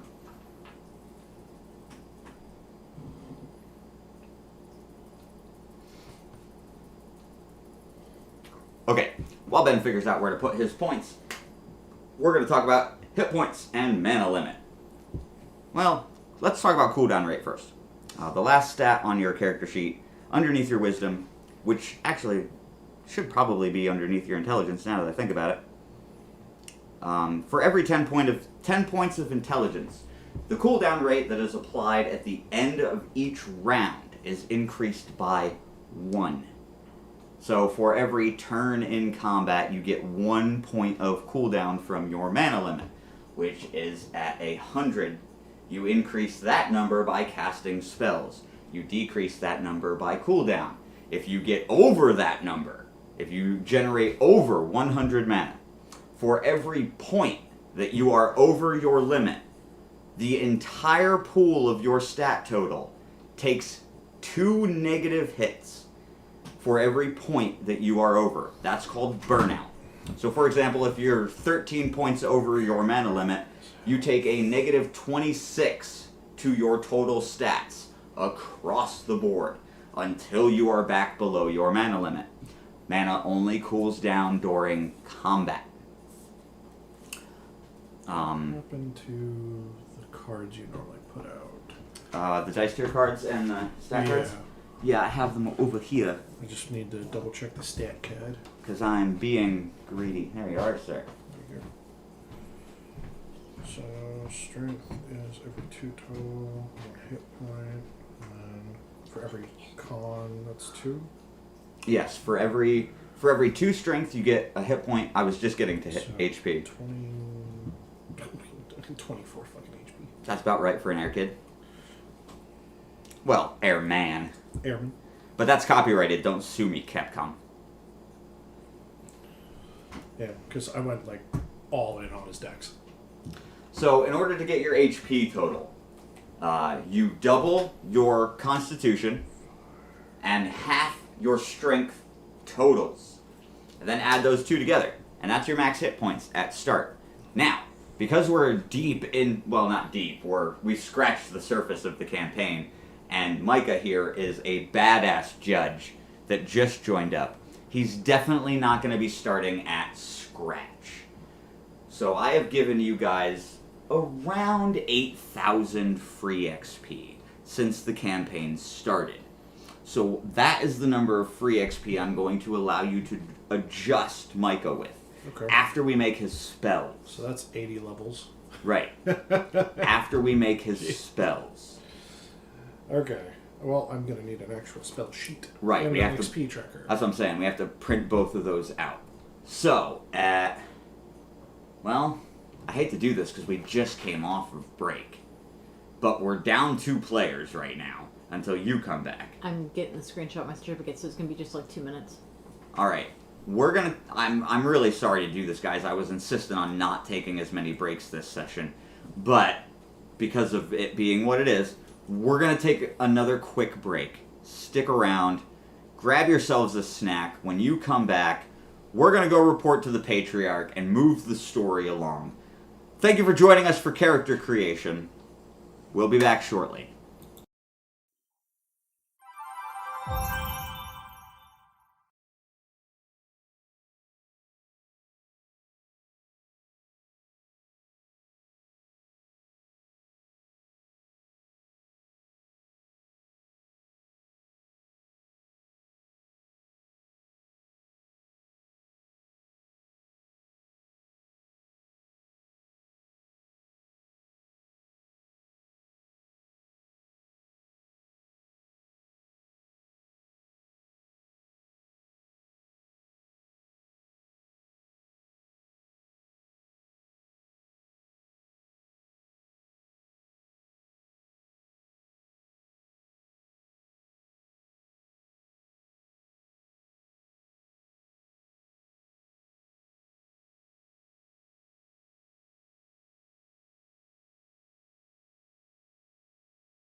flashing at me. Do I push it again? Wait, Give it's it a solid minute. now. Give it a minute. All right, is it back on? It's solid now, yeah. All right, then I'll do restart. But the display is still. Oh, now it's flashing again. Is it printing now? I can see why these are burners. These are No. sold as shit. Yeah, it's. I got the cheapest. We got the cheapest one. Like, Yeah. what am I trying to do? Oh yeah, I was trying to get Sylphane's character sheet printed again.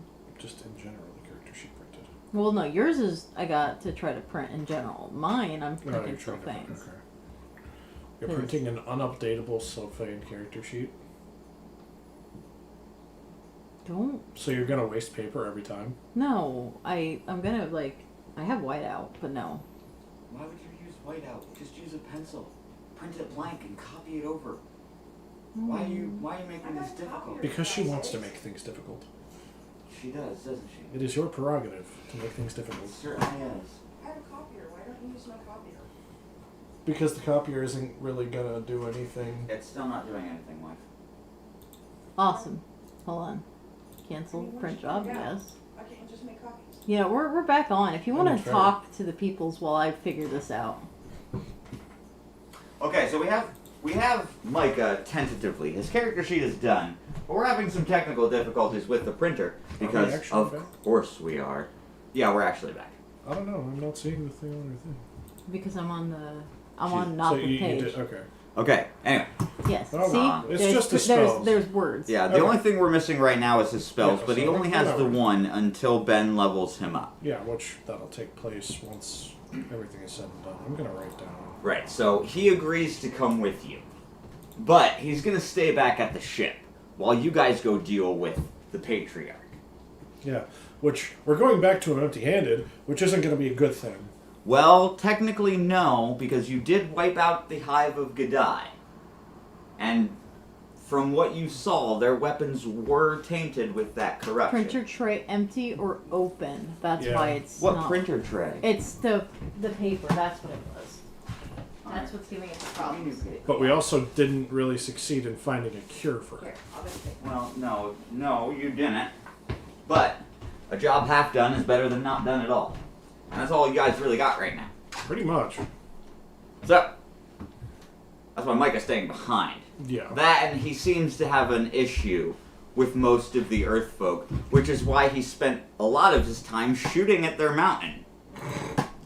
He wasn't really aiming at anything but the mountain. And yet he somehow tolerates me. Well, you're different. You've proven yourself to him already. Not only with your display when you first met, but with your displays since then. Yeah, no, you know, it's just casual mass murder. Right, and you took it in stride. And he's okay with that. He respects that. Right? We just killed more than a dozen folk, but not a dozen between any one of us. Yeah. Right? So we're still in single digits today. Right? No harm, no foul. Everybody's Oh, no, fine. today I'm technically not in single digits. Technically I'm at 14. He respects you more now. Getting double digits in a day is something a judge strives for. Well, I can't really beat him because he just burned 60 at once. Plus, all the other piles, that technically totals up in the hundreds. Which is why any day you get double digits is a good day to be a judge. Well, he got triple digits, so it's a damn good day. So, hey, you gotta have... Not everyone can be a winner, but the ones that are go big. He's gonna stay back at the ship. Von Eel is gonna stay with him. Just to make sure. He doesn't want the judge to steal the ship. Yeah. And the air kid's gonna stay behind to keep Von Eel company. Because I have to DM her. She needed to take a break. Yeah, I mean, he's fine going back on his own if he wants So, no, it's you and the girl. What did we were gonna talk about? Oh, what you learned in the books, but we've been busy with the technical stuff. We didn't have time during the break. Yeah, Um, because that might determine what happens next anyway. Because I don't know anything that they did because I was checked out. to. We committed murder! Murder.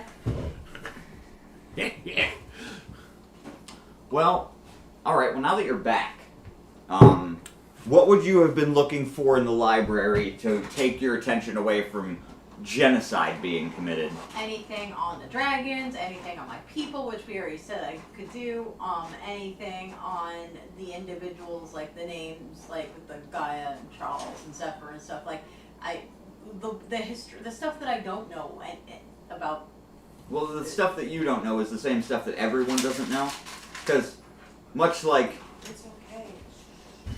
much like the avatars that were consumed by Valkyries, you've been walking the earth for the last 200 years.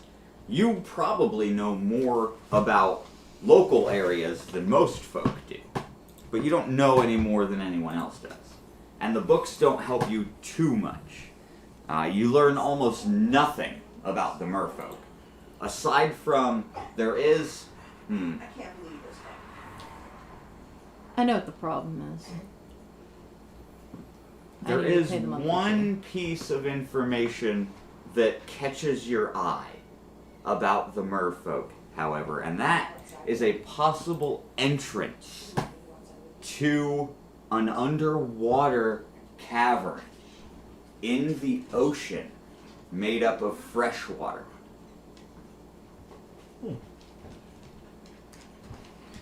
And there's a almost scrubbed out completely ink blot on the page that describes where it is. The only letters that you can make out is the word miss. What? You need to go out? Do you want to go outside? Alright, come on. Okay, I was getting my shoes on. Go ahead. I'm just gonna let her out. Okay. I know. Go ahead, go get it. Oh, go get that squirrel! That's right where she went to. Right to the tree. She wants that squirrel something terrible. The printer is not connected to the internet. We had the same issue last time. We sure did. We'll fix it later. It's Yeah. okay. Not now. Yeah, we'll fix it later. That's it. Just the word miss. That's the only clue that you have. And that it's freshwater. It's a freshwater passage to the ocean that leads to a freshwater chasm in the ocean. Okay. And the word miss. That's what you found out as far as the merfolk goes. As far as the dragons go, you don't learn anything you didn't already know. The dragons have been here for a very long time, since the balance first came to the planet. The dragons have been here. And they have been watching over the gate and guiding humanity towards the evolutionary goal of you. You've learned nothing that you didn't already know. Okay. Why is it all of a sudden so cold? Because I had the heaters off and I opened a window and it's not cold, it's comfortable. It's like 65 degrees outside. I'm starting to think you're a lizard. She is. I am. I'm from Arizona. Oh, God. You've been in Pennsylvania for how long? Over a decade. 2013. It's been a decade. You should be used to this shit by now. Thank you very much. Oh, Jesus! Agreed. I said that 5 years You're a ago. fucking literal lizard person. My God. So You're the related two- to Bezos? No. I'm Mark related to Zuckerberg. Bahamut. Yeah, Zuckerberg. Mark Zuckerberg. Bahamut! And chocolate. No, that's the two dairy. Of you, the two of you stroll around the mountain. Takes you a couple of hours. You catch each other up on what happened. You leave out some of the gorier details, but you do say you handled the Gadai problem. I really want this. We shit. learned that if you kill one, you kill hundreds. Depending. Really now? Yeah. Oh, sorry. Yes. We did. Forgot to do the character voice. There you go. There you go. There we go. So, it's late afternoon by this point. You arrive just after the dinner bell rang, so everybody's in the growth room. They're all doing their thing. You head inside. The diplomatic man is waiting for you at the entrance. The well-dressed clipboard. It's gonna be like, nah. Dinner first. Ah, You know the rules. We follow our customs. Without a word, he turns and escorts you into the growth room. That's our dog barking. And we will be back without actually pausing it. The dinner is set. You do not fuck with Arthur and his food, especially at scheduled timing. Shut up. Work, work, work, work, work, work, work, work.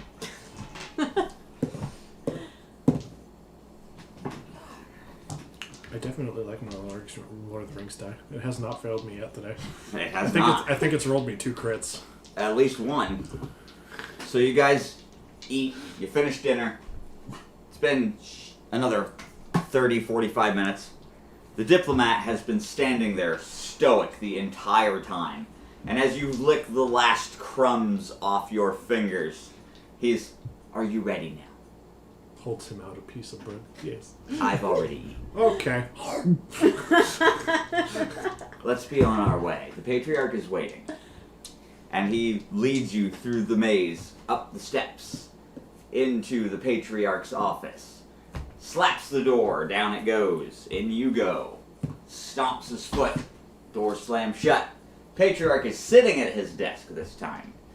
He's got his hands folded on top of the desk, and he's staring expectantly, with an unreadable expression on his face. If you're mad that I ate, I'm sorry. It was food time. Perfectly understandable. I just finished myself. I assume you have good news for me. 50-50. So, the 50 that's bad is that we didn't really find anything to cure the issue. Well, The good news is we took out a hive. Sorry. Was this hive related? To the Gadai, yes. Yes. Because they've got weapons that are now coated with that inky black bullshit. And they're getting bold coming into our land. And they have firearms. I'm sorry, what? Yeah, they have guns. Wait, what? Oh, yeah, they have guns. This is a problem. The cure was no longer necessary. Your friend here killed our curees. Or What the fuck? Or rather, let's place the blame where it lies. This man named Valchrist. I told you about Valkyris. We already knew it was him. You were the one who was being a bitch and didn't want to come with us. Okay, the Gadai are armed with firearms. I specifically leave Micah out of the conversation. Not a bad move. Well, I noticed half of you are missing. Oh, they're up in the ship. Did you suffer any wounds, losses? No. Wonderful. Truly heroes.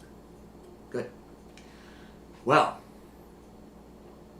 we'll call that a mitigated success. Oh, we also learned something new just in case. I don't know how much use it'll be.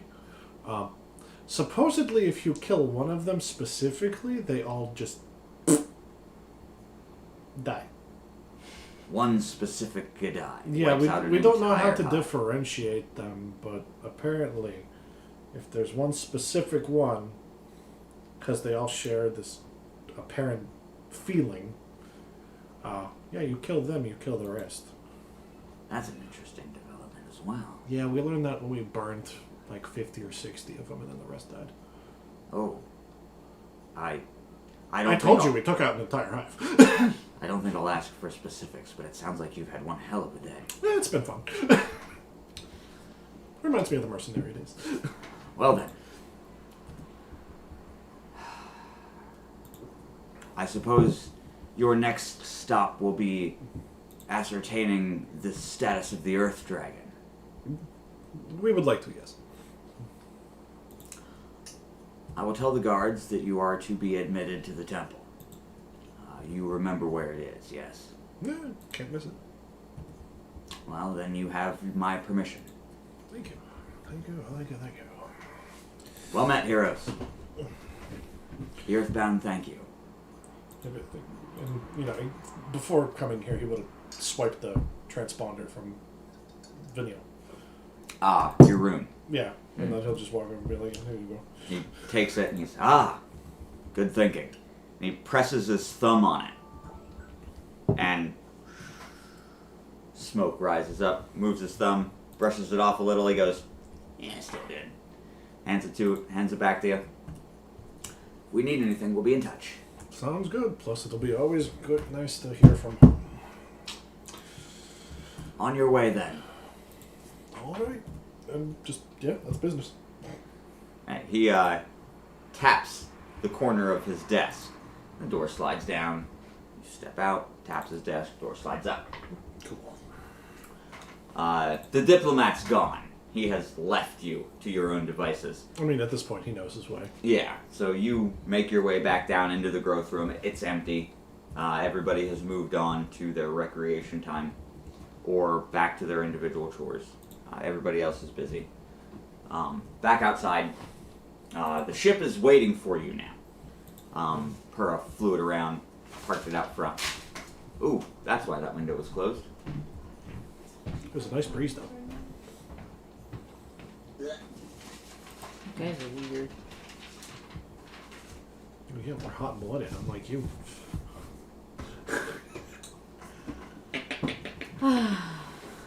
Okay, so, the Temple of Earth. Yeah, I mean, this is obviously a gather everybody and head on down moment. Yeah, the Temple of Earth is situated on the other side of the rice fields, just south of the entrance, in the woods. There is a small cave entrance that leads deep underground. It's quite a hike. The Earth folk have set up several rest stops along the way with provisions and supplies for travelers coming to see the Temple of Earth. At the bottom, everyone is allowed to enter the Earth Temple. It is where they go to pay respects.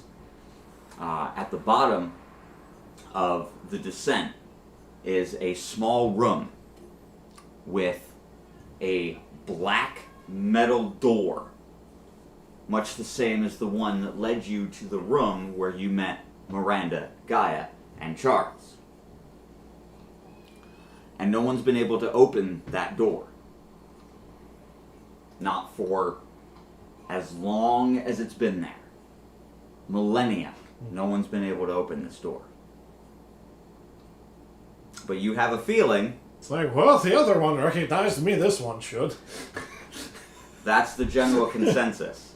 It's that if the four of you venture into the temple, one of you is bound to be recognized and the door should open. Yeah. That's the general thought. So you guys start heading down. And down and down and down. And I'm going to count this as you're at rest. Okay. Okay, because you're traveling. And you're down. You come to a rest stop. You imagine it's been 12 hours at least that you've been walking. That's crazy. So you stop at the rest stop. And it's a smooth incline down, Yeah. right? It's not like you're friggin' rock climbing in the dark. Okay, it's a walkable path at a smooth incline that turns in on itself several times. So it makes a big spiral as it goes down. It takes you guys about 2 days to reach the bottom, 2 full days of walking in the stark candlelit corridor. Oh, damn. And midday on the second day, you imagine it's midday, your sense of time is starting to get a little off. But it's just the four of you. Micah has, because he doesn't have a spell sheet. It's just the four of you. You come to the room with the door, and it's full of offerings. Preserved meat, grains laid out, handmade candles, carvings, woodworkings. Everything that the Earth Tribe can and does produce is at the base of these on either side of the walkway up to the big metal doors. And as you guys approach, you hear that familiar mechanical female voice. Biometric scan in process. Oh dear. Scanning.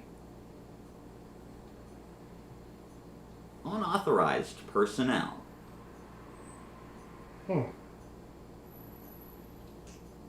Vanille, that was unexpected. Now what? Do we try and break in? Yeah. I heard my favorite word. Break. He did say we could go in. He didn't say how. Well, wait, hold on. Pulls out the thing. Just in case. The voice that rings from the crystal pulses the red cloud inside, in tune with his words. Stumped already, huh? Well, yeah, it basically told us none of us were recognized, so, hey, have fun. Well, we recognized you as heroes. The Fire Nation recognized you as heroes. Get the door open. By any means necessary? Pulling up my stuff. Try not to ruin the altars. That they can do. Okay. You'll just... A brief sense of dread. You have free reign. Roll me Alright. DC. 5. 12. Oh, wait, 15. no. Yeah, 5. Well, have fun. How do you want to open the door? Alright. One more time. The room is laid out in a rectangle. Alright. Okay? The walkway itself is large enough for all four of you to stand shoulder to shoulder. Okay? On either side of that walkway is a 8-foot indentation with several small altars scattered throughout, each of them holding an offering from a member of the Earth Tribe who had walked down here and placed it there as an offering to Gaia. And it's everything the Earth Tribe produces. Candles, woodworkings, carvings, weapons, anything metal, grain, rice, anything they grow, all the produce, anything they can and do produce, you see offered here on these altars on either side of the walkway.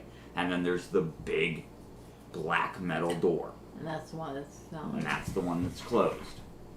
Is there an open altar? No. We do not touch the altars. You were just instructed by the patriarch not to ruin the altar. And if I'm you not ruin gonna them, I ruin it. ruin you. I'm not ruining the altar, but I'm saying there's like no empty altars or anything. No, they're all full. Some of them have multiple offerings put on them. Alright. Bread. This bitch. So it's not enough that you can't open the door, but now you're stealing offerings? No, for myself. Like my bread. Put it on the altar. You Okay. offer I bread. was about to Yeah. say. Oh, I hadn't considered that. We just did anything not that long. Bread recognized. Entry permitted. Vanille whips out his book, and he's like, that was clever. And he starts writing, and the voice rings out again. Scan in process. It still senses you in the room. And it... Scanning. Access granted. And the doors slide open. Okay. You mean to tell me an electromagnetic system was just hungry? It wasn't hungry, it needed the additional weight. It was judging the weight in the room. Oh my god. The bread offering on the altar. But how would that adjust the weight in the room if she was already carrying the bread? Because it wasn't on the altar. It measures the altar's weight. Fuck this logic. The doors are open. If I can justify it in my world and it's a welcome. good idea, I'm fucking stealing You're it. That's welcome. fair. That's Okay. Walk in. I'll go first. The room you walk into is very much like the room that you met Miranda, Gaia, and Charles in. Dragon relief on the wall. Stark, empty, big. Empty. No figures. No magic. You sense nothing. Vanille's walking with his book. I can still sense my magic though, right? Yeah. You can sense no outside magic. Right? When I say you sense no magic, Okay. that just means there's nothing Again, around. used that's to the magic. shelf and the weights and stuff, so it's like... If I say, you All feel right. the absence of magic, Alright, that's where... that's yours. Alright. I'll clearly explain to you which one it is. Don't Okay. worry. Okay. You feel nothing aside from your own magic. I'll start being more specific. Thank you. Aside from each other, okay, you sense no other ambient magic. Nobody's been here for a very long time. Because this room, unlike the other, has dust on the floor. Whatever this facility is, it's barely active. And it wasn't done with the time stop. But it looks On a the bit. far side, where everyone was standing the last time, there is another sliding door, much like the laboratory doors that you saw in the underground facility of the fire temple. And they are closed. I'm gonna go up and examine them. They open as you approach. 2 sets. Chink, chink. With enough room for several people to stand in between the 2 doors. Alright. I'm gonna keep going, man. We came in here for a reason. You follow on? Before following along, exact same layout as the other one, right? Exact same layout as the other one. So he'd kind of go over to, like, the spot where Gaia was. Okay. And I'm gonna have him kind of try and channel his own magic into it, see what happens. See if it kind of, like, jump starts anything. You're gonna get me locked in there, aren't you? Please, let it happen. Bring it on. You specifically hear a gentle voice, clearly Gaia.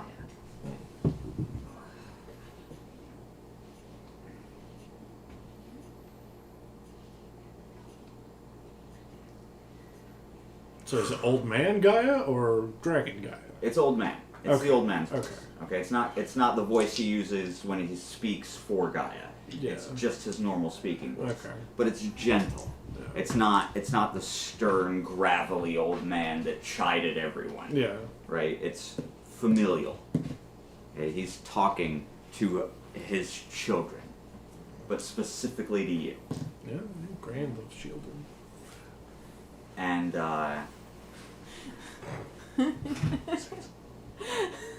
New shirt, fucking lizards. just cross out the L and write a W. Yeah. Oh my god, that's beautiful.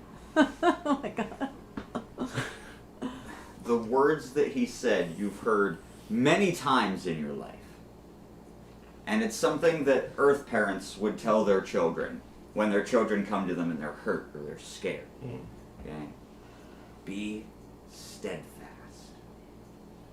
Oh, You have a long road ahead of you.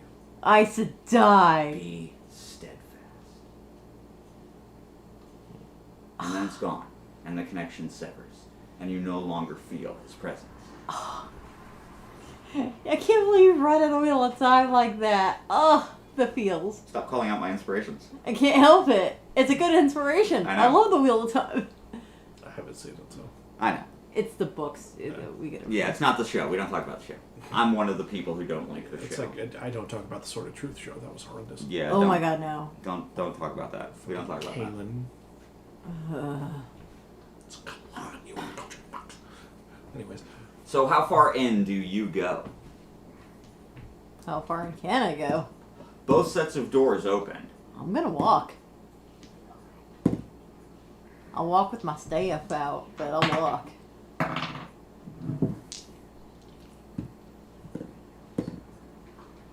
I'm so sorry. Oh, what is that? 20? It's a 1. What does that mean? I'm so sorry. Do I have to roll initiative? As you take your first several steps into the room, the sliding door in front of you closes and thunks locked.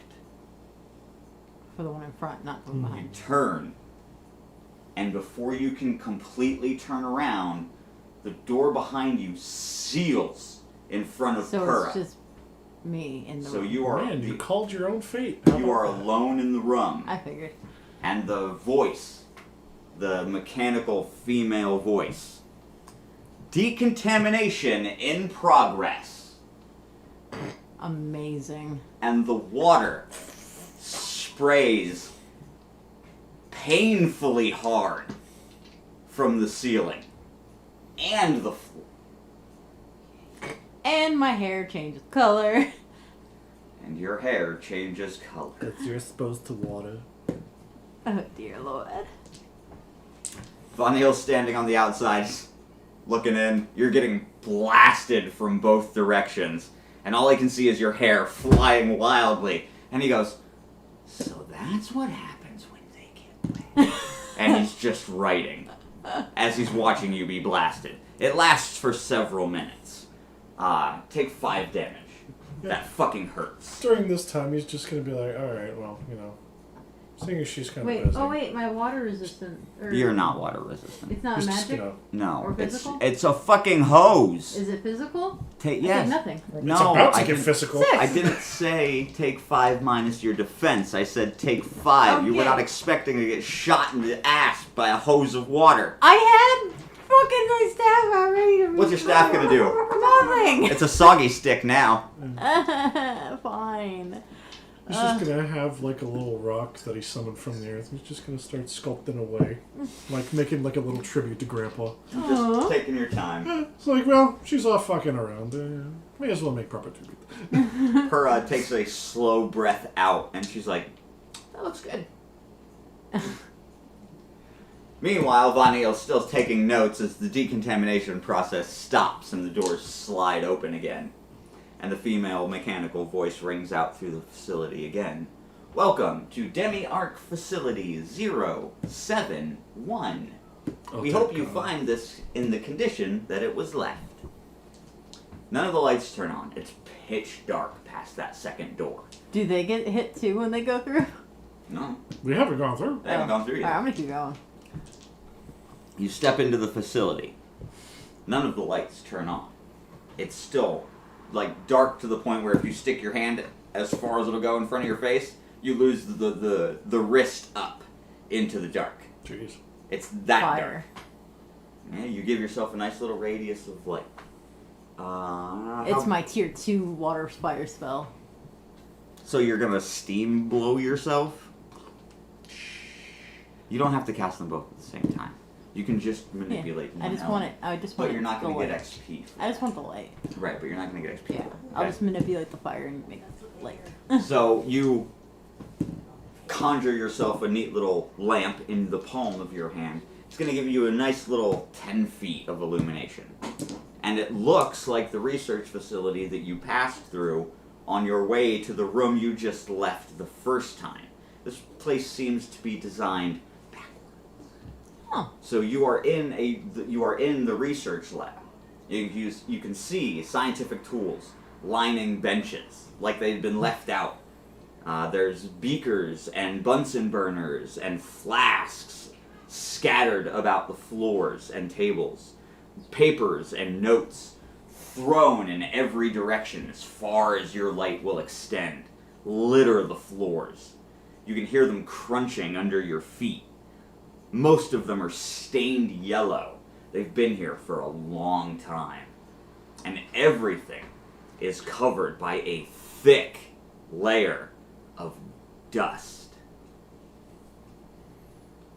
Nothing discernible on any of it. Nothing discernible. Alright. No brand logos or anything. I'm gonna like It's all sterile white aside from the dust. I'm gonna keep exploring. The room is much the same everywhere. Workstations abandoned in a hurry. Things scattered all over the place. Is there another computer monitor? No, there's no... You see nothing electronic. Vanil recognizes some of the things as microscopes.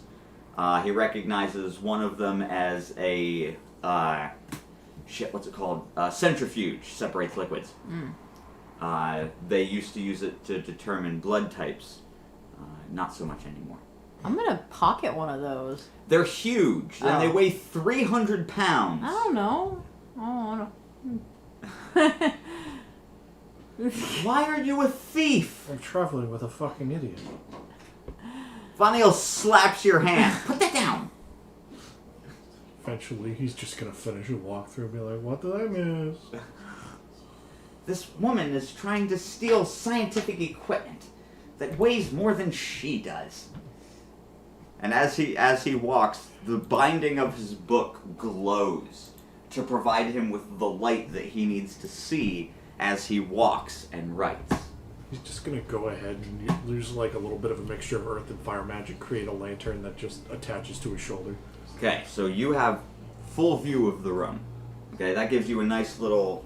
Well, yours is holding up. His is on a stick. Yeah, I know. Higher light, I know. higher It's comfort. an earth stick too. It's Okay, attached to his shoulder. so you've got a nice view, and you can see a little farther than her. It's a little dimmer, but you can still tell everything that I've described Yeah. is pretty much the same. Okay, what you do notice as you're all wandering around poking is a lot of the stuff on the floor is written in both the script that didn't make sense and you okay? Yeah, sorry, just stretched and almost cracked my leg. Yikes. Yeah, I hate that. It's the script that you didn't quite recognize before, and some of the script that you do. Some of the stuff is written in the language that is used now. I mean, we might as well read it. A lot of it doesn't make any sense. I take it the script from before is well over 200 years old. I'm assuming. Well over All right. 200 years old. It's what we're using now. Okay. So you're talking, what is 1.8 million days? Oh, yeah. What's that, like 5,000 years? Okay, never mind. 6. Interesting.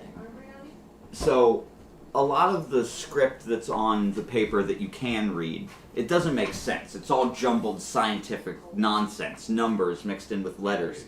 Vanil recognizes it as some kind of an algorithm or plotting vector, but he can't figure out what exactly it's for. Oh, we need to find a key. So, we're going to pocket that and keep that for later. He tucks it away in his book. Bye. Or You guys get to pocket stuff, but when I try to. I'm taking sheets of paper. you're trying to steal like literal equipment. You're trying to take a fridge-sized object and put it in your pocket.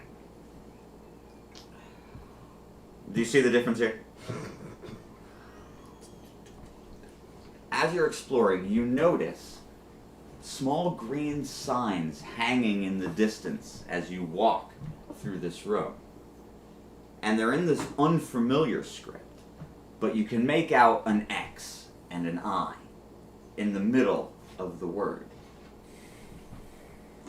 And as you approach the sign, there's a door underneath. It's a sliding glass door like the one you came in. It's an exit sign. From behind you, because you went one direction, Vanille went another direction, she went trying to steal shit.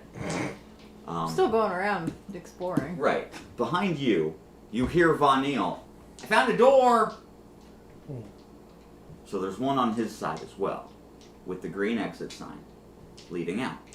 Neither of them are locked. You approach them, they open. Yours leads outside. You can feel the sunlight. You can The artificial? You can smell. Yeah, it feels like the sunlight in the fire temple. Yeah, It's yeah, artificial. It's okay. You can smell the grass. You can feel the cool breeze coming in when the door opens. It leads outside. I found a door that does not get us to leave. It's more so outside, underground outside. Vanille comes walking over, clearly puzzled. Right? He closes his book and he says, mine led outside too, but it was cold. And he comes walking into view, and there's 2 inches of snow on his shoulders and his head. You got a little bit of a... He's like, what? Oh. And he shakes like a dog. And it all comes falling off. It quickly splats on the floor and becomes liquid, staining the papers. He's like, whew. You said you found one that led where? Literally opens the door. I didn't find anything. Just more papers with that strange numeric algorithm on it. I'm gonna pocket some too. The door opens and the cool, warm breeze, the sunlight, the smell of the grass. And you step through. The lot of you.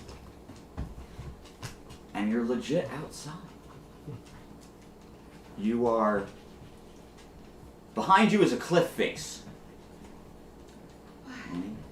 Before you is a steel-plated, wired rope bridge that leads across a massive chasm that is not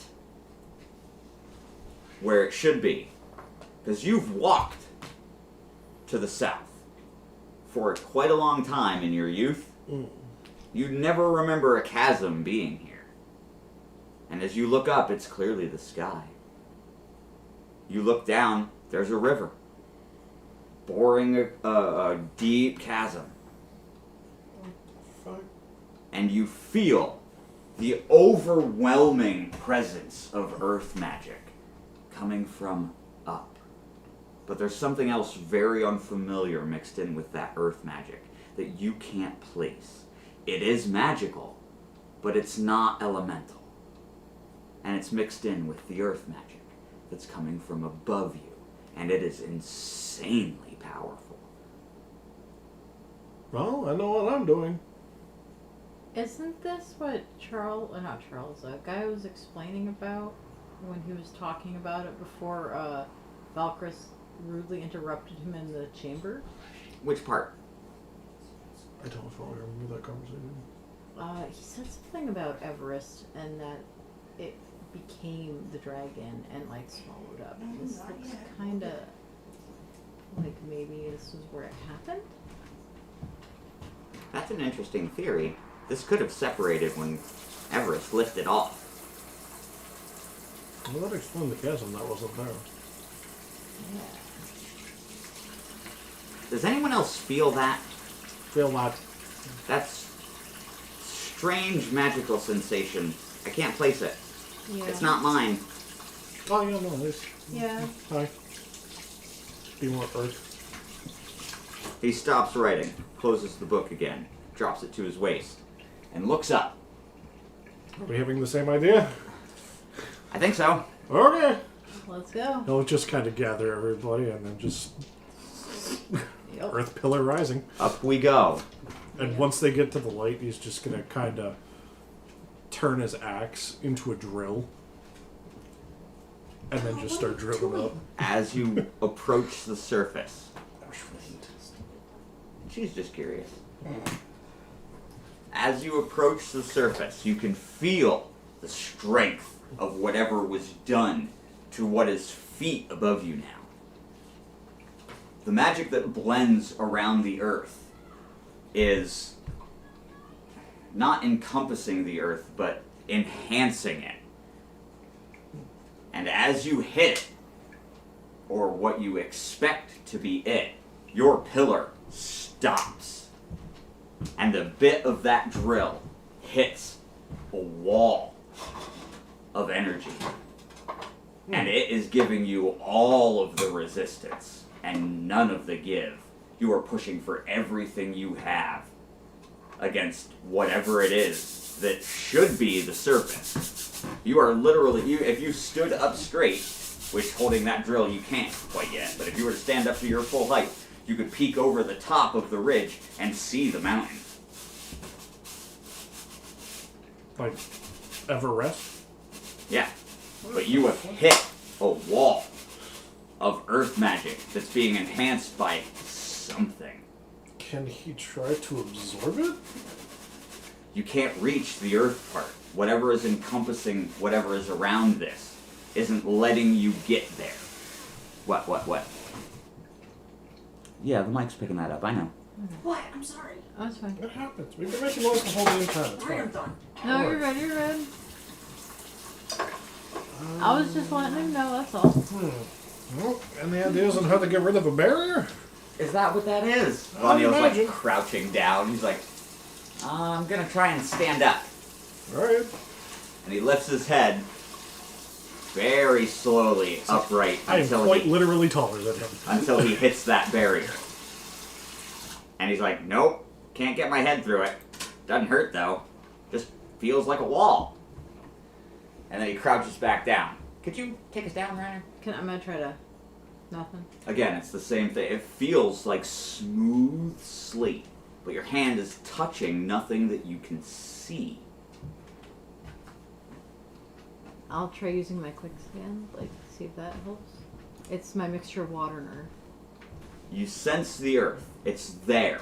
You can feel that earth magic. You have no idea what it is that it's encased by.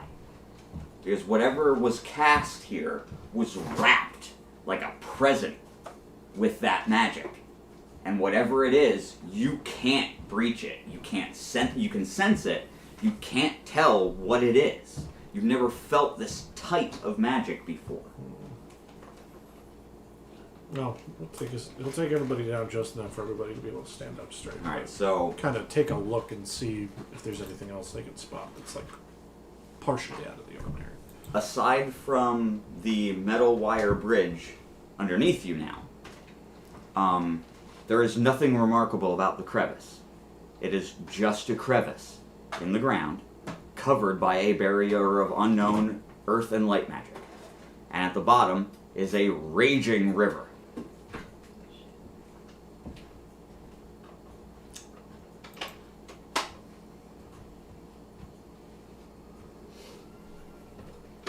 Von Neil is stumped. He is squatted down and sat Indian style, flopped his book on his lap, and is furiously turning the pages, looking for anything he might have written down that could help identify what this thing is. Well, the river shouldn't be there, because that entire crevice shouldn't be there, or that entire chasm shouldn't be there.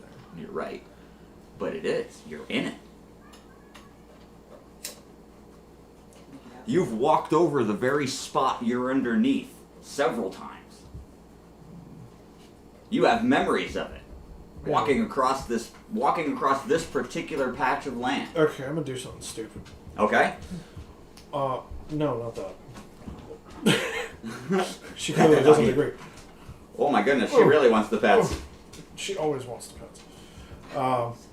He's gonna go ahead and use a bit of air magic and just kind of like constantly channel a bubble around his head. Okay? And he's just gonna jump right down into that fucking river. Okay. He's like, I'll be back, I'm going searching. As you fall past the bridge, expecting to hit the water, you don't. Nope. There is a solid barrier 2 feet above the riverbed Oh, come on! that's comprised of air and the unknown magic type. And you don't thud, you bounce Boing. like a cushiony trampoline. And it suspends you there. You're hanging in midair, laying on nothing. Well, wait. If And it's air magic with that What are you doing? With my staff. Raising Wait my a staff. minute. You're still on the pillar.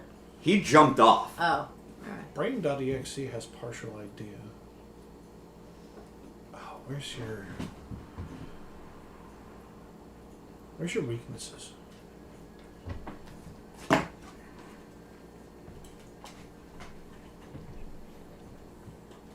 happiest of puppers. So, yeah, fire is... okay. So... yeah, okay. He's gonna try and do something a little bit dumb. Well, that's been the thought since we The dumb entered theory is gonna just take his hand, kind of go like this, encase it in fire, and then just kind of try and stab it. You hit that invisible wall of magic. The unsensible, unknowable thing. And that fire magic is just... as you get close to it, it retreats from your fingers. And then it's like hitting solid. That smooth slate wall again. But the fire magic actively retreats from your fingertips as you press it. Almost like it's being pushed away. It's like it's a fucking null barrier. Almost. Like, that's what it feels like.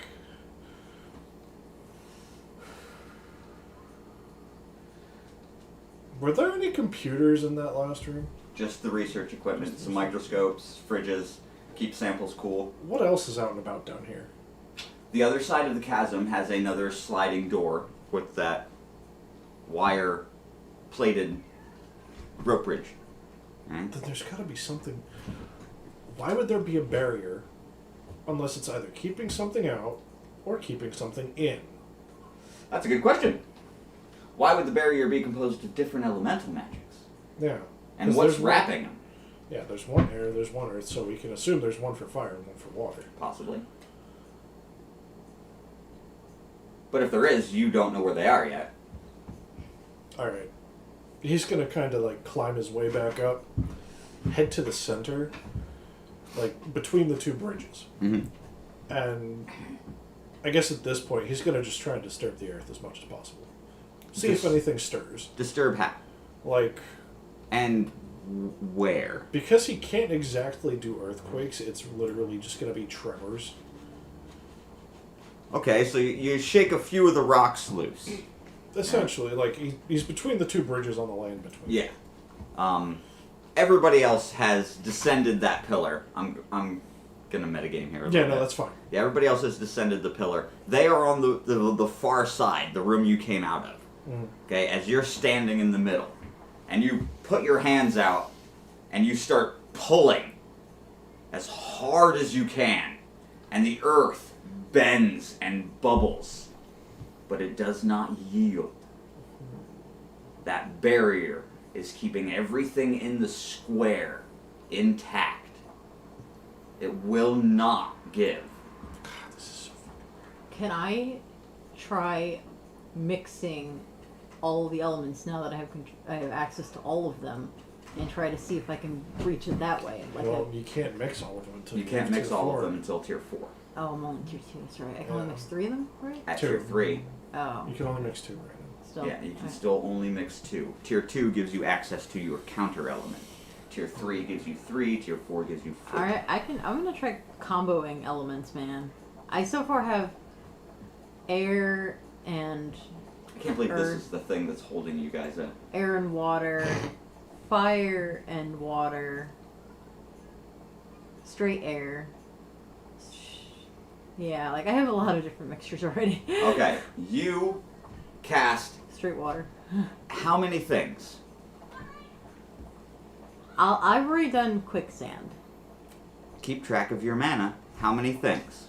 So quicksand was, I think, a 0 level spell right now. So that would be 10. So that would be 62. Alright, I'm gonna cast the combination of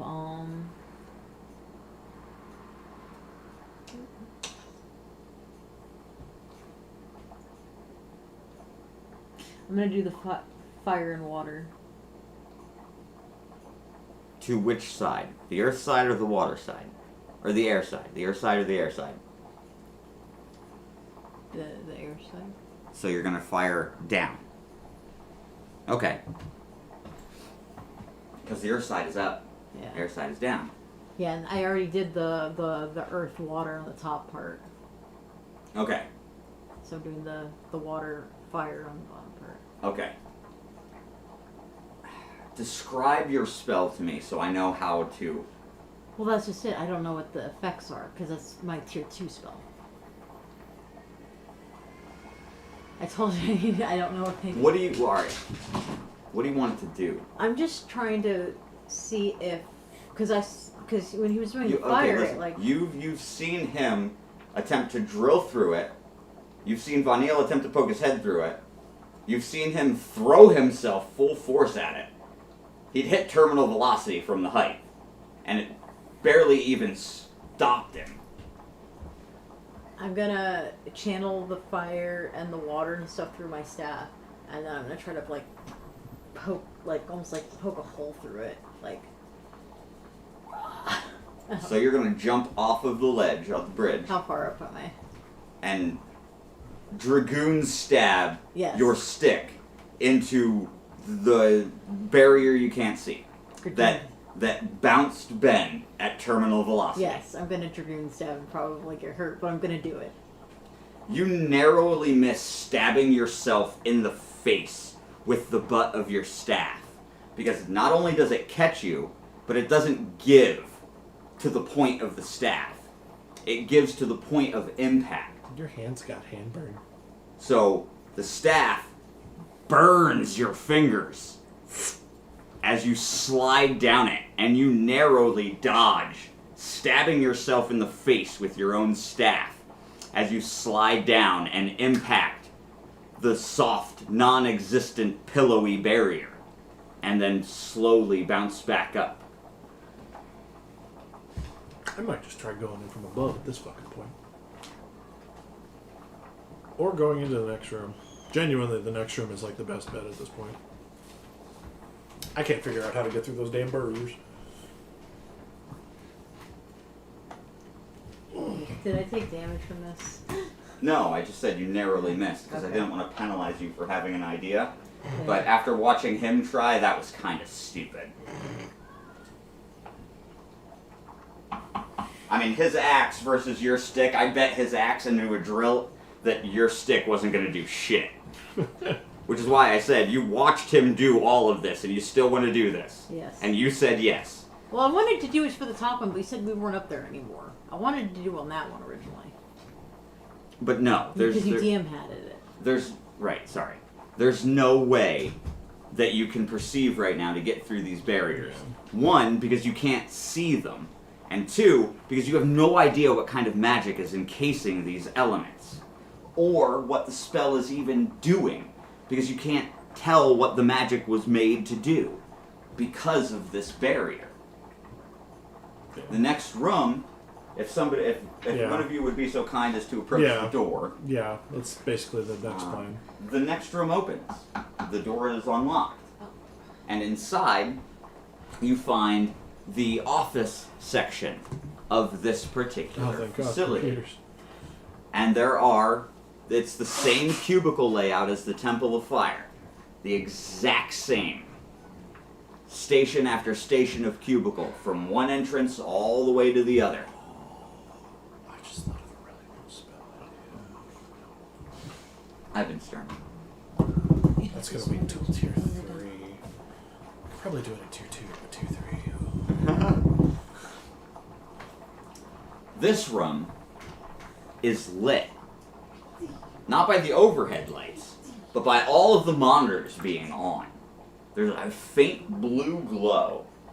Because every single monitor in this entire bay of cubicles is on. And they have one word on them. Hmm. Run. Fuck. Every single monitor. One word in big, stark letters, readable from everywhere in the room. Run. From what? You don't know. There's no sound. You feel no magic in the room. It's just the gentle hum of the electricity and the sound of your own footsteps. Vatniel comes into the room, book in hand. Well, that's ominous. Yeah, just a bit.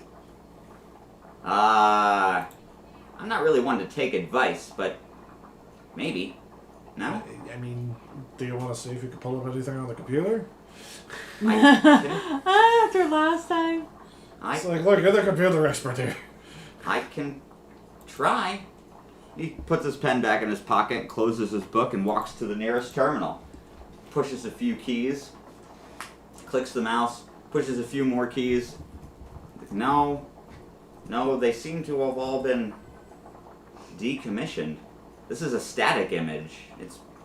I can't, there's nothing else here to do. Oh, I'm going to regret doing this.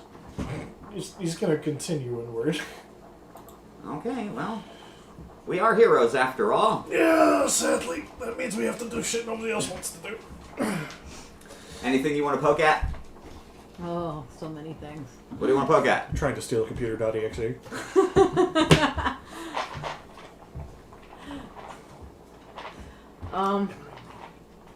No, not this time. Nothing? Not this time. Alright, so the group ventures on. The dimly lit blue glow of the computer monitors leads you clearly to the next room. It was a straight shot from the door. And the following door is the office door with the small window at the top. And on the other side of that window is black. Regular black.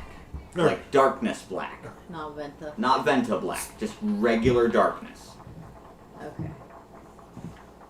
And Von Neal just strolls up, shimmies the doorknob. It's unlocked. Opens it, pushes it in, May as well. and holds his book out. Binding glows again. And now it's directional. He's moving it like a spotlight into the room. It's the cafeteria. But this is not empty.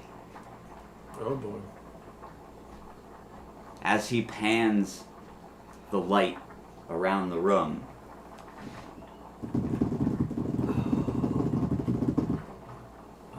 Oh boy, we have some handy friends. the monitor suddenly makes sense. Coming up out of the door top, pour the shadowy hand creatures that overrun Idris Olem. By the dozens, by the hundreds, Von Neal's throwing fire into the room like a flamethrower from his hands. I'm not going to make you fight these guys, right? Be cool. Okay? They're pouring out. Von Neal's backing up, flamethrowering them like a colony of ants and a mean kid with a magnifying glass.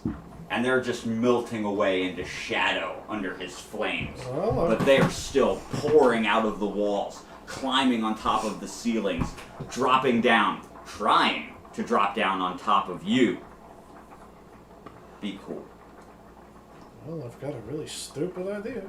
Yeah, me too. Oh, you want me to tell you the stupid idea? I'm very curious on the stupid idea. So. There's really no oil in the area, is there?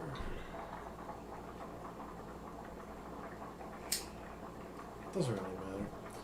So, he's just gonna go ahead, it's like, well, suits up, axe, runs in, kind of past Von Neal's flame, but holds his axe out to the point where it's like, you know what, hey, thanks, gets a light. So the edge of the axe is on fire, and it's like, you know what, fuck it, Beyblade! And he's just tearing through. That, the flame that's flying out from you spinning Yeah, it's is basically- more than enough to illuminate the chamber. which is part of the plan. The entirety of the surface of the walls of this room is writhing with these creatures. There's hundreds of them stacked on top of each other, skittering to get out. And on the other side of the room, Von Neal can see. You can't, because you're flying around like a mad person. You can see over his shoulder. And Pura is standing behind you guys, throwing wind blasts. And her AoE fire spell. Oh my god, I just thought of a really cool way to fucking handle these things. Alright, what do I see? On the far side of the room, illuminated in almost a spotlight of light, stands the woman named Minerva, Ah, fuck. with her hands behind her back, in her calm demeanor, with a slight, satisfied smile on her face, as these shadowy hands skitter around her light and dart towards the door. I'm gonna kind of do a similar action. I'm gonna run through, staff in hand, and I'm gonna use my vortex and kind of like use part of his fire to try to kind of like. Sweep the flame. Yeah. You probably have a better bet with Von Neal's, but we'll do both and it'll be cool. Alright. So as you're running, Von Neal's got the flamethrower going. You dip the bottom end of your staff into his fire and fling that flame into the crowd of shadows that are pouring out of the door.